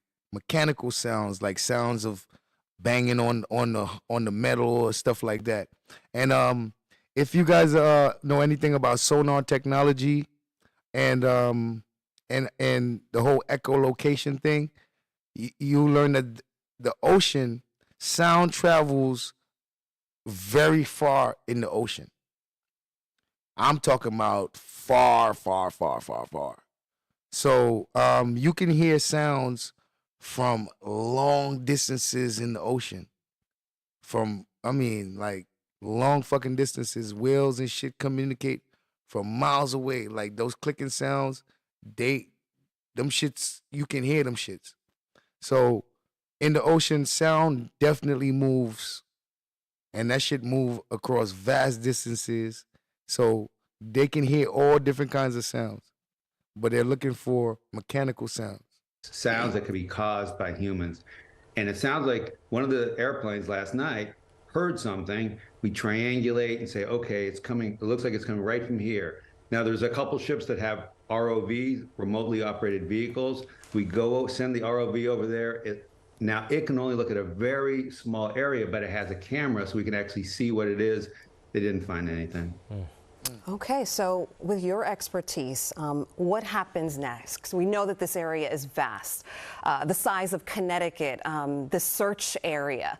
So what are they doing right now? Talk about those rescue efforts. So you can think of it as two search areas. There's on the surface, hoping that the submarine made it back up to the surface. And so these planes are searching back and forth. They have radar, and then during the daytime, they're also simply using their eyeballs, looking out the window, trying to see the submarine. Now, you would think, well, that's pretty easy with a radar just to see a submarine. But remember, there's a little bit of wave action. And if you put like an egg in a pan, and you see it floating, it's like right at the surface of the water. So it doesn't stick out a lot. And that's kind of what they're looking for here.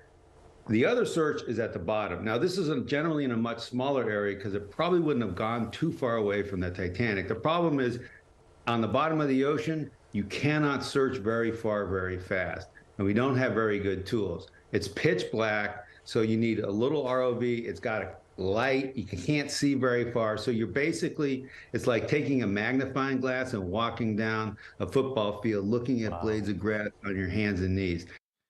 Damn. I mean, see, so on the surface, it's hard to even see what you're looking for because it's whatever you're looking for is gonna be right on the surface and with the waves splashing and all that shit. That shit's it's hard to see. Because it's not like it's protruding out the water. It's gonna be like right on the surface, on basically surface level of the water. It's just gonna be something that's different color than the water. So with all the splashing and shit, you might miss that shit. Now, this nigga, he compared looking under the water to fucking walking on a football field with a magnifying glass looking through blades of grass. You know how big a football field is? You know how easy it is to fucking overlook some blades of grass and skip over and miss what you're looking for and end up all the way on the other side of the football field and still not find that shit and thinking that you looked everywhere on that side, on the other side already. Yo, that shit, man. Listen, MG707, what up, man? That shit. Listen. That's how painstakingly those bottom searches go. At the bottom. Now, this isn't generally in a much smaller area because it probably wouldn't have gone too far away from the Titanic. The problem is on the bottom of the ocean, you cannot search very far, very fast. And we don't have very good tools. It's pitch black, so you need a little ROV. It's got a light. You can't see very far. So you're basically, it's like taking a magnifying glass and walking down a football field, looking at blades of grass on your hands and knees. That's how painstakingly those bottom searches go. I mean, that's just such a vivid description of the challenges that these searchers are facing. Let's talk about the crew members, if somehow, some way, they are still alive in this capsule. We now understand that the oxygen levels were set to run out in less than 24 hours, maybe about 23 hours. But that's if all the conditions were sort of expected. Can you just describe what they may be going through if they are somehow still with us down there and what those conditions must be like that they're facing? Yeah, let's hope so. So they're 5 people inside this capsule the size of a minivan. You can't get in, you can't get out. The hatch is bolted on top, so they can't even open from the inside if they were to get to the surface. Bro, listen to this shit. So this shit is bolted from the outside.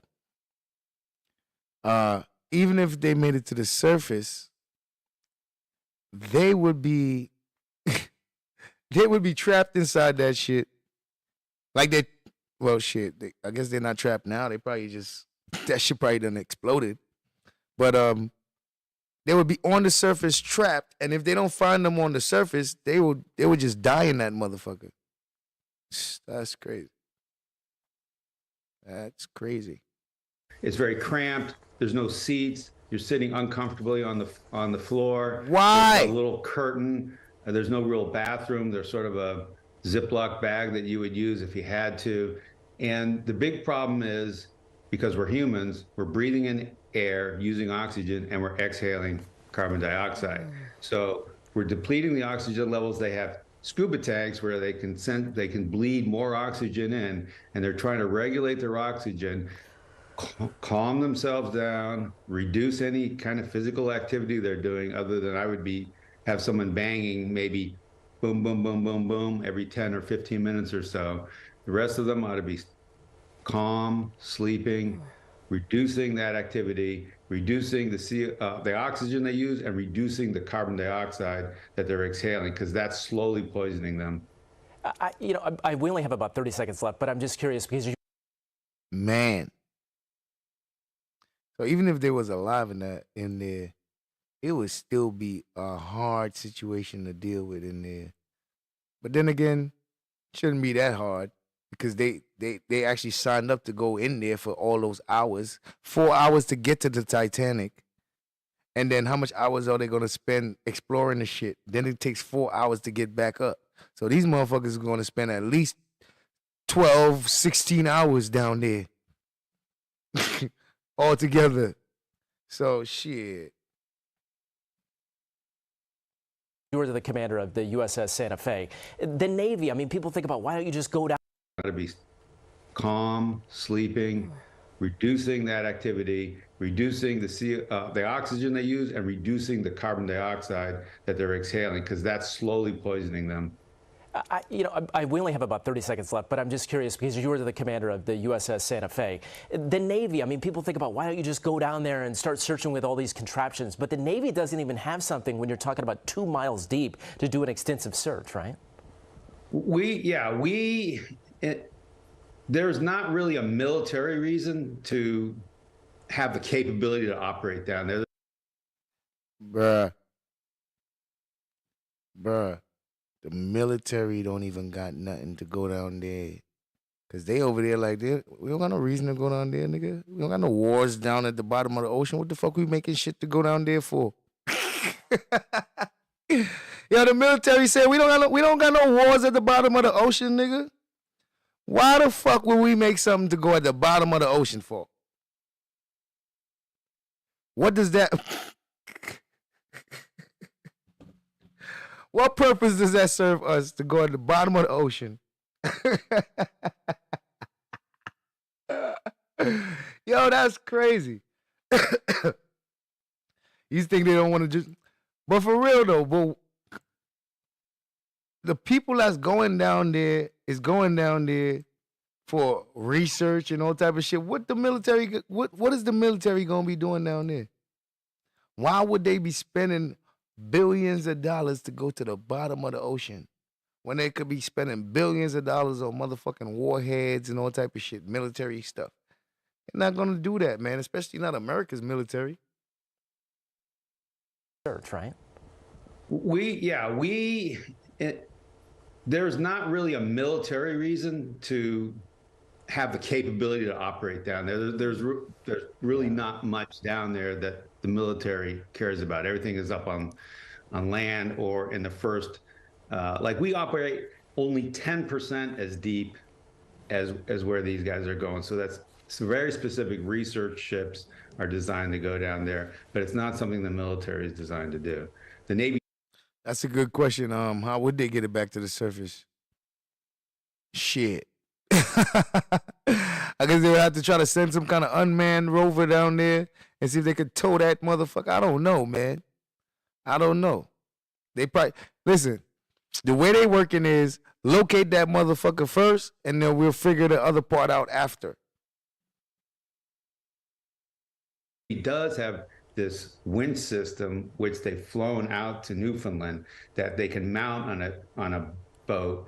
It has a long cable. It could go down, and it's designed to pick things like this up. And it has a design to pick up something that's heavier than this, deeper than this. So if they can find it and they can get that winch out there, they can. There's a chance they can pull it up. Let's hope for a miracle. Those minutes feeling like hours. Former Navy Commander, thank you so much, David Marquet, for joining us and really shedding some important light on this incredible story. Yeah, thank you. Thank you. Shout out to Pro901 for that cash app. Oh. Got me a check, I got a check. I got me a check, I got a check. Yeah. You know what those people need to do? They need to get it together.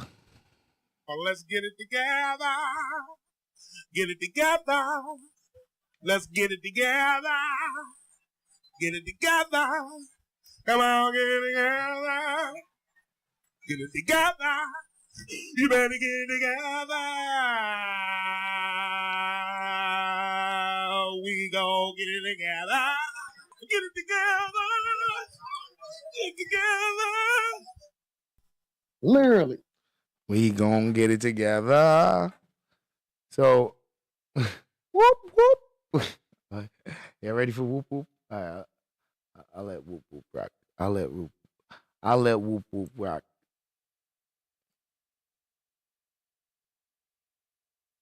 Niggas call me slipping once, okay, so what? Someone.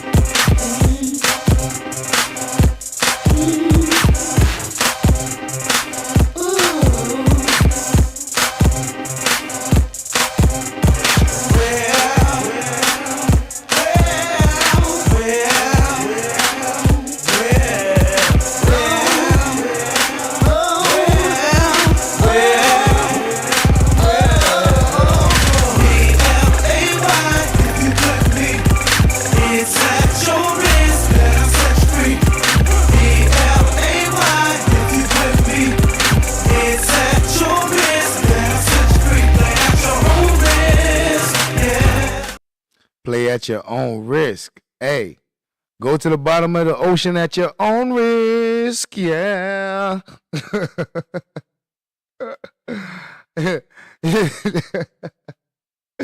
Play at your own risk, man. Hey, Just know what you're doing. Know what you're doing.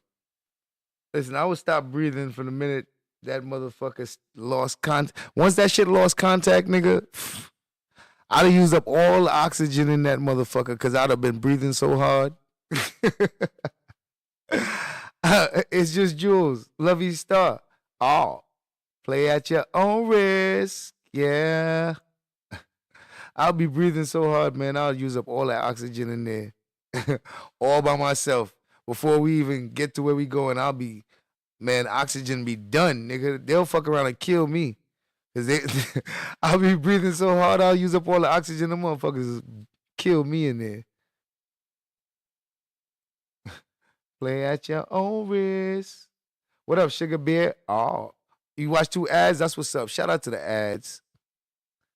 Shout out to ads. I appreciate you. All right, we're gonna wrap this up with the last press conference that was done yesterday. Well, yeah, I believe it was yesterday. So this press conference was done yesterday. So from here, when we leave here today, and we get all the information from today of the new information, whatever happened, whatever new intel, whatever new information comes in today, you will be able to understand that without having no questions. So basically, after you leave here today, you will be ready for any new information and be able to start or continue wherever they're starting at. You'll be ready, knowledged, and able to understand and comprehend everything after this point. So we fully understand the situation, and we fully grasp everybody's role and everybody's part to play in this whole situation and where we are. So as of yesterday, this press conference was done. Today we have new information, so just so that we catch up and we know where we are. This is a complex search effort which requires multiple agencies with subject matter expertise and specialized equipment. While the U.S. Coast Guard has assumed the role of search and rescue mission coordinator, we do not have all of the necessary expertise and equipment required in a search of this nature. The Unified Command brings that expertise and additional capability together to maximize effort in solving this very complex problem.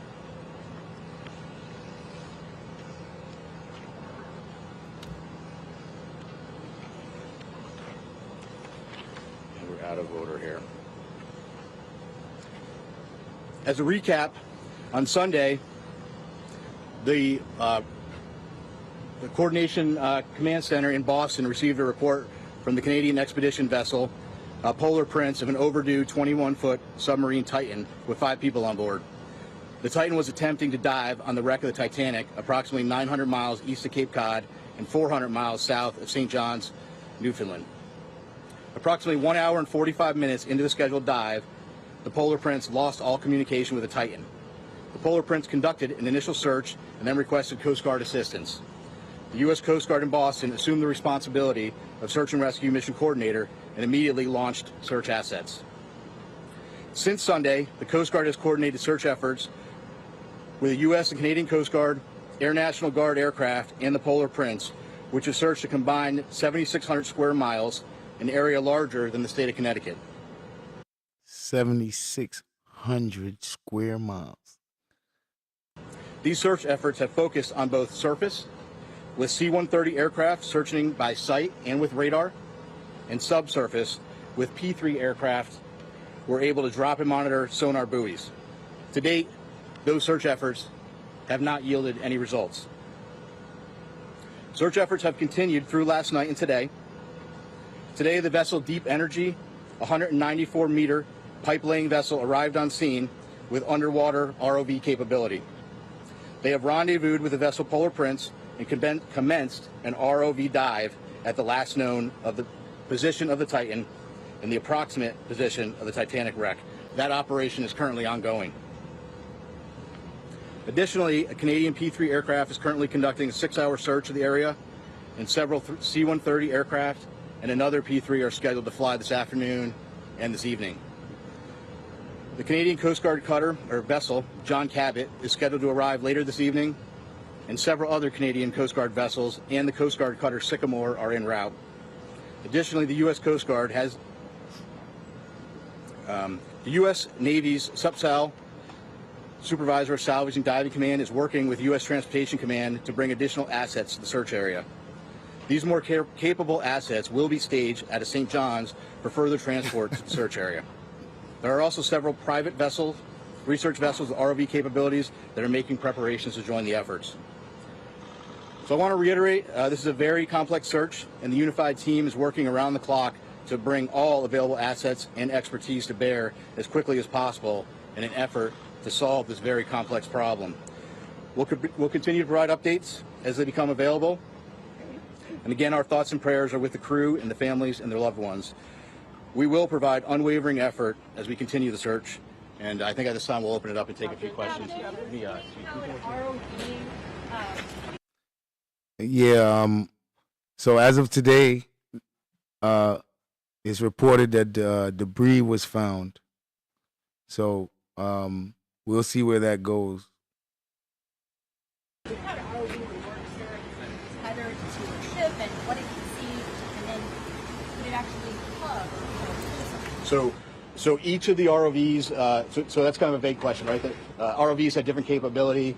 It's our understanding the current ROV that is deployed at the site now has some limited capability. It has a camera on board, but again, each of those is different, and we'll be gathering more information as that operation goes on through the day. Captain, it's Tom Costello with NBC News. If your submersibles can find this sub, is there any way to retrieve it and save the people on board? Yeah, so right now, all of our efforts are focused on finding the sub. What I will tell you is we have a group of our nation's best experts in the Unified Command, and if we get to that point, those experts will be looking at what the next course of action is. Captain, how many hours of oxygen are left that you know of, or that you can estimate right now on the submersible? And does it have to be approved or regulated? Sure. So first of all, it's an estimate, right? Because we know from the data we were using as a starting point was 96 hours. We know at this point we're approximately about 41 hours. 41 hours left. Yes. And does it have to be approved or regulated? This submersible, does it go through anything that you know of? Yeah, I'm not sure of the exact technical piece of that. We know there's about 40 hours of breathable air left based on that initial report. Again, that was just the initial report based on 96 hours from when the vessel. Shit. Captain, even with that amount of time that's left, let's say 41 hours or so, if you were to find the submersible at this moment, would that give you enough time?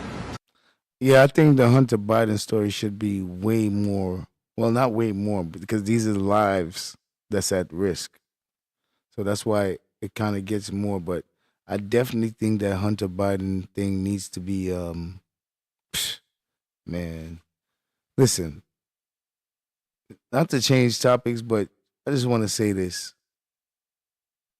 The Washington Post or the New York Post, but one of these Post newspapers, they put out the information about Hunter Biden and the fucking laptop, and Twitter canceled their fucking account and blocked them. And I think other social media, some other social media accounts got blocked as well. I think might be their Instagram. They blocked the Washington Post. They banned them from Twitter for reporting on that shit. That's how deep that type of shit is. They blocked the Washington Post newspaper from Twitter and said they was spreading false information and giving misinformation or fake news. Now, shit. If y'all don't remember that, I don't know what to say. I hope y'all remember when that happened. And you know why they could do it? Because people made it okay for them to block the president of the United States of America. How is that possible? How is that possible? Let me tell you how it's possible.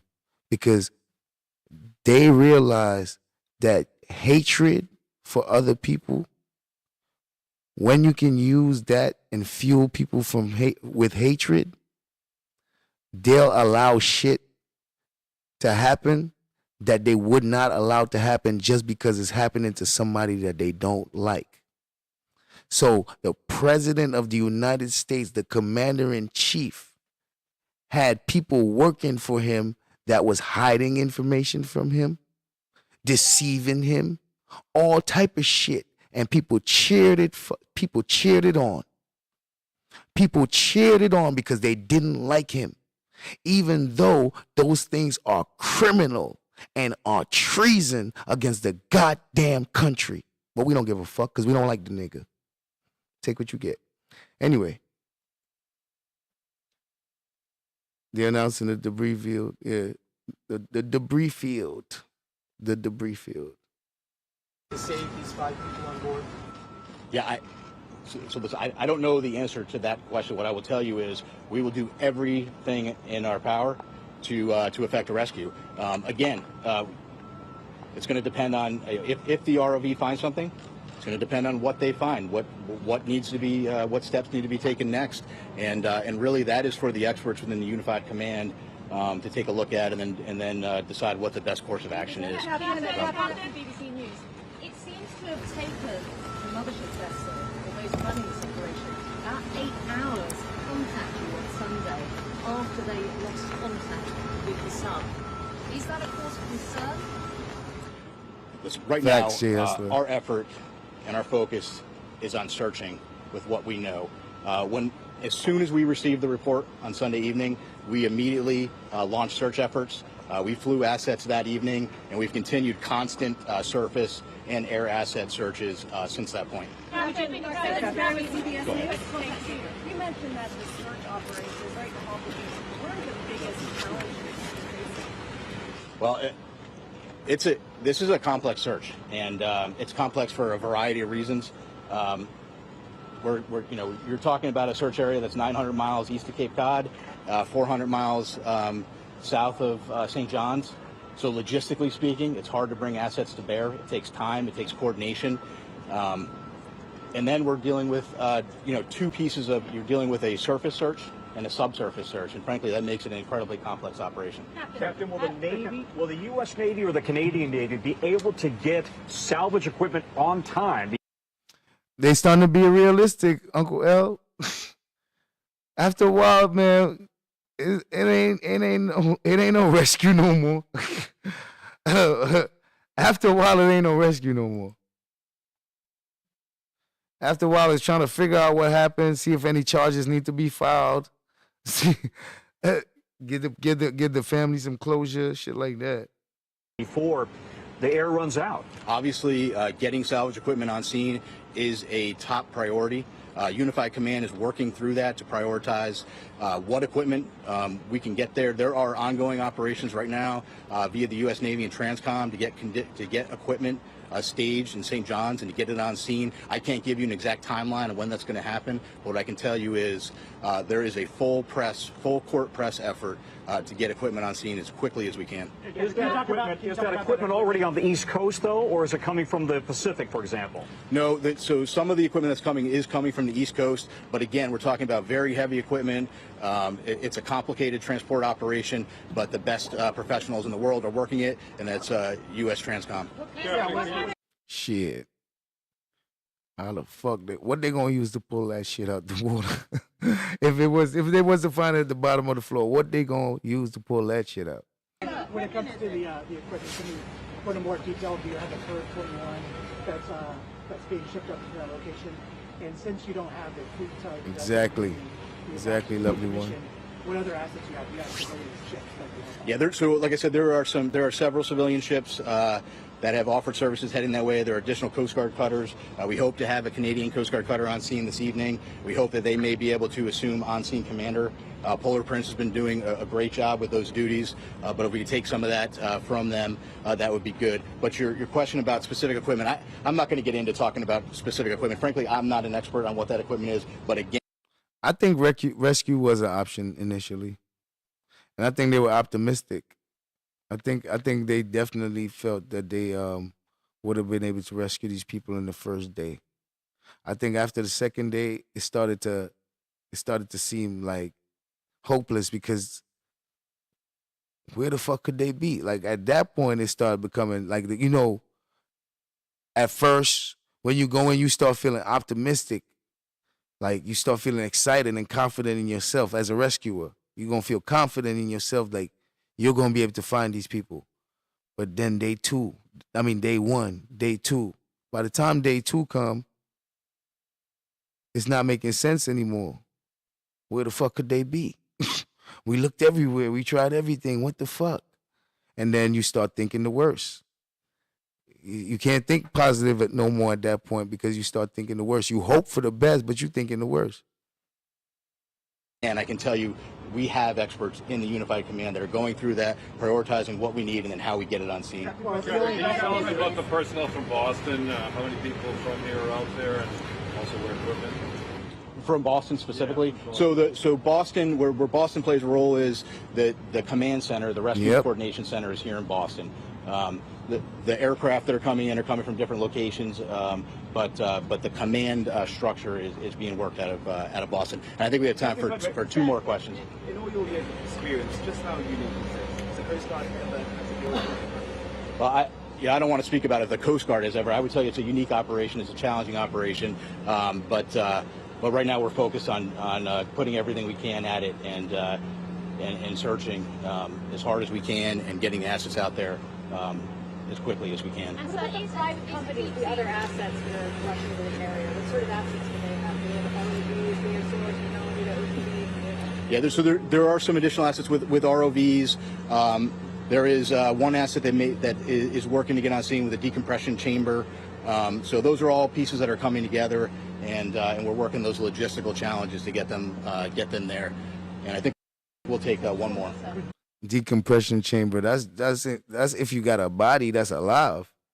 They still optimistic. This is day 2. He gonna speak like that on camera. I know as soon as he get off camera, he's like, man, them people ain't alive, man. We ain't gonna find them people. As soon as he get off camera, he's like, man, we ain't gonna find them people, bro. He said this shouldn't be allowed if they don't have a way to be saved. Shit. Play at your own risk. Yeah. They allow people to climb Mount Everest and Kilimanjaro and those mountains, and they don't have a way to be saved if they get trapped up there. So their bodies stay the fuck up there, and they get trapped in the ice, and they basically have a little memorial. And every year, people go up there and risk their life and lose their life. And shit, the government allows it. They pay big money to go up there and die on the motherfucking Mount Everest and shit. They pay thousands of dollars to go there and die, and get or lose fingers or get legs amputated or shit, or body parts amputated because of a frostbite and shit. He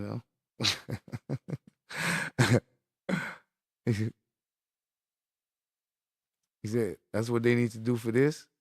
Shit, I guess. They might have to figure something out, but this is rich people. This is extremely rich people. These ones is real rich people. At least with the Mount Everest stuff, any old poor motherfucker who can get the money together can go die. If you can get about $2,500 together, you can go die on Mount Everest.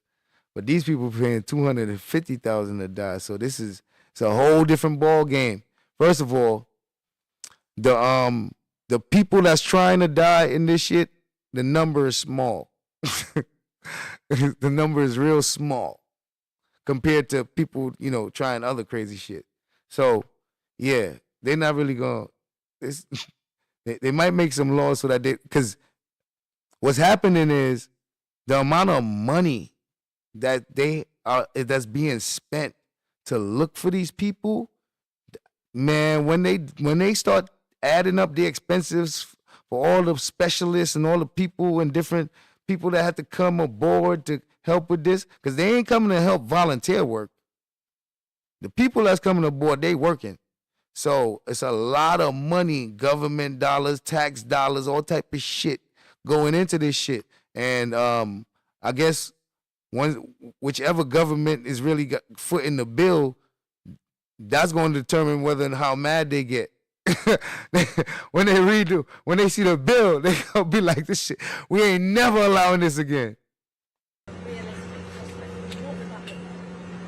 Well, I can't tell you exactly what it would look like. I would tell you that, we are out there, we're searching. We wouldn't be doing this. We wouldn't be searching and putting all effort out there. I think that, if the sub is located, that's a question that then the experts need to look at what is the best course of action for recovering the sub. But I think it's going to depend on that particular situation and if we encounter that. Sir, is it true that the British offered assistance and they were told we don't need your assistance at this point? No, I'm not aware of that. Again, what I would tell you, though, is that the unified... Whoa. He's got beef with the British, right? Yeah, he already... He said, is it true that the British said they offered their help and you said, no, we don't want that? What? What? America wouldn't have said that. Canada probably said that. What? That nigga like, I don't know nothing about that, bro. Counter that. Sir, is it true that the British offered assistance and they were told we don't need your assistance at this point? No, I'm not aware of that. Again, what I would tell you, though, is that the Unified Command is working through prioritizing. We know that there's equipment out there that can be brought to the scene. The Unified Command is working through prioritizing what equipment we need and then how we get it there. And the French are also responding to the ship as well? Yes, it's my understanding, correct. And I think we're going to wrap it there. Yep, thank you. Thank Oh, there go No Chin I really again. appreciate you guys coming out today. Glue the Sports. No Chin is back, y'all. Welcome back, No Chin. Turtle. Smitty, what? No. No. Yeah, you definitely would die in there. Into the brief on there. I can stay behind just to take some additional stuff that maybe wasn't answered. We can try to get some information back to you kind of a bit later.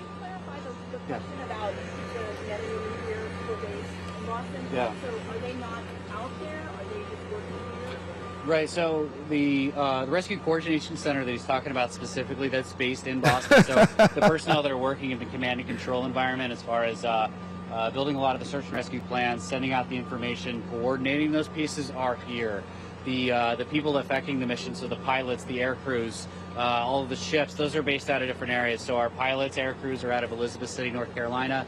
The Coast Guard cutter Sycamore, I believe, is out of Newport, Rhode Island, but they were operating already in the Arctic. So there are a number of people that are here working in that staff element, but are not physically located out in the search area, if that makes sense. Command and control. It is, yes. Does Sounds like OceanGate have another submersible that they could try to send down there? I don't know. It sounds like, for the most part, the staging area is moving to St. John's. So I believe, yeah, a lot of it into St. John, Newfoundland, right? Yes. Yeah.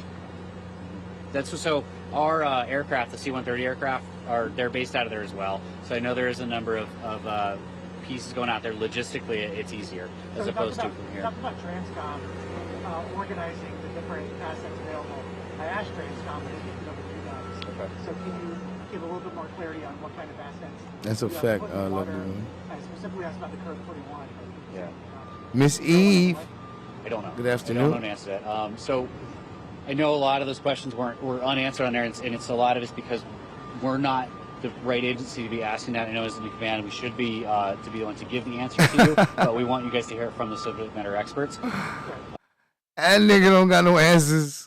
So that's our next plan, is what we want to do is give an opportunity for you all to get all of the subject matter experts we can.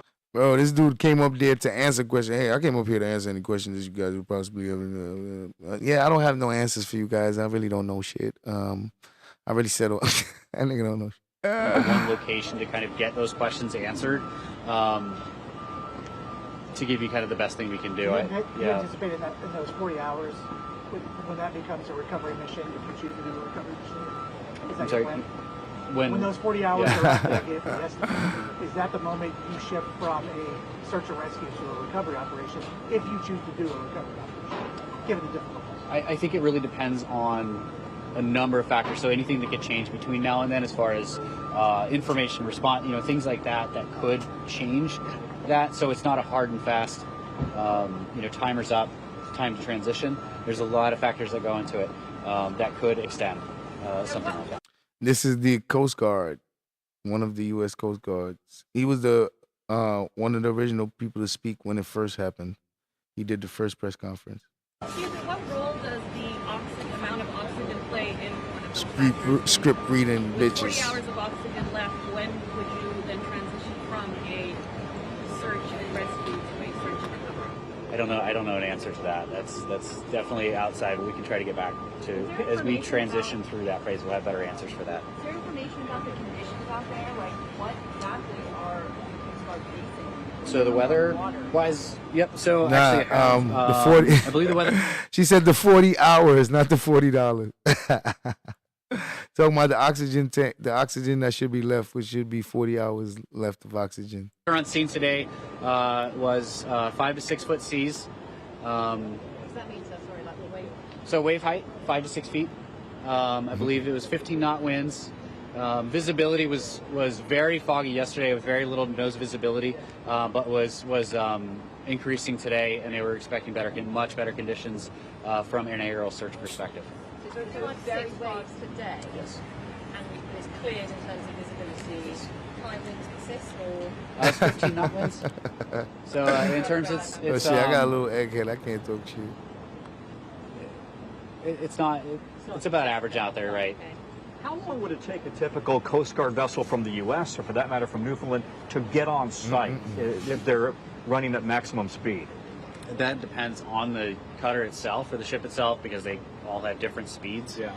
But you have an average, just so we have a feel for how long it would take to get there? Well, depending on where they're coming from, it could be a matter of 2 days up to 4 to 5 days. It just depends on where they would be deploying from. 2 days from Newfoundland, for example. I don't know. We don't have any ships up there, so I don't know. I don't have an answer to that. The Canadian, This nigga don't got an answer for nothing. Canadian vessels that are assisting on there, sort of what their capability speeds are. I just don't have an answer for you on that right now. Does the Coast Guard have a line on a piece of equipment that is He ready to go. going down to the Titanic? The Coast Guard specifically, no. Are they getting ready to do a briefing? This All type right. of salvage All right. operation and our expertise as an organization is No, in terms of private companies, if you reach So that's all part of the conversation through the Fight Command to find out what capabilities are out there and explore all avenues that they can. You're looking at that now. The Coast Guard is usually pretty quick about releasing videos and photos and things like that from their operations. Is there a specific reason why you haven't from this operation? We just haven't received any yet at this point. And you don't expect to? We do. We do expect to get some. Like I said, we do have some graphics that we're trying to look to send out this afternoon. I'm gonna be a mess. As well as we've reached out to the aircraft crews to get footage from them. Now I know with the ROVs that are on scene today, like I said, there just hasn't been any before. So we are requesting out there to try and see what we can get to go through that and try to make that available to you all.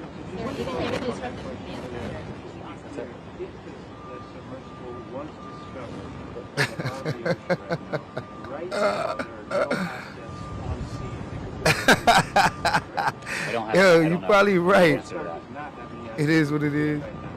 You might be right. Coast Guard about that. assets itself, no, we do not have any Coast Guard cutters on scene. No, so the research vessels, I just don't know what the capabilities are at that. First of all, they were told that those people were mission specialists. So they definitely wasn't trying to be honest about everything. They said that the passengers were mission specialists. The surface and its way seems to be spotted, because you've done all of these aerial searches. Are you quite confident it's in the water? That's why we. Yeah, pretty much. At this point, ain't no oxygen in there. And if somebody farted or if one of the shit bags popped, anything like that happened, yeah, I mean, shit, they lost, that's like 10 to 20 hours of oxygen gone right there, if any of the shit bags pop. You know what I mean? Niggas start farting in there. Oxygen, losing oxygen right there. We have both types of assets because we don't want to exhaust one possibility in vice of another. So we don't want to rule out that it is on the surface. And the way that our crews train, this is the environment they train in. They're specialized in being able to see these things from the air. So they've given it everything that they have to it. And if it's on the surface, we're fairly certain that we would be able to find it. And would it by now? No, that we will find it if it is on the surface. Do you think it's more likely it's in the Yo, she caught his ass. He said it's likely. She's like, no, we will. Yeah, then he had to change up. No, we will find it. She pressing him. Like, you sounding like you giving us a bunch of maybes and if, like you ain't too sure. Nigga, you don't sound confident. It's impossible to say. Can I just ask you to, I realize this may be challenging, you may not have the answer, but we're trying to get a sense of how far. You don't got the answer for nothing. He's not realize this may. After asking him all these questions, they realize he don't got no answers. So they just asking him questions because he did. They don't expect no real answers at this point.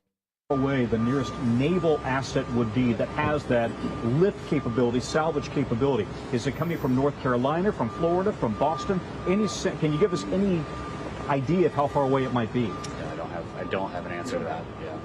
Do you know if anybody, do you know if that vessel has a finger or some other way of communicating? Yep. From the research vessel? The Titan itself. Yeah. Oh, communicating with them? No, I don't have specifics on it. This nigga don't know shit. He's just waiting for your question to tell you, nah, I don't know nothing about that. Well, I can't answer that for you.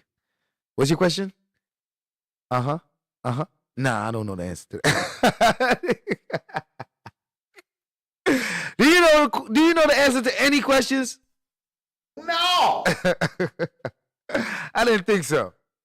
I understand they've lost contact in the past on other expeditions. Has the Coast Guard ever been involved with them? Not to my knowledge. But OceanGate is cooperating with the investigation. Absolutely. Did they even have an emergency locator? Unfortunately, emergency locators cannot be used underwater. They don't have no kind of GPS. They can't use radio. The only communication they have is SMS text messages if they're in range, and to make noise through sound. Yes, they can. What? They got GPS locator underwater? No. Instead, it was nothing. It's all right. Keep the change. She's in the wrong field. She's in the social work field or government or something. Keep the change in whatever field this is about. Keep the change not in it. So we're not gonna let her tell us what it is. We're gonna let the experts tell us. And what did the experts say, class? There's no GPS, no radio waves under the sea. Thank you, class.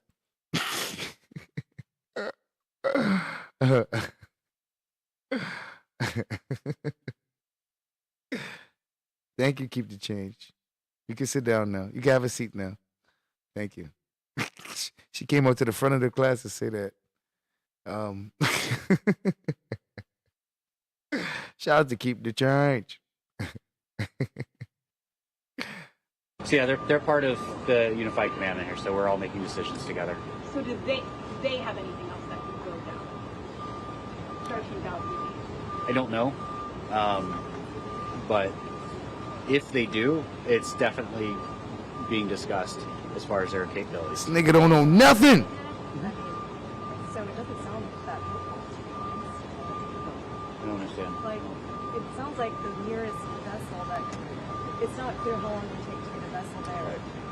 And that's the biggest part of the challenge of all of this, is trying to understand how the capabilities are working together, how they would do it, the technical aspect of that.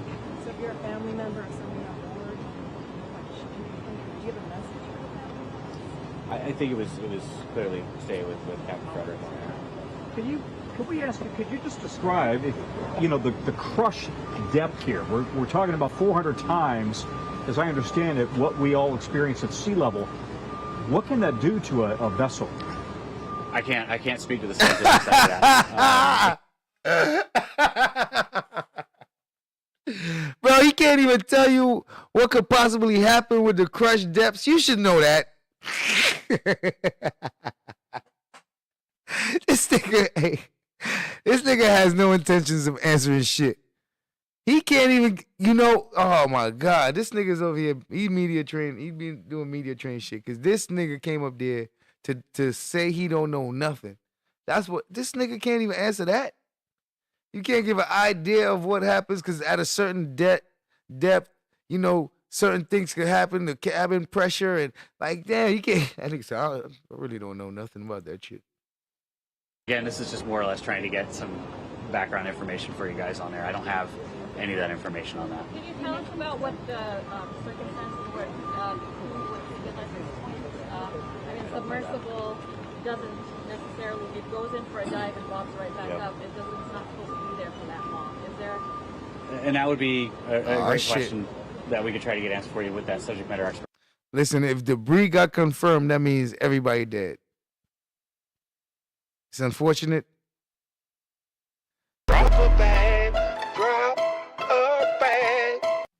Thadshus donated $4.99 through Super Chat. Salute Sizz and chat. Speech bubble. We all having a better day than the 5 millionaire adventures. And shout out to Thaddeus for that donation, man. For that super chat. He said, salute Sizz and chat. We all having a better day than the 5 million adventurers. The 5 millionaire adventurers. Yes, we definitely are. Because we are alive on dry land, enjoying living. Because these niggas must not like life. Because I don't know why. For bragging rights. For bragging rights. Before the launch. A whole tuna can. And sealed it from the outside. So that means you the tuna. And they put you in the can and then sealed it. And then they shipped you off. Like, so the next time you coming out that can is when somebody get a can opener and open that can. Shit.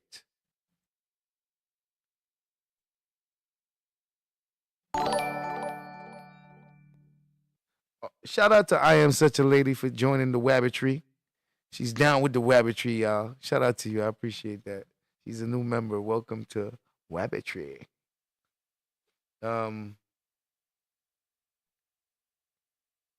What you said about investigators underwater something? Oh, I'm behind in the chat. It says investigate. Oh, let me see. What you said here. Miss Change. Investigators depend on underwater to locate ULDs, commonly known as pingers, fitted to flight recorders. We're talking about submarines here. What kind of underwater locator device you talking about? Keep the change.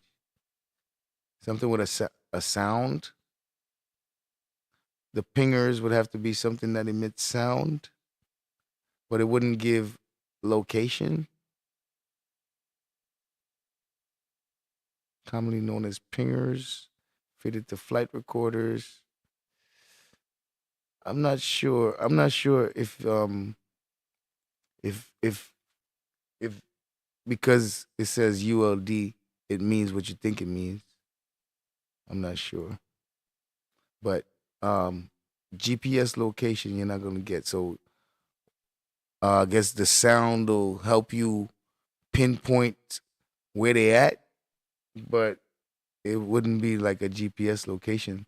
That's why they were saying they're hearing noises in the ocean.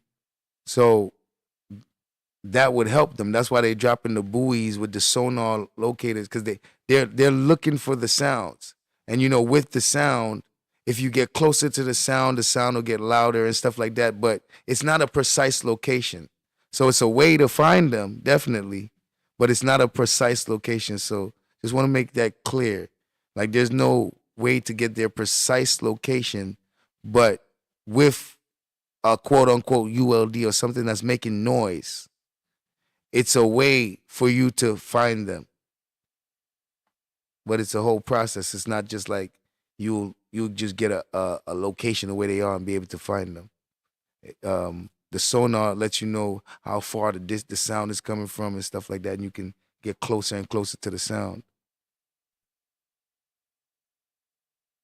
Where am I? Shout out to I Am Such a Lady again.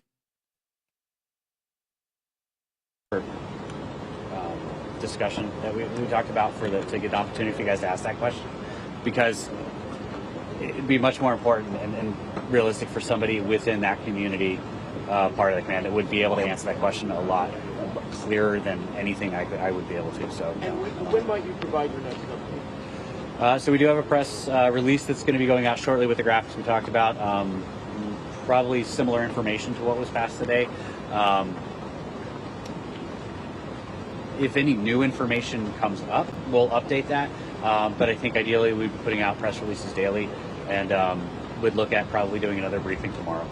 Can I just ask you one last? What's all? I don't know. Could you just reiterate for us? How big of an urgency is this for the Coast Guard? How big of a priority? Do you prioritize these things? In other words, do you classify them as priority red, 1, 2, 3? How big of a priority is this? That's a messed up question. What if he was to say it's not the highest priority? How would the family feel? Like, that's a fucked up question. Why would you ask him that? This operation is our top priority right now. Within the district, we have, every available asset that we can that's to this that we can dedicate to it on this. That's not why we are spending so much time and energy trying to coordinate really this enormous response effort to truly understand the scale of how Appreciate far that. away this truly is. And in the context of the types of assets that we can get out there over something that's that enormous, something larger than the state of Connecticut, into perspective of what is available to be able to search in those kind of conditions so far offshore. Understand a 900 miles looks like is an enormous amount of distance. When keeping it rich goes wrong. Is a deep sea rescue effort realistic, and what would that look like? I don't know. I don't know what it would look like. Nigga don't know nothing.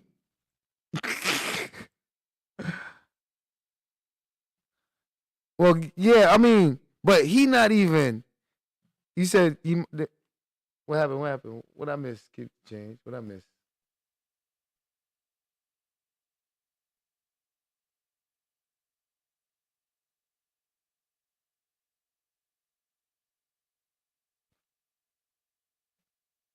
Is this comment about him not knowing no answer to no questions? Because this nigga don't know nothing. They telling that nigga shut up. He not even speaking on military shit. This nigga don't even have an opinion. This man don't even have an opinion. He can't. Shout out to Thaddeus.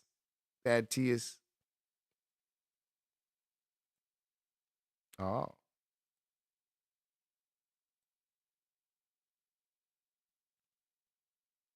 Realistic, and that's all part of the conversation in the Unified Command that they're looking at, doing everything that they can to find out the options that are available. Thanks. And family members have indicated the 5 people on board, but is there an official manifest or log saying exactly who was on that vessel?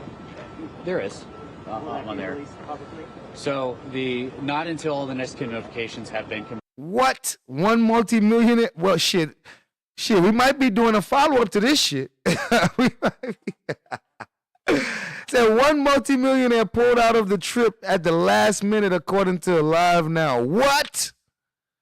Wait till he do his interview. He about to be rich and famous. God damn! Like you, the only smart one.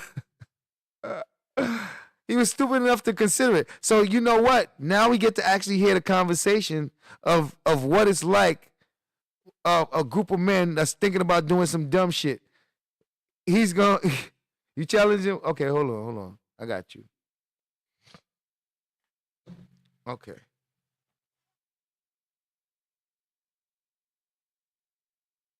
Hold on, I have a challenge. I don't know what it is yet.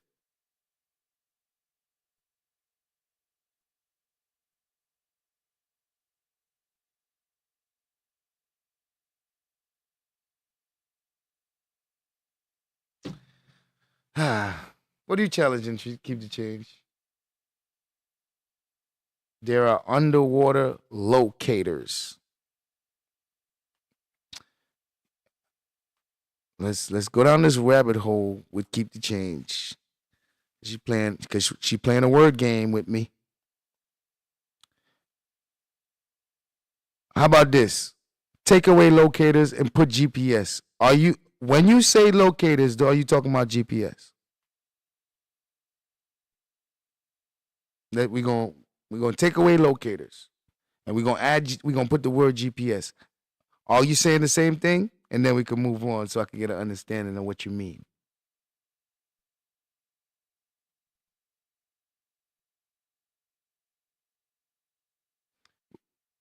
We're gonna get to it. We gotta make sure we don't go down the rabbit hole of word salad. So when she say locators, if you go far, you lose location. Oh gosh. Keep the change. Let's be careful now. It's on the radar. Keep the change. Let's be careful now. When you say location, are you talking GPS or not?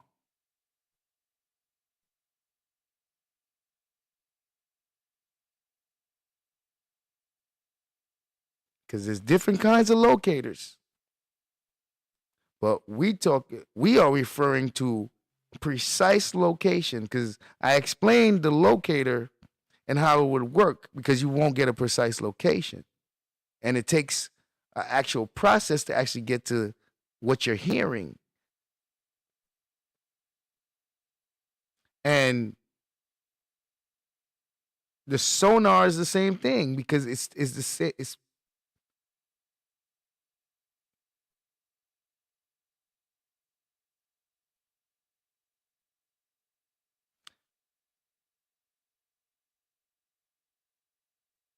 there'll be a dot on the Coast Guard radar.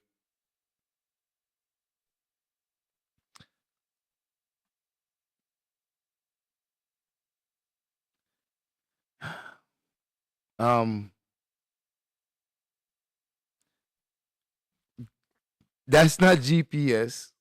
That's radar, and they're using sound. The sound is bouncing off of. They're using echolocation, right? So they're sending out sound waves, and the sound is bouncing back, and it's giving them an idea of where the stuff is. It's still not a GPS. So, like, if that's what you're talking about, that's what they've been discussing the whole time. They said they got sonar buoys, and they have aerial airplanes that search for missing submarines using sonar as well. So it's all echolocation, right? So those same people that's saying that, they said right after saying it, right? They say there is no GPS and radio signal underwater. So we're clearly talking apples and oranges here.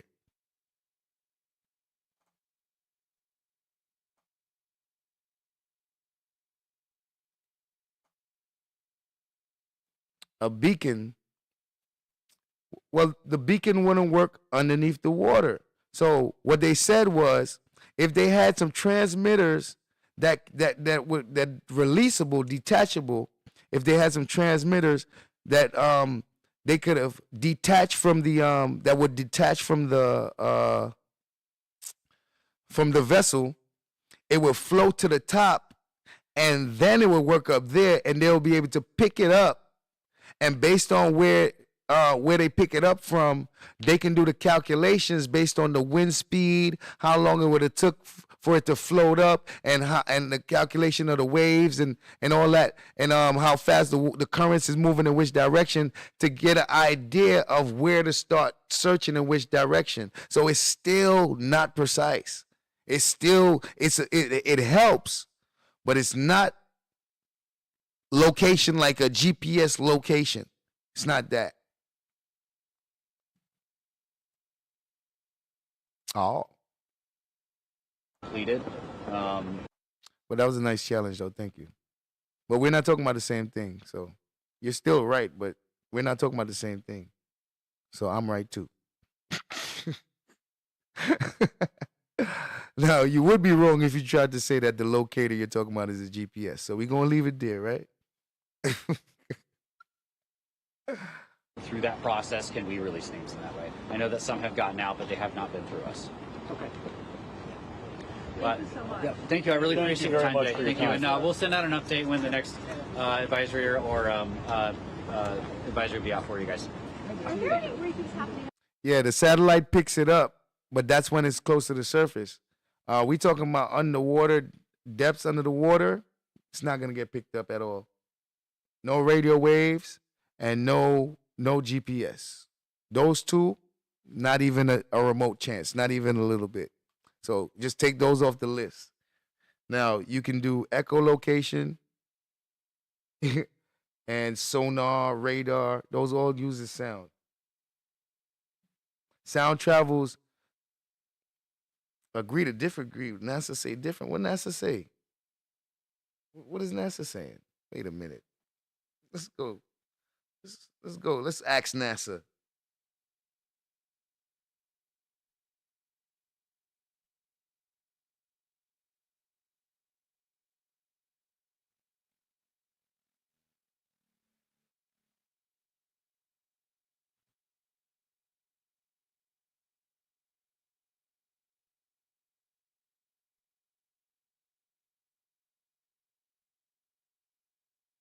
Come on, keep the change. I challenge you to prove that. I challenge you. Who you playing with? Keep the change. NASA ain't never say that. Never. I challenge you. Show me NASA say GPS work underwater. Oh, I challenge you. Keep the change to a duel.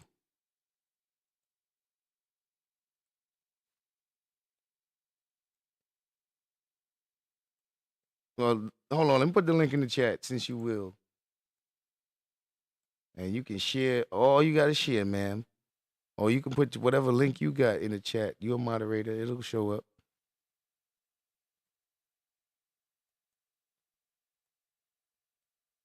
Challenge you to a duel.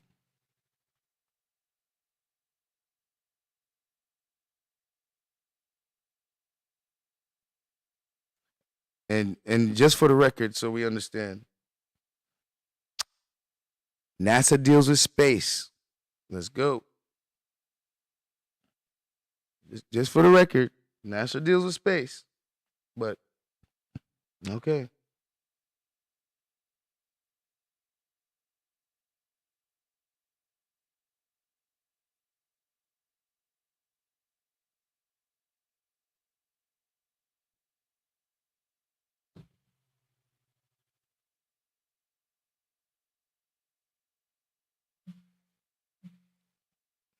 All right.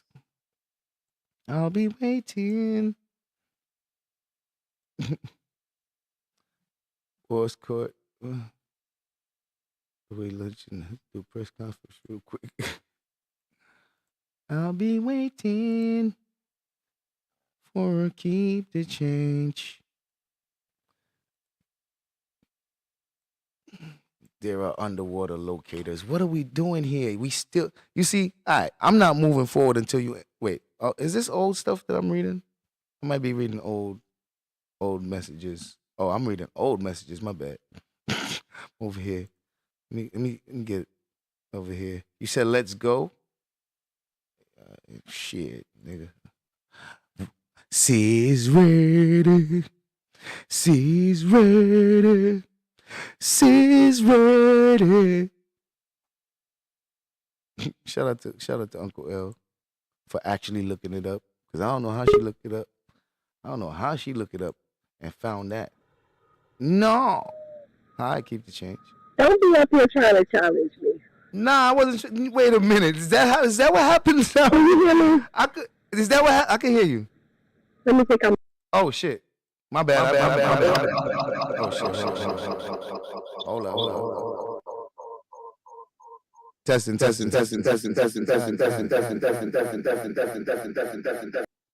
Hello? All right. We back. All right. So we know the fact that NASA deals with different solar things, but they also do research and testing on a lot of other things as well, not just space. Yes. Now, second, there have been 4 tests ran on this prototype. 2 prototypes have actually succeeded, but not this new prototype. When the new prototype went down 4 times, it lost signal before they decided to jump on it. It had already lost signal 4 times. But there are different type of locators that will work underwater, but not that far. It has to be like a submerge to so many feet, and it will still work. Okay. I got a question. But not that deep. I got a question. How does that help us find the submersible? I mean, they lost the locator stopped working. They lost signal. So therefore, they already knew that was a problem. They still took the chance to go. Well, they didn't lose signal until they didn't lose the locator. Actually, what happened is they were on the way down, and about an hour and 45 minutes into the dive, they lost contact. So we're not sure what happened. They could have. Well, they already have information that this thing been tested 4 times and it lost signal. Oh yeah, this thing don't work. Period. But they got their ass on it. They got on it. This thing don't work. That's clear. No debate. I don't even know who in their right mind would go in that. But this thing don't work. People don't even get the other 4 times. I think they should have just went on and took what they normally take down. The other 4 prototypes instead of the new one. Well, shit, I don't know about the other prototypes. They say I guess this one must be the only working one. Because they're saying that's a new one. They begin to. Oh, they had some old ones. You're saying? Yeah, they have more. That company is known for taking people on submarine rides and going down. They're used to going down. But that was a new prototype. Yeah, that company going down. That company going right where the Titanic at. But the only good thing about that, it's going down. But the good thing about it, the family ties to it, the insurance will pay everything. After they sign those waivers, though? That you still can take out personal insurance. Water insurance is different from on-land insurance, but you can still take it's a healthy price. I actually had the price pulled up a few minutes ago, but you can actually get personal insurance for that. You think they had water insurance, though? Just like the laws are different on the water than they are on the land, the insurance is different also. But you think they thought about putting that shit in the fucking will in the insurance policy? I think that being businessmen, they took care of that. Being a business person, they made sure that was taken care of, because that's just like somebody that's doing, like, they do the jumping out of planes, different things. There's different types of insurance you could take out for that. Do you think businessmen would get together on a boat to throw their life away in all the business? and all the money. Hell yeah. They'll do anything for a thrill. They had enough money and they bored. They are fucking bored. And now they need a new thrill. And that sounded damn good to them. So they like, yeah, Joe, let's do it. And then here it is. You have other motherfuckers like, no, Joe, we're not doing that. Yeah. I enjoy life. I think regular Like, folks they enjoy life. Them niggas be doing the most, man. Right. And it's like, can we send down a couple dummy types before we do this shit? Like, if I'm spending that kind of money, how many times this particular prototype been down? Let's do that first. But isn't it a scam if you say you taking the people to actually see the wreck, and 9 out of 10 times they never make it to the wreck, and the money's gone? Like, This the is fuck did I chance pay you for? take. I paid for a chance to see it. Like, wait. Like I played. It was like a gamble. Yo, shout out to the meal ticket, man. It was like Yes, again. It's no guarantee. Nah, bro, I'm not with that. Not for all this money. You telling me there's not a guarantee with all this money? So how much for the guarantee? Like, there is no. I'll pay an extra 100,000-200,000 for a guarantee, bro. Like, don't play with me.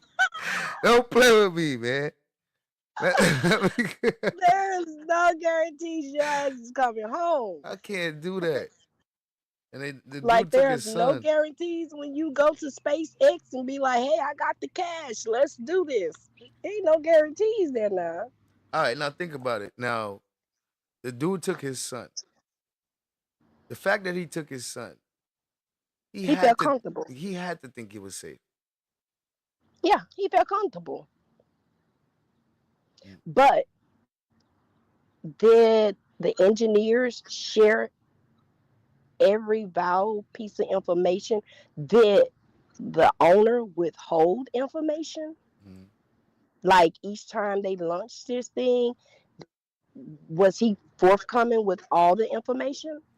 They called them people missions. They told the Coast Guards that they were mission specialists in there. They not honest people. They definitely not honest people. Okay. Okay. Shout Because out they Chase Texas. actually, I think a year ago, might have been 2, but I think it was a year ago, this retired military guy he applied for the position, and he was 50. They said they wasn't hiring him because he didn't have enough enthusiasm, so they wasn't hiring him. Nigga move like a 50-year-old. They like, we don't need you, man. Nigga he probably was up there like, look, this shit gonna fail. He's like, oh, don't need him. I can't give it. He can't make money with him with his bad vibe saying this shit ain't gonna work. You think those people might be underpaid? Some I wouldn't say underpaid. I mean, of course the engineers wouldn't be underpaid. But people get, no matter what position people are in, they get lax. They get too lax. All right, Milton said, I got a question. Were any one of these millionaires trying to purchase anything big? You think this can be a cover up to something deeper? That's what I want to know. I want to know who these people is. I want to know. They all rich people, so they all into something. They all, come on. So, I'm hearing about the Bitcoin person, the Cash App person. I'm like, shit. What did these people? But we would have never heard of this launch if nothing would have happened. Right. Because even the news guy said he went on the launch, and they got lost for 2 hours and something. Like, wait a minute. So this is regular? The fuck you mean? Nah. They probably downplayed that shit so much. Oh, people get lost all the time, man. We're gonna find you. Like,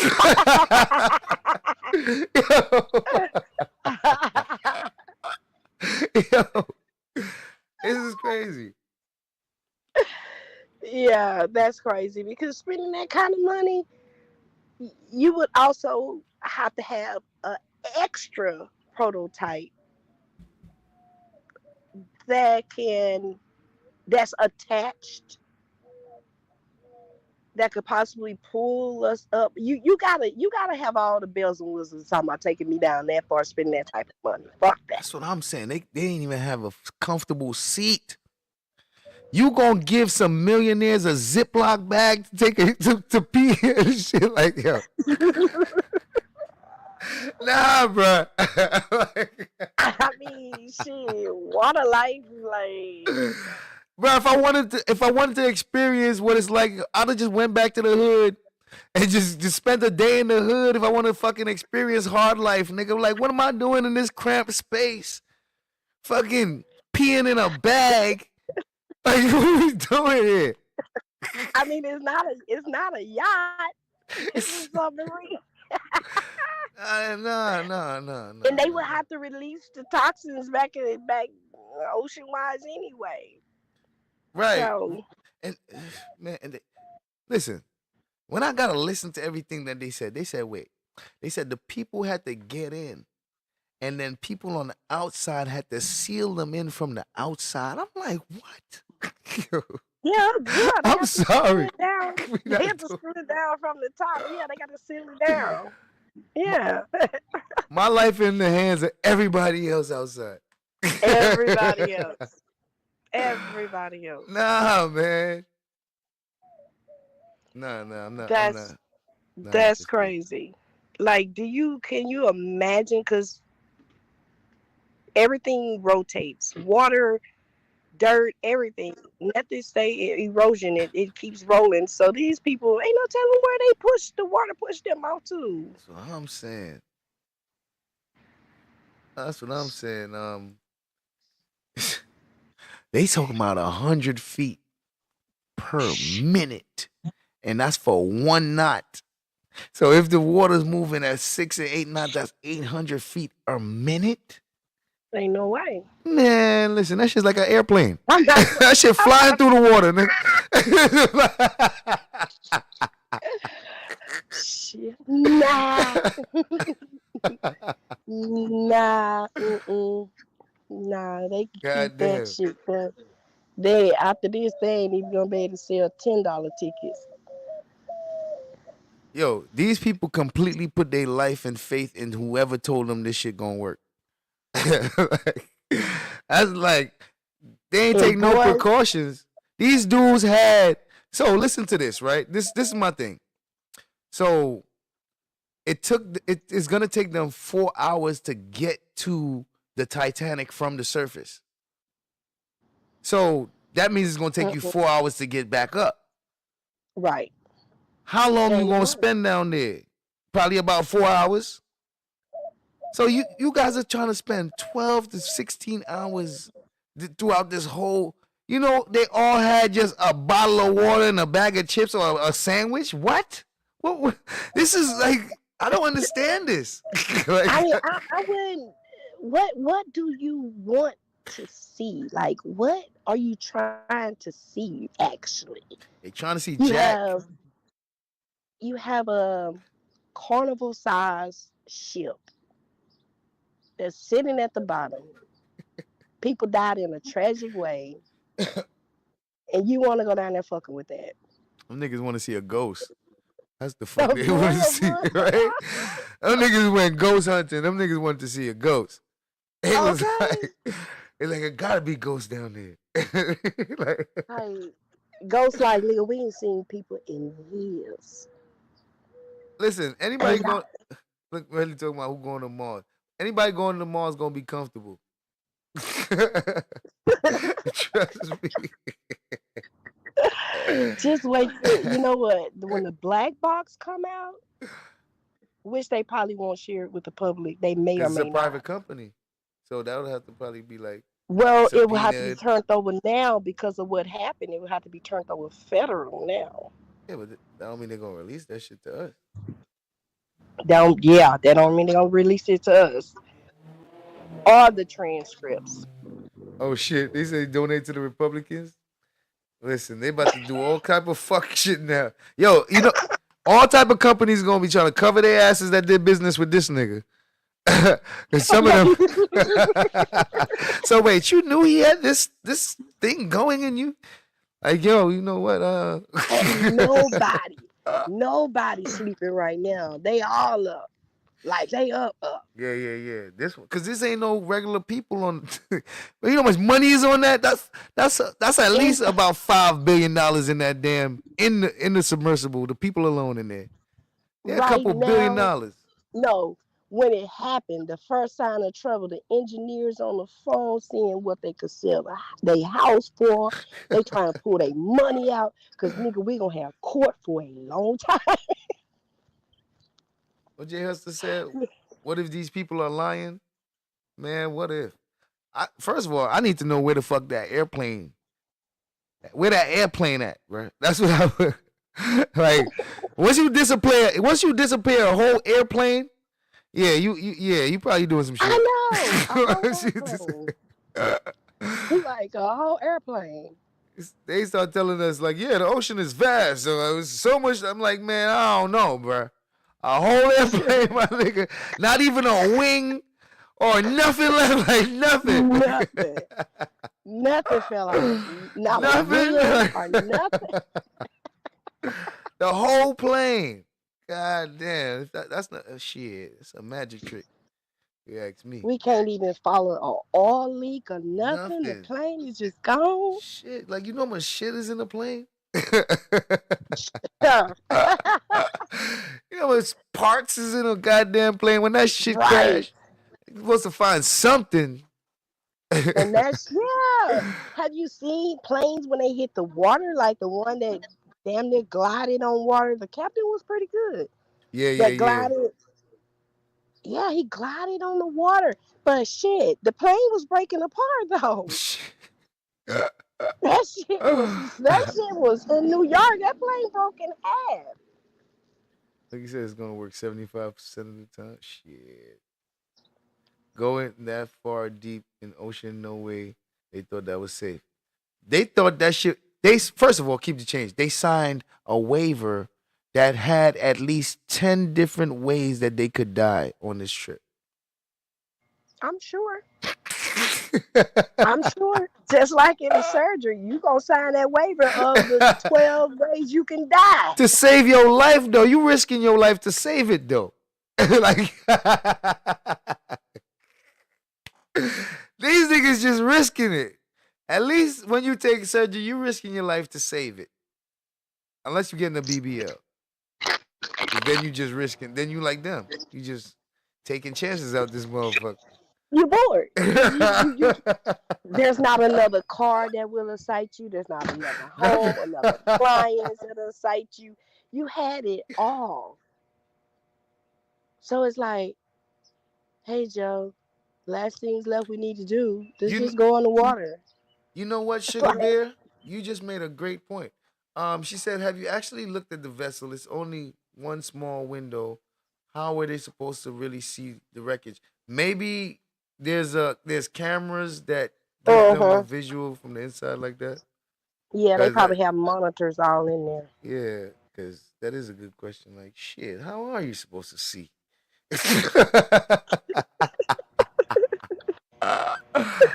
How are you supposed to see? I don't know. You know what? And even if they need to look into different things, because even on a boat, you know, when you're on the boat and the locator is locating a spool of fish or where the fish is, and it gives you on the locator, it tells you where to throw, your pole, because there's fish. It has detected fish under there. Nigga, y'all need to be detecting where these people at. These people at the bottom of the ocean now. I think by now, before the day is over, it's gonna be a recovery. Well, look what she said. Lovely one said, Coast Guard said sub likely suffered catastrophic implosion. So that shit is probably a small little can at the bottom of the ocean right now with people in it. Can you imagine? Can you imagine the conversation going on in that motherfucker? If somebody was at their last breath, can you imagine your kid being in there? No matter how old they may be, could be a grown kid. It don't matter.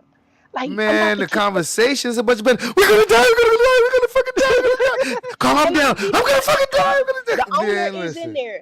The owner's in there. If I know this the last breath, you sure nobody come? I'm about to whoop your ass on death. But that's if it didn't implode, right? Because how that implosion shit would have worked is they would have heard some creaking, and they'd be like, "What's that?" And then they're like, "Boom!"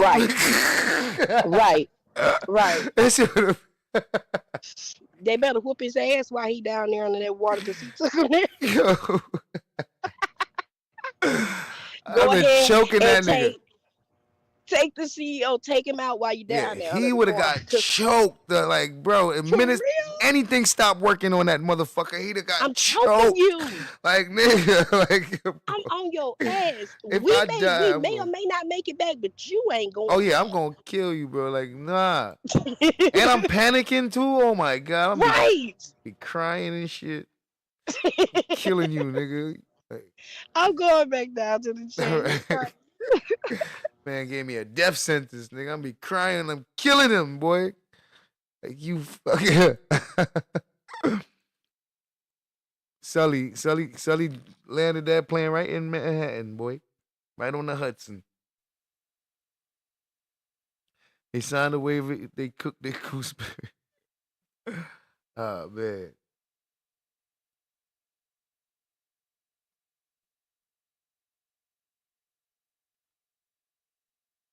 All right, where am I?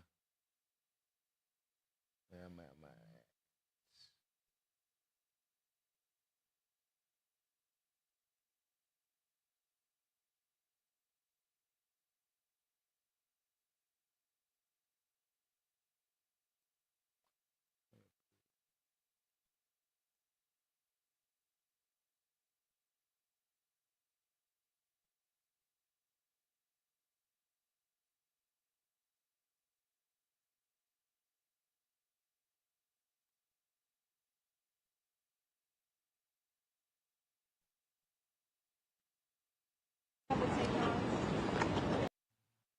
Not that I'm aware of. Nothing that we are setting up. Now, I don't know if they are up there independently. Well, there we are. That is the end of the news conference in Boston on the issue of this missing. All right. I think we're done here. You guys can check out the rest of this this story and see the latest news. So far, it seems like they have came up with the wreck.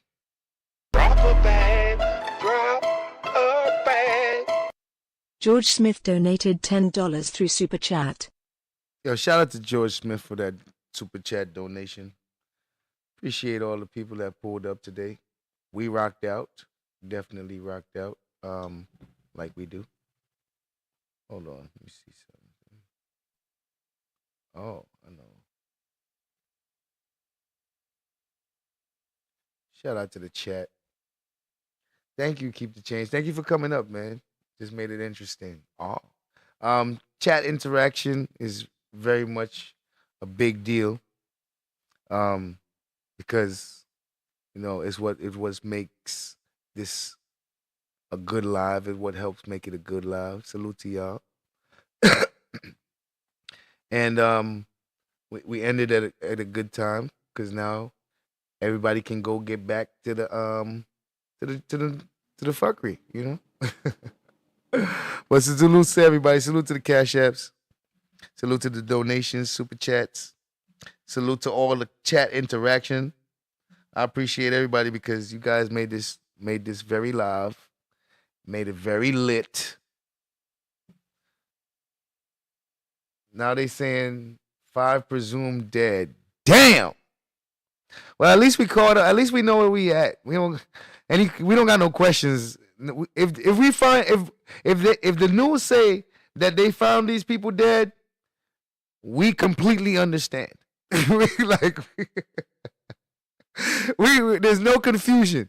We completely understand. Okay? 'Cause at this point, shit, we could have predicted that they about to be dead. We could have predicted that. With all this information that we have, we could predict that these niggas. It's not funny, but I'm just saying. Salute to the chat. I appreciate y'all. Salute to all the people watching. And we're out of here. Thank you again. Do remember, if you are a member of this page, you can join the Discord and you will have full access to the theater, the movie theater. Every Wednesday night we do movie night in the Discord. Last night we saw THINKER'S. And every last Thursday of the month, we're doing a Throwback Thursday. So tonight we're having Throwback Thursday, and I'm not sure which movie has been voted for yet. But if you haven't voted and you're a member, please get your vote in. Kiss Mark, Distracting 1TM donated $5 through Super Chat. Thanks for this, live at Sizz. Hugs. Shout out to Distracting Neighbor. I appreciate you. She said, thanks for this live, Sizz. Shout out to Distracting Neighbor for that Super Chat. But yeah, I don't know which movie has been voted on. So make sure you guys, if you're a member, get your votes in on which movie is gonna be for Throwback Movie Night tonight. We have Claudine, we got The Mac, and we have Crush Groove. Those are the 3 throwback movies for tonight that you guys can pick from. I put the movie night for 9 o'clock, but I'm gonna bring it down to 8 o'clock, 7:30, 8 o'clock, because I wanna do that early and get it out the way. So I appreciate everybody, and see you guys next Thursday, and see you guys on Sunday. And depends on what I'm doing tonight. Maybe I'll go live, maybe not. We'll see. But shout out to the chat, shout out to everybody, and we're out of here.